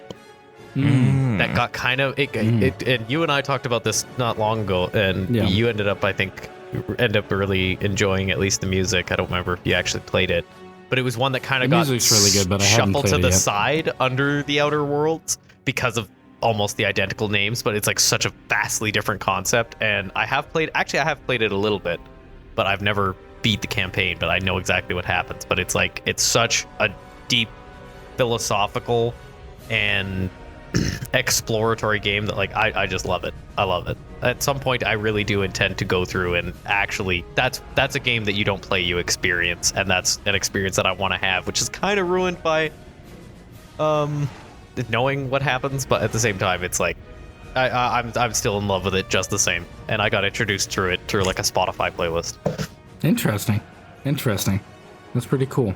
I know that was the one that you told me I needed to play, so that is on the back burner. I'm just waiting for it to go on sale, which it already has numerous times, but I'm broke. But anyways, for 2019, honorable mentions, Metro Exodus, and a big fat honorable mention to Jedi Fallen Order, which is, well, Jedi Survivor is probably the best Souls-like game I've ever played, in my opinion, but people are gonna hate me for that one. My favorite game of that year of 2019, we already talked about it. It was Death Stranding, which is an incredible experience. Moving on. Alrighty, 2020, Waves go. Oh, 2020. Click off my list. I'd probably say either, Amogus. No, Hades. Hades deserves a good shout. I'll give it to Hades. After 19, things kind of slimmed down for my picking. Yeah, that makes sense. Andrew, go ahead. I will remind everyone that Bannerlord exists. Boo. Hey, good game. Well, granted, the full release came out a couple of years ago, but yeah. Well, yeah, whatever. We'll throw it on there. Yeah. Wiggs, you got anything? I do. So obviously for that year, I had Mafia, the definitive edition, so technically 1 and 2. For an honorable mention, Star Wars Squadrons. Gameplay was Ooh. fun, story was shit. Yeah, Yeah, I agree. and guilty pleasure, Predator Hunting Grounds. Oh, that's right. Nice. That game is actually super fun, but the second you load into a lobby and whoever's playing the Predator is on PC, you immediately have to leave because the cheating is like so bad. Yeah, for mine for 2020, honorable mentions for that year is I didn't play it till well after when I got access to the headset, but Half-Life Alyx, which is the best VR game I've ever played, like just straight up. And the one game that I'm disappointed where I thought like, okay, now every VR game is gonna be like this and it's gonna jump, push the industry forward. It didn't. Second honorable mention is to Doom Eternal, which is one of the best shooters I've played in a long time. Like soundtrack by Mick Gordon that absolutely slaps that I was just quite literally listening to the other day.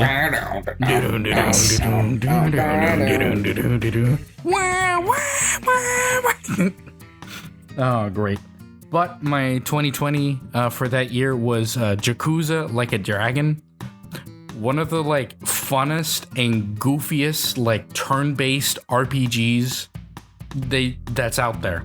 That's out there. Like when you have classes like bum, accountant, like detective, and it's like your bum is your mage class because he takes a swill of alcohol and then spews it out with a lighter to make like a fireball. Like it's such a funny, it's Yakuza, but like on crack because it's just a funny, like, it's just a great game. It's a great game and it was a great story and it's a great RPG and a great invention for the series as a whole. I still need to finish Yakuza 8, which I haven't yet, but I think I played too much Yakuza because I played the game, the prologue that kind of led to it right before it, and that was like a fat like 40 to 50 hour game, and I was like, okay, I think I'm done with Yakuza for a little bit. Which is funny because once I finish that, then there's the pirate, there's Majima's like game in Hawaii where he's like on a pirate ship that I need to play. But anyways, moving on to 2011. You boys go. Waves. 2021. That's true, 2021. Resident Evil Village. Ooh. Good choice. Good choice. Andrew, what do you got to say? For 2021, Yeah, go ahead.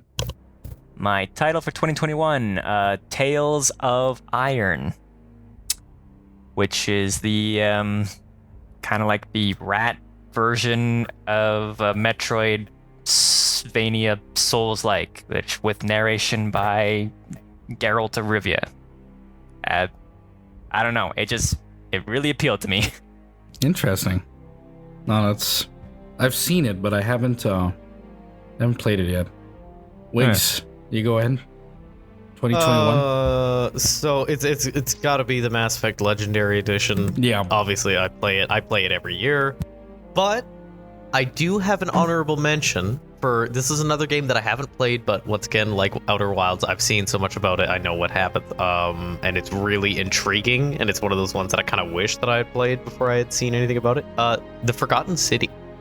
Oh, that was on my list. That was on my list for that year. It's really good. Yeah. It's short, but it's really good.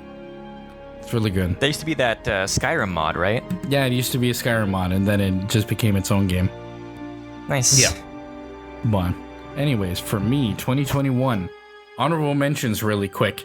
Mass Effect Legendary Edition, of course. Like, just great all-in-one package of quite possibly the best video game trilogy ever made, in my opinion. Do not at me. I will kill you for it.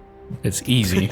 But after that, for the second honorable mentions, actually would be the Guardians of the Galaxy game that came out that year. Oh, nice. I was thinking about that, but I was like, I was probably going to leave that to you. I played that game on a whim because it was recommended to me. And I played it because Mary DeMauro, who did she wrote like the new Deus Ex games, so like Human Revolution, Mankind Divided. She wrote this one, and since she's now like the lead writer for the next Mass Effect game, I thought it's like, okay, let me see like what her writing in like a space sci-fi kind of genre is, with like a cast of characters like that. And I played it and I'm like, oh my god, this is like one of the best Marvel things I've seen and played or experienced in a long. The story in it is so good. The characters in it are so incredibly well done. Great use of licensed music. Like, when I was like hooked on the game because I was playing the game, it's like, oh, okay. It's kind of weird, like, because if you watch the movies, you're used to these kind of characters and how they sound like and things like that. But in the prologue sequence, when you're trying to get out of this like quarantine zone or whatever, which is like the equivalent of like the first little prologue arc thing that they have in the Guardians movies. But when you're trying to escape this like quarantine zone, it like kicks in, like you kick in like full throttle on the Milano trying to run away, and it starts blasting like I ran so far away by a flock of seagulls, and I'm like, that's it. Okay, I'm hooked. I'm waiting. I'll play it through to the end. I'll see where this goes. So, no, great game. But my my choice for 2021 is Near Replicant.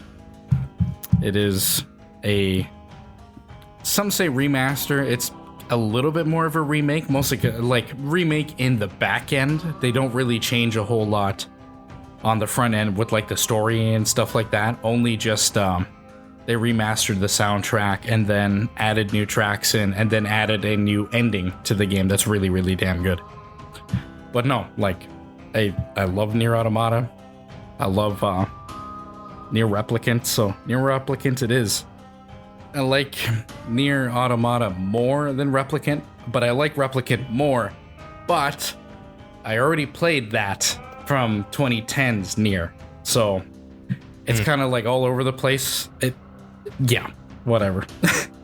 It's I like Automata more in the purposes of this list because it is a new experience, while Nier Replicant is just a remake. If that makes any sense. So, going on to 2022. Waves, go ahead. I'll give it to Vampire Survivors. That one starts to get.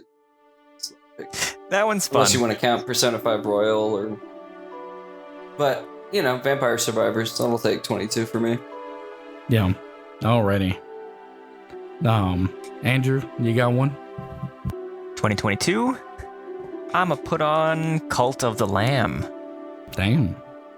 It's a little interesting one. I like the animation in that game. Very cute. It's... I guess I'm just a sucker for cute things. I don't know. Alrighty. Wiggz, you got one in there? It got an honorable mention to the Horizon Forbidden Wilds, which I know you are not a big fan of the Horizon games. I generally like Guerrilla products. Their world building is good. Their stories could use some, or narratives could use some work. But for the actual game, I would say Stray, actually, from Annapurna. Interesting. I played through that game. My cat's like, they're just like would sit there and mean mug the TV the whole time. He loved it. I only played through it once, and like, it's a game that only really lends itself to a single playthrough. You can get all the collectibles in a single playthrough and whatnot. But in terms of the world building was great. And the gameplay itself was good. Like, I overall, I'd just say that I enjoyed it. Very fair enough. On my end, I'm gonna do honorable mentions of the Saints Row remake. Oh yeah. I'm not. Yep. I'm lying. Yep. Great joke. No. Apart from that terrible Saints Row remake, I'm gonna throw in 2 Warhammer games. I'm gonna throw in Darktide, which I need to get back into, which was really, really fun when I played it. If you get back into that, let me know, because I want to pick it up. Okay, then yeah, I'll let you know when I get back into it. Darktide, and then more importantly, Grey Knights Demon Hunters, which is like probably the best like turn-based tactics game in Warhammer 40k so far, which is awesome because you play basically a strike cruiser of Grey Knights. And most importantly, for honorable mentions, Pentiment, which is like Josh Sawyer, aka like one of the lead writers and the director for Fallout New Vegas, and been at Obsidian for a long ass time. That was his like early like Renaissance, like age of like Reformation Bavarian like murder mystery investigation game that's like really, really, really damn good. That it looks like what game is this? Pentiment. Pentiment. You've recommended this to me. I keep meaning to try that one too. It's on my my top 10 for 2022. But yeah, it looks like it has the art style of like a manuscript in that, like a medieval or like early Renaissance manuscript in that. And it's like, yeah, you going through your like you play like an artist that goes to a monastery to basically to create his manuscript and like draw on it and do all that sort of stuff. And then a murder happens at the monastery, and then it's up to you to decide what happens. And so like you have to investigate everything, but it's like really historically accurate, like really well done. Things like, yeah, it's like, oh, it's like you're the Thomas Mahler or something like that. It's like, yep, it's like, where did you go for your Juan de Yara? And it's like, yeah, you get to choose from like somewhere in France or Milan or like somewhere else. Like, really great game. Like that one especially, I think you would really like it because it is set during like the very, very early like Reformation. And then it takes it has like time skips like several times along the game, and then the Reformation like gradually becomes a bigger and bigger part of it. So it's a really, really interesting game. I will not say what my 2022 is because that would spoil what my game of the decade is. I already spoiled it if you already know. But already. And then 2023. Waves, what do we got? A Wasteland. What was I gonna give it to? It was literally just, we'll go, yeah. This one will be easy for that. Jedi Survivor. Other than that, like, gotta give a shout out to both the Jedi games. I think they take both the years they were released. Was it 2019, 2023? Yep. Alrighty. Andrew, 2023. What do we got? 2023 Storyteller. I think I've mentioned this before. It's a puzzle game where you need to try and recreate scenes from literature or script using various different landscapes and characters, and it's fun to see the interactions play out between the different things depending on what sequence of events you put the scenes in. Interesting. Alrighty. Wiggs, what do we got? As I said in the list, it would definitely be Hogwarts Legacy. I'll throw the honorable mentions into Atomic Heart, which I still haven't finished, but I really should. An FPV drone has been sent to your area. Just as a secondary note, the Gollum game came out that year, and I was looking through the marketplace the other day, and it is $4. I'm surprised it's even worth that much. Lord of the Ring Gollum. Lord of Ring Gollum. Yeah. Alrighty. Yeah. Alrighty. 2023 honorable mentions for that year. I got honorable mentions. I have another one, but I want to save the big one for last. I'm trying to remember. Oh yeah, honorable mention, Hi-Fi Rush.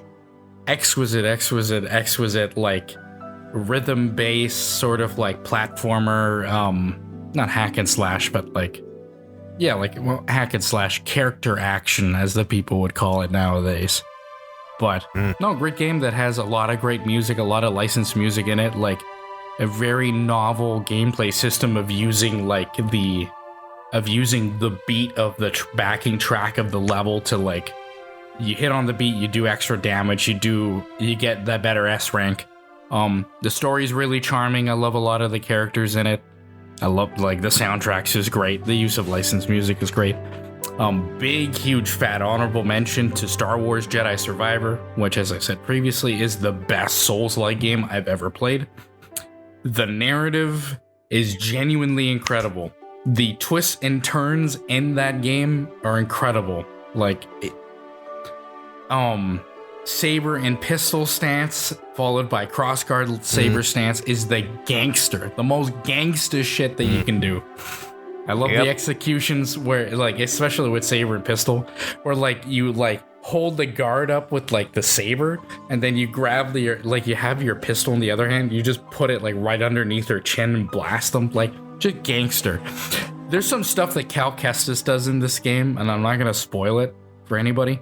There's some stuff that Cal Kestis does in this game that's gangster. It's gangster as all hell. Mm-hmm. Especially like, yeah, I'll leave it at that. But the game of that year, my favorite game of that year was Alan Wake 2, which was another sequel for a game that I never, ever, ever, ever thought I would ever see. And it is to date, like Remedy's best game. It is their most finished game. It is just a masterpiece of using live action and like mixed media sources into one product. A exquisite use of licensed music that, kind of like with Nier Automata or with Nier Replicant, it's another one of those where like I listen to the soundtrack almost daily. I listen to songs from that daily. Like, it's still that damn good. It's been 2 years, and it still lives in my head rent-free.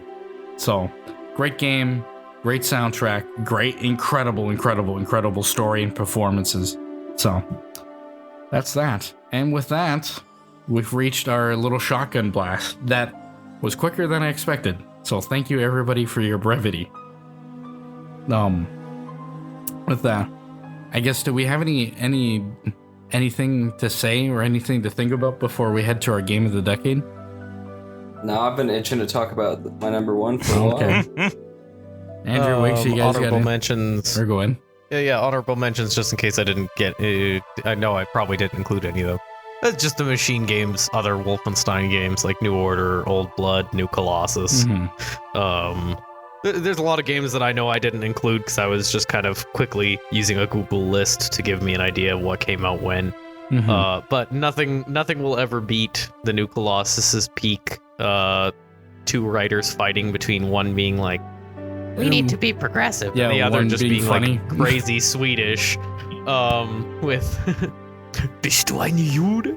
Ein fettes Jude? Well, no, mein Führer. I'm from Arizona.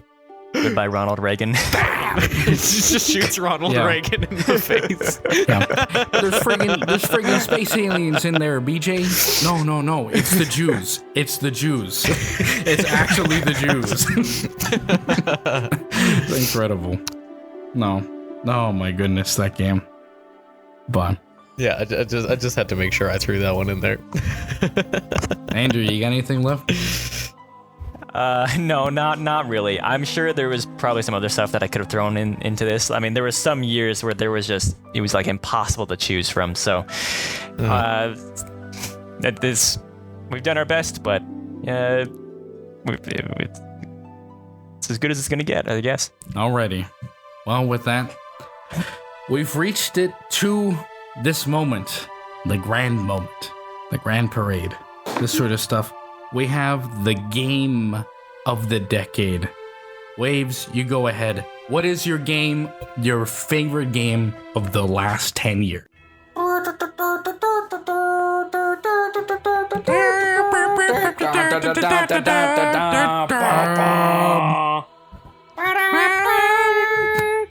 It's gotta go to the GOAT, baby.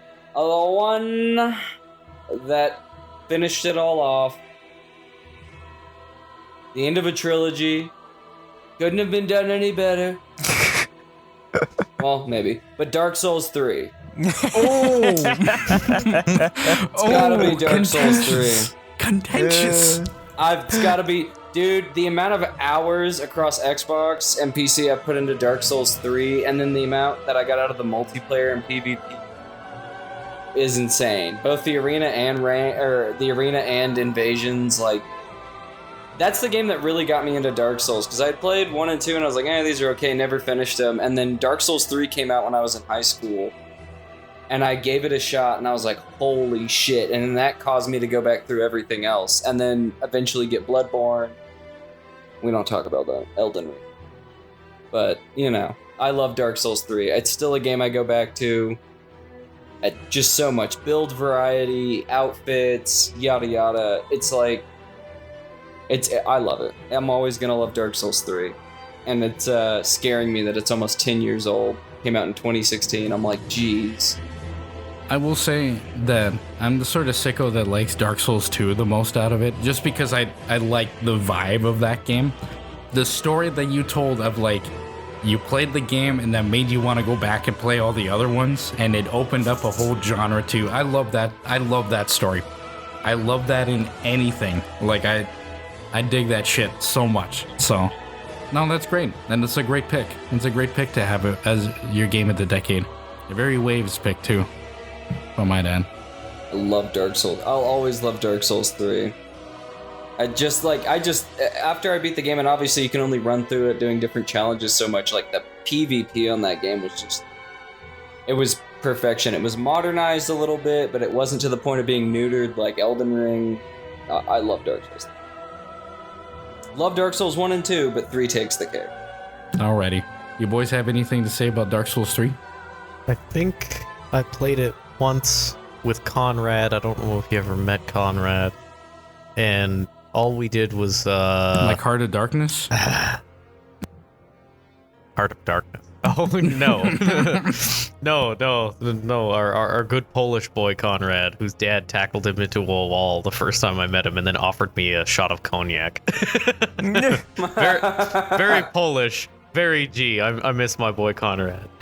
I think we played it once, and then we made a meme character based off of a Bishop Robert Barron meme, which was like the Flexcellency, who's very swole. That's the only interaction I've ever had with that game. Andrew, how about you? No, not really. I've already mentioned how I haven't played many of the FromSoft games, and Bloodborne is where it peaked for me. It looks good, but I probably won't be playing it anytime soon. Yeah. That means you can watch me stream it when I do, because I want to get back into streaming and I want to stream all the Dark Souls games. I will happily be there for that. Yeah, you should do that. And if you do a multiplayer one, we should join in. Have a little Tomcast special. If I get stuck, then I'll call on the crew. I shouldn't, but... That's the only way you're getting me to play that game again. Yeah. I haven't played Dark Souls 1 since August of 2021, so I want to start from that one, play 2. I haven't played 2 since 2021 either. Interesting. Alrighty, Andrew. What's your game of the decade? Do we want to do an entrance music for yours as well? If you want, you can go ahead, but I don't have anything off the rip. I don't have anything off the rip either. I can only think of the I don't know, the Krabby Patty doll.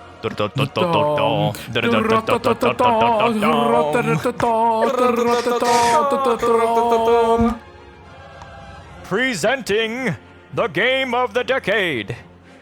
It's already been mentioned once before. I'll say it again. Divinity Original Sin 2, 2017. You already know. You already know. We already know. We already know, baby.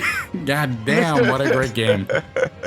It was just a tour de force, really, in terms of the original Sin. I know, right? In terms of the original Sin style of the CRPG, the use of the action points, the interactions between the different abilities, so much build variety, and just great origin characters to pal with or to play as. Like, what more is there to say, really? Baldur's Gate 3 may have, like, I guess, solidified a lot of the stuff that's already been established, but Divinity Original Sin 2 was the original. I guess Original Sin 1, but Original Sin 2 really honed everything to a fine point. So, like, it is my go-to if ever I need to have a solid adventure and nothing else sticking to me. Yeah, the sauce of sauce. The sauce of sauce. No, it's, man, like, both of those games, because I just kind of lumped them in together, they really did, like, revitalize the CRPG genre. They really did. Mm-hmm. And like Larian's work in that is understated. Like I don't know what to say. Speechless. Like they really, it's not that it was like a dying genre, but it kind of went away, and now it's not quite more popular than ever, but now more and more people are putting like a shine on it, where that, along with like Owlcat's games, like Owlcat's incredible Pathfinder games and like Rogue Trader, like, no, they did a great job with all of those. But I think like Divinity Original Sin 2, I think especially, this might be like kind of maybe arrogant or maybe a bit like wild for me to say, I think it is probably like mechanically the best CRPG ever made. Like mechanically speaking. I would agree with that. I would agree with that assessment. Like I think of like other games that have like tighter combat, tighter like rule sets and things like that, and I think about it, it's like, no, it's Divinity Original Sin 2. They can't.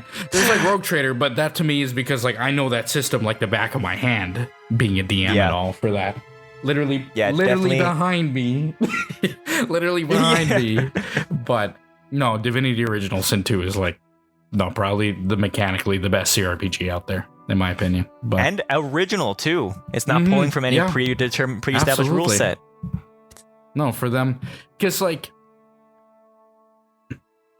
they did it. The reason why like it works so well is because they did it from the ground up for a video game. Like I don't know how to explain it. Like it is, but it could also work as a TTRPG. But this is crazy. Waves, you got anything to say about Divinity Original Sin 2? I mentioned it in our little blast. That's true. That's true. It's did. goated. It is It's goated. It is pretty damn goated. There's a lot of Riz in that game. I actually just replayed it recently. Yeah. We don't mention the campaign that I was making that I abandoned ages and ages ago for that game. Well, what can you do? Yeah. Alrighty. Wiggs, you got anything to say about this game? I have no exposure to it, so no. Oh, then I Okay. have failed. That's fair enough. Alrighty. We moving on with this one? I guess. Yeah. Already. Yes. Hey, Wiggs, the game of the decade for you. Oh, Do we need music for this one? Well, it's a cozy game.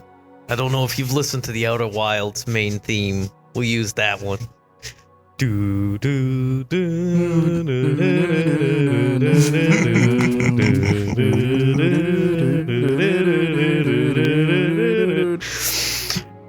yeah, cozy game, small developer. Of course, it's Necopara Volume 4. No. Obviously, it is not. I've probably mentioned it in passing or alluded to it through this discussion. It's one I backed on Kickstarter. A teeny tiny little Russian developer. It's actually Black Book from 2021. Yeah, Morteshka, I believe is the name of the studio. They've done a couple games like Moose Man, which I played a little bit of. Black Book was what my first exposure to them. They've done a few more games since then, or at least one, I think, about Baba Yaga. But it takes place in like a 19th century rural area of Russia, where you still had a very big mixture of like Orthodox Christianity versus a lot of the older kind of pagan beliefs with Leshis and all that kind of stuff, and Debanya and all that kind of stuff. It's very, very philosophical, very theological. Some of the animations are, like the 3D animation it's very kind of lowbrow. It's a very small developing team. But for some of the historical folk songs that are specific to that region, they actually got a local university's choir to do the music for it. The story itself is actually fantastic. It features a card-based combat system, which is not super intuitive, but like it's still quite good. I beat it the first time when I ended up hitting a wall. You can skip through combat, so I did kind of just skip through a lot of the harder fights that I was having troubles with. But that allowed me to actually experience the story, and it does have multiple endings. I've only beat it once, but I listen to the music all the time. It's one that like sticks in my brain. I like never really stop thinking about it because it's one of my very incredibly niche areas of interest. It's a game that I would recommend to anyone, but especially people who are interested in religious history and Russian history, anybody who's interested in theology or philosophy. I unfortunately was not a high enough tier backer to get featured in the game. My name is in the game in a certain section of the game, but they did give me a very nice illustration in the game style. But I love that game so much. I've only ever played through it once, but it stuck with me, like stuck. It's there. It's lodged in. It's never going away. I love that game so much. I keep trying to plan a secondary playthrough, but then so many other great games keep coming in. But it's like that game's gonna get a good playthrough one of these days when I have the time, when I'm not leaving town for vacation or something like that. It's like, I love that game so much. It's so great. That's wonderful. That's a game that, like, yeah, you've been harping on about, and I honestly, it should be on my backlog. I should just throw it on there. It should be on my backlog, and I should throw it. I should throw that onto my next series that I'll be doing, because which is my backlogs. I believe it's quite cheap. I believe it's quite cheap too, since it's such a small developer. Although, well, no, it should still be available, even though it's a Russian developer, and everybody decided that they were evil after they invaded Ukraine. I'm They not are, going to be but anyways. speaking on the validity of that. But yeah, I'd really recommend that game to like anybody because it is very simple. Even my potato of a laptop could stumble its way through running it. So anybody on a console, it's available on all consoles, Xbox, PlayStation, PC. It's available anywhere, and it's just a fantastic game. The 2D sprites are really, really well done. The 3D in-world sprites are not really well done, but at the same time, you're not looking that closely at them. They just simply serve the purpose of allowing you to interact with the world and move forward. And it has a very non-cynical representation of religion. So, yeah, I shill for that game unceasingly. Interesting. Andrew, Waves, you got anything to Curious, say? you just ceased. No, not really, honestly. I'll have to check it out. Andrew, you got anything to say? I know you talked about it before in the past, but I had forgotten that you had backed it and you had gotten yourself into it. So it's something that I'll have to refresh myself on. I heavily recommend it. Added it onto my wish list. When it's on sale, I'll go pick it up. I'll send you guys the Steam page for it. So I know that you're all PC people. If it doesn't break sanctions. Yeah. If it doesn't break sanctions. I'm pretty sure if it's on Steam, it should be fine. Bye. Yeah. Alrighty. Well, here we go, gang. The game of the decade. Tom, the Chosen One's game of the decade. Do we want to do a goofy little music? Should we do... Oh, let's do... Do we know the throne room theme for episode 4, like A New Hope? We should. Like bam, Throne Room in episode 4? bam, bam, bam, bam, bam, bam, bam, bam. Yeah, Oh, the ceremony theme. yeah, the ceremony where people cough.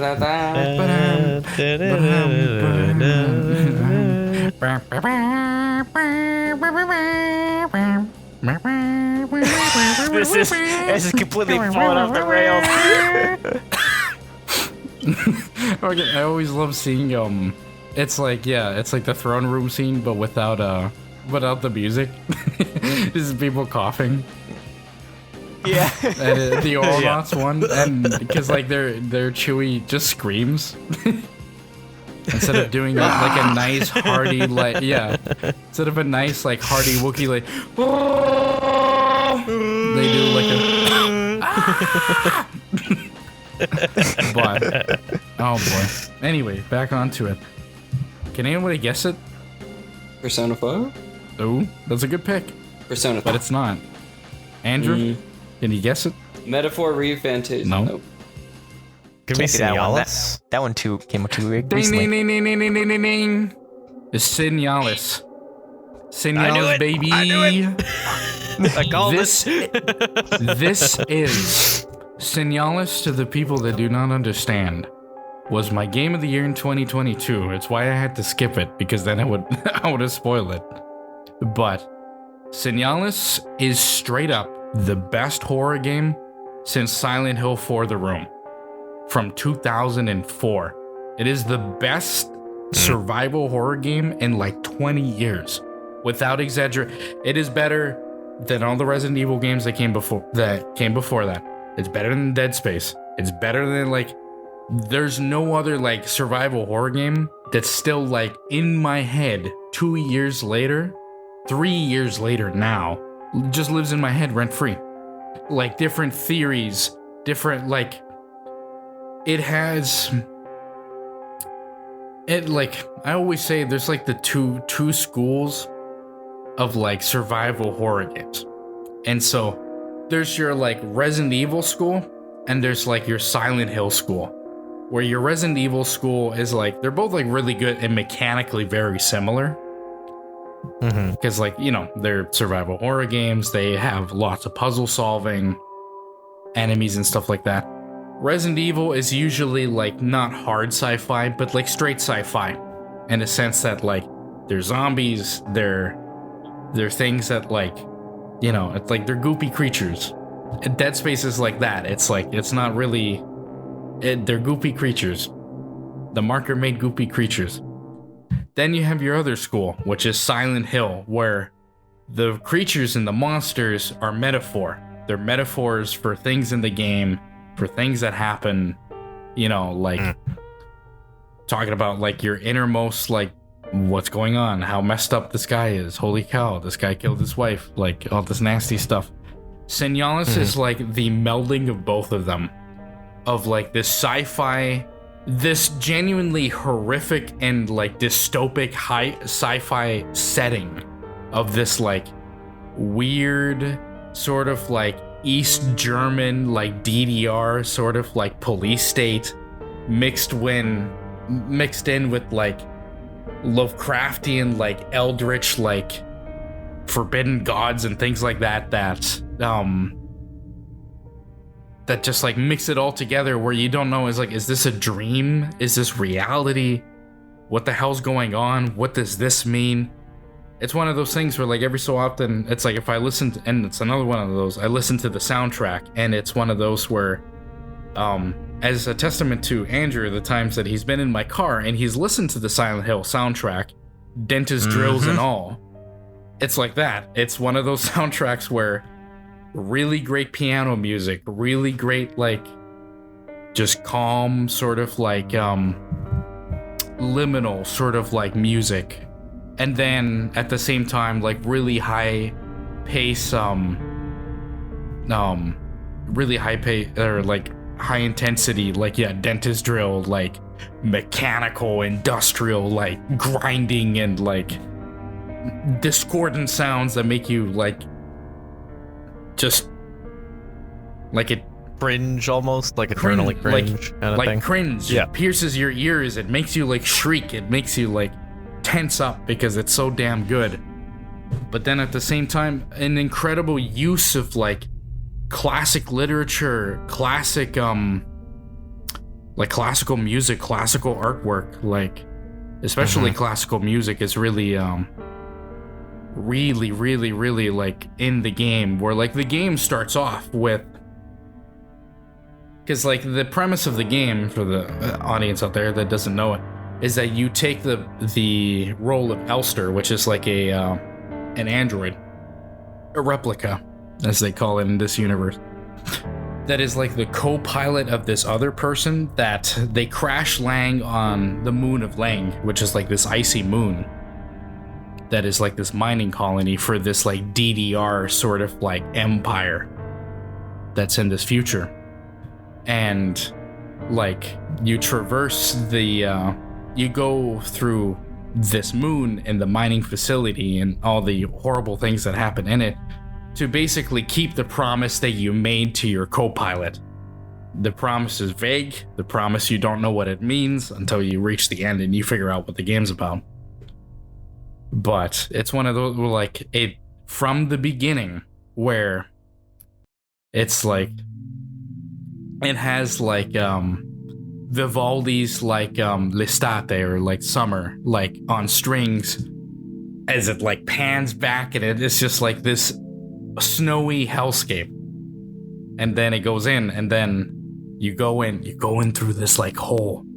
You're reaching in through this hole, and you like dig and crawl your way through this hole, and there's this little like radio station, this outpost. See radio equipment and stuff like that, and it's blaring like numbers and stuff like that, like a code in German. And there's a book for you on the shelf to pick up, and the prompt says like, pick up The King in Yellow. Oh. And then it like, you pick it up, and then it's like, and then the game starts, and then it's like, you know, like drei, sechs, vier, boom, like that kind of like, a lot of like radio stuff in this game as well. So much so that one of the endings that is like the most esoteric ending, you have to understand how like shortwave radio work, which is really cool. But no, just like an incredible game that I could honestly talk about for ages. That I love the aesthetic, I love the horror, I love the story. The story's messed up, the story's really tragic. The things that happen in it are really tragic and messed up, and it's one of those where like these poor people under this terrible DDR police state, trapped on this moon with a waking god, like it just like a bunch of stuff like that all mixes together in its own ways with its own metaphors, pulling in things from everywhere. It's like, no, it is. Well, it's like there's a lot of horror games that are like that I'm really interested in the setting and the world that they've built, but I generally don't really like to play horror games, which is like one of the things that I'm trying to like almost force myself into doing, because like Signalis is one of the big ones. Darkwood is another one that, yeah, I've watched videos and like seen a lot of the stuff, and it's like, it's just fantastic games. Alien Isolation, just these really great, fantastic games that I'm invested in the world. I want to know more about the lore. So cool, but at the same time, it's just my personal problem is that I just don't generally vibe well with horror games. But like for everything that I've seen about Signalis, it's just like, man, this is so cool. Yeah. I know there's a lot of people like that too. There's like people I know that's like, I can't play horror games. It's like, why? Because I get scared. I'm like, well, that's the point, dummy. Like, it's like, yeah, but the story sounds so neat. And it's like, yeah, but you need to go play it. Well, I won't play it. Well, why not? Because it scares me. It's like, ah! And why gotta out me like that? Yeah. Well, I wasn't saying anything. But He was just thinking it very loudly. no, Yeah. it's not just you, Andrew. It's not just you, Andrew. I know some other people very dear to me in my life that they just won't pick them up because they get scared. And I'm like, well, I mean, that's the point. But it's one of those where like, it's awful, but like the terror, the fear, the intensity, that is part of the narrative. That is like part of the player agency that gets you into the narrative, into the story. Like that's what makes it all the more intense, all the more real, because it's like these are genuine, starting from like primordial animalistic fears going into like more metaphysical like fears that it's like, holy hell, this is awful, this happens to me, like. But it's good. But at the end, it's tragic. It's a really tragic story. It's a really sad story. And it's like, as people know from now, I love my what do they call it? Like tragedy porn. Like I love sad stories. I love tragic stories because they're great. And this is one of those where like it's a lot of like good tragic story, like, you know, like the latest release in Expedition 33 or in Nier Automata, or even the first Nier, that are tragic games. They're tragic, but they're as good as they are in tragedy because they also showcase the beauty of the world. Signalis is one of those where it's like, its showcasing of the beauty of the world is so small and minuscule, but it's so like important to the narrative and means so much to the characters that it's like, this is so small, but to them, this is their pocket of heaven in this hell world. This hell world. So my question to you in regards to that is it going to fuck me up as bad as Gunbuster did? Where I couldn't do anything for like days because of the beautiful, bittersweet, majestic tragedy that was the ending of Gunbuster. You fucking ruined me with that one. I was useless for days. Expedition 33 will do that to you. Oh gosh. Signalis, depending on which ending you got, will make you feel that sort of bittersweet, empty, like just empty, completely despair-inducing empty, or complete despair-inducing horror of what the implications are, depending on which ending you get. Which is the same with Expedition 33, without spoiling anything. So I'm not going to say anything. One ending is incredibly bittersweet, 80% bitter sweet, and then the other one's incredibly horrific.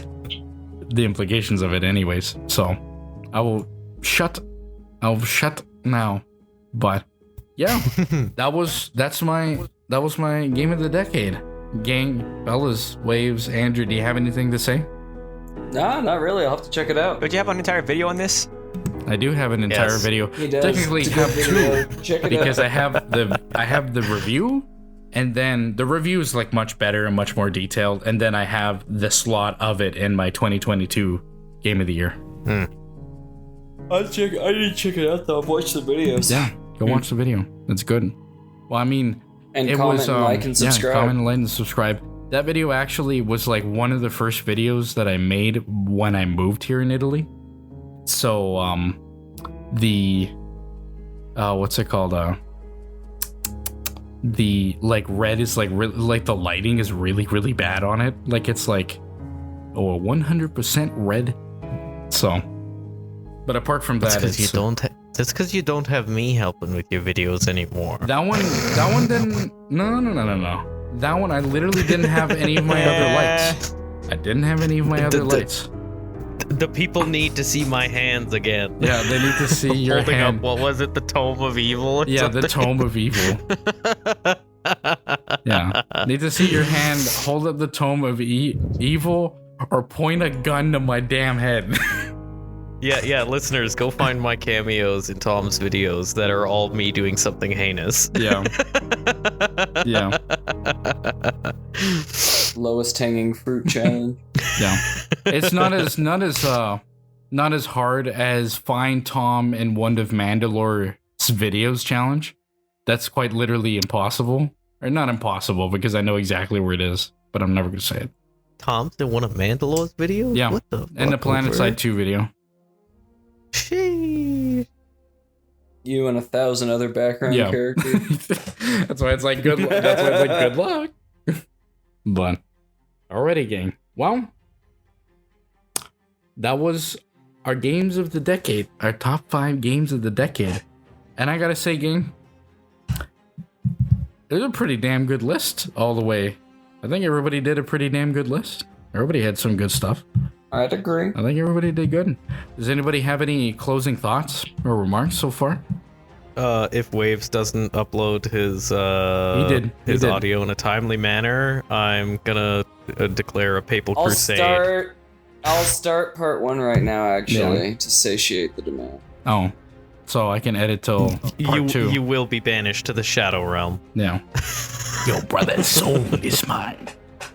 But I will ask for a papal dispensation from His Holiness, and he will give it to me, yeah, so that way Chicago can reign Going- supreme over Oklahoma.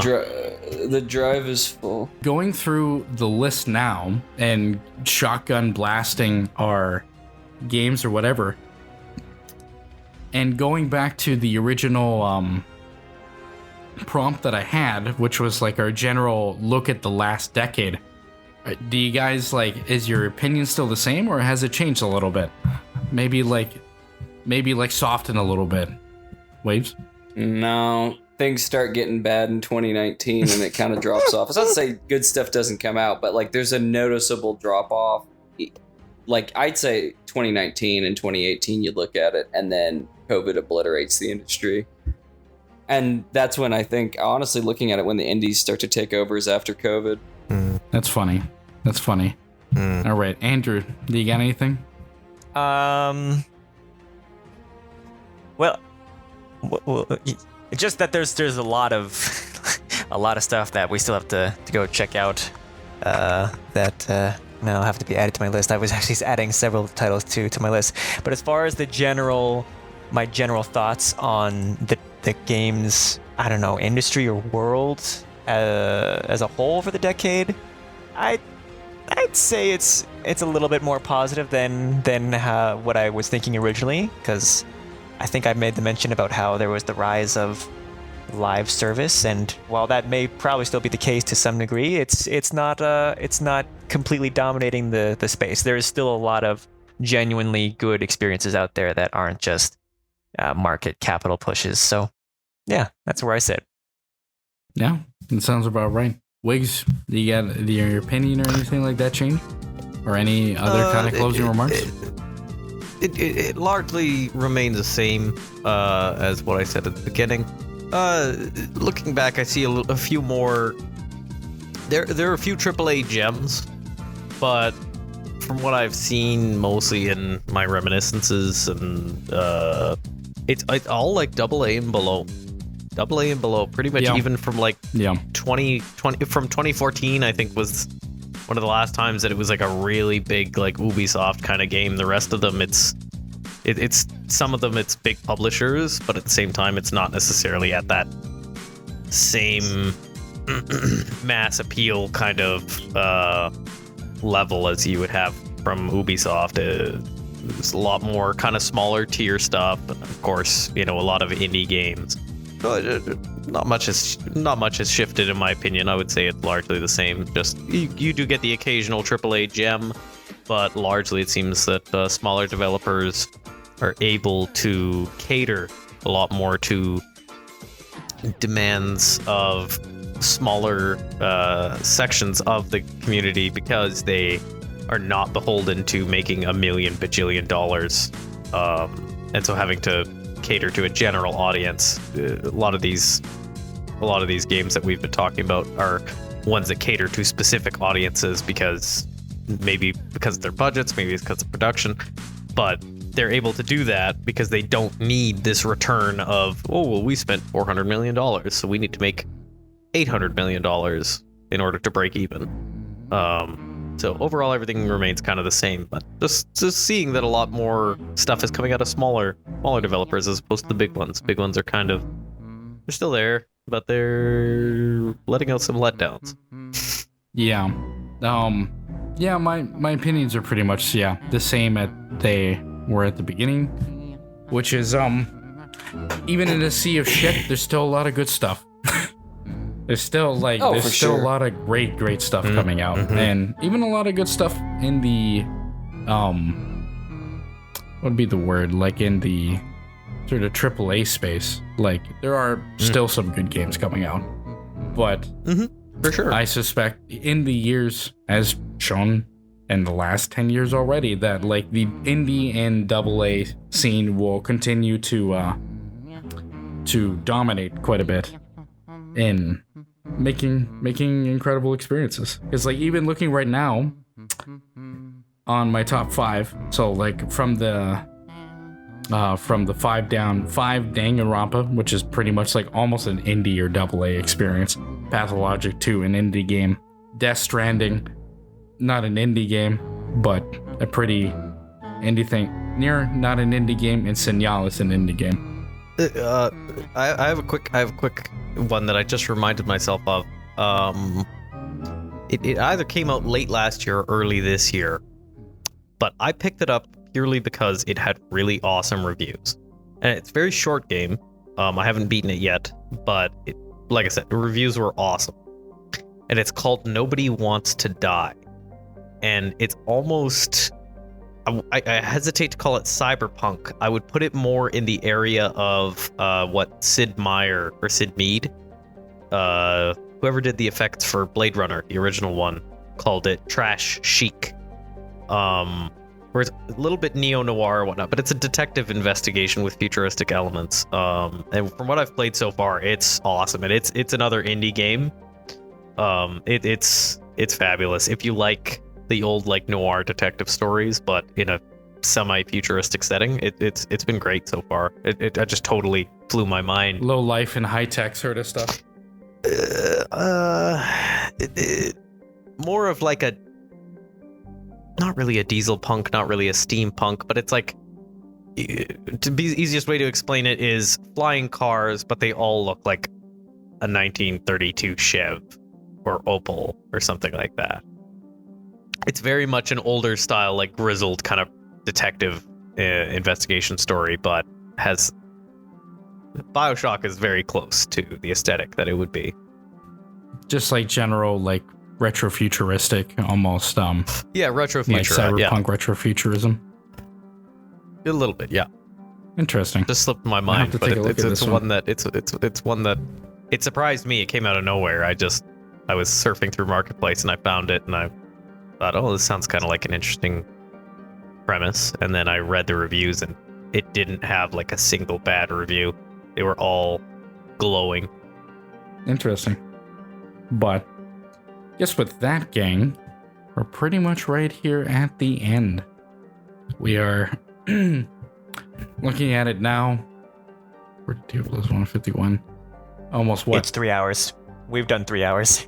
No, we've done more than 3 hours. That by Sorry, 6 hours to 3. It's not over 6 2. hours. 6. It's almost 5. 6 hours. It's almost 5. Maybe 4 and something. 430, 440. It's fat. Something it's like fat. that. As it always God. is. As it always is. I don't know where I am anymore. I told you it's only gonna get worse once you brought me in. Yeah. As it is. As it goes. It's fine. Because it's like our KOTOR one, I think, is also like 4.5 hours long.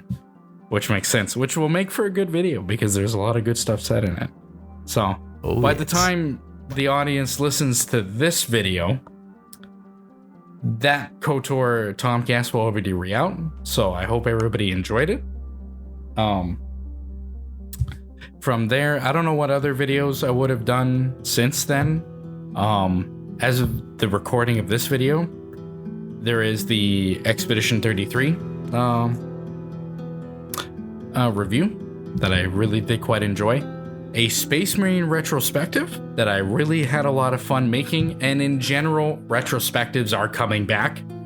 I am doing a lot more of those because I did the Fear retrospective last year, and then wrote and then edited this year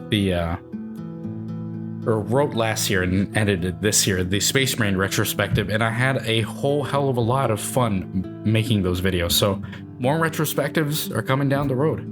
So And for Tom, anybody, I'm still gonna shill you on. We need to do a cryptid cast where you and I can discuss things like the theology of cryptids and the Sam Squanch and our experiences there.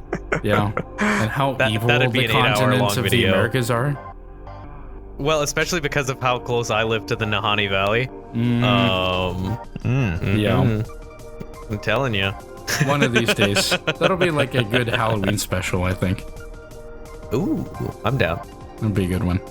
But, anyways, as we were going to determine previously in the KOTOR video, we made a very, very, very ambitious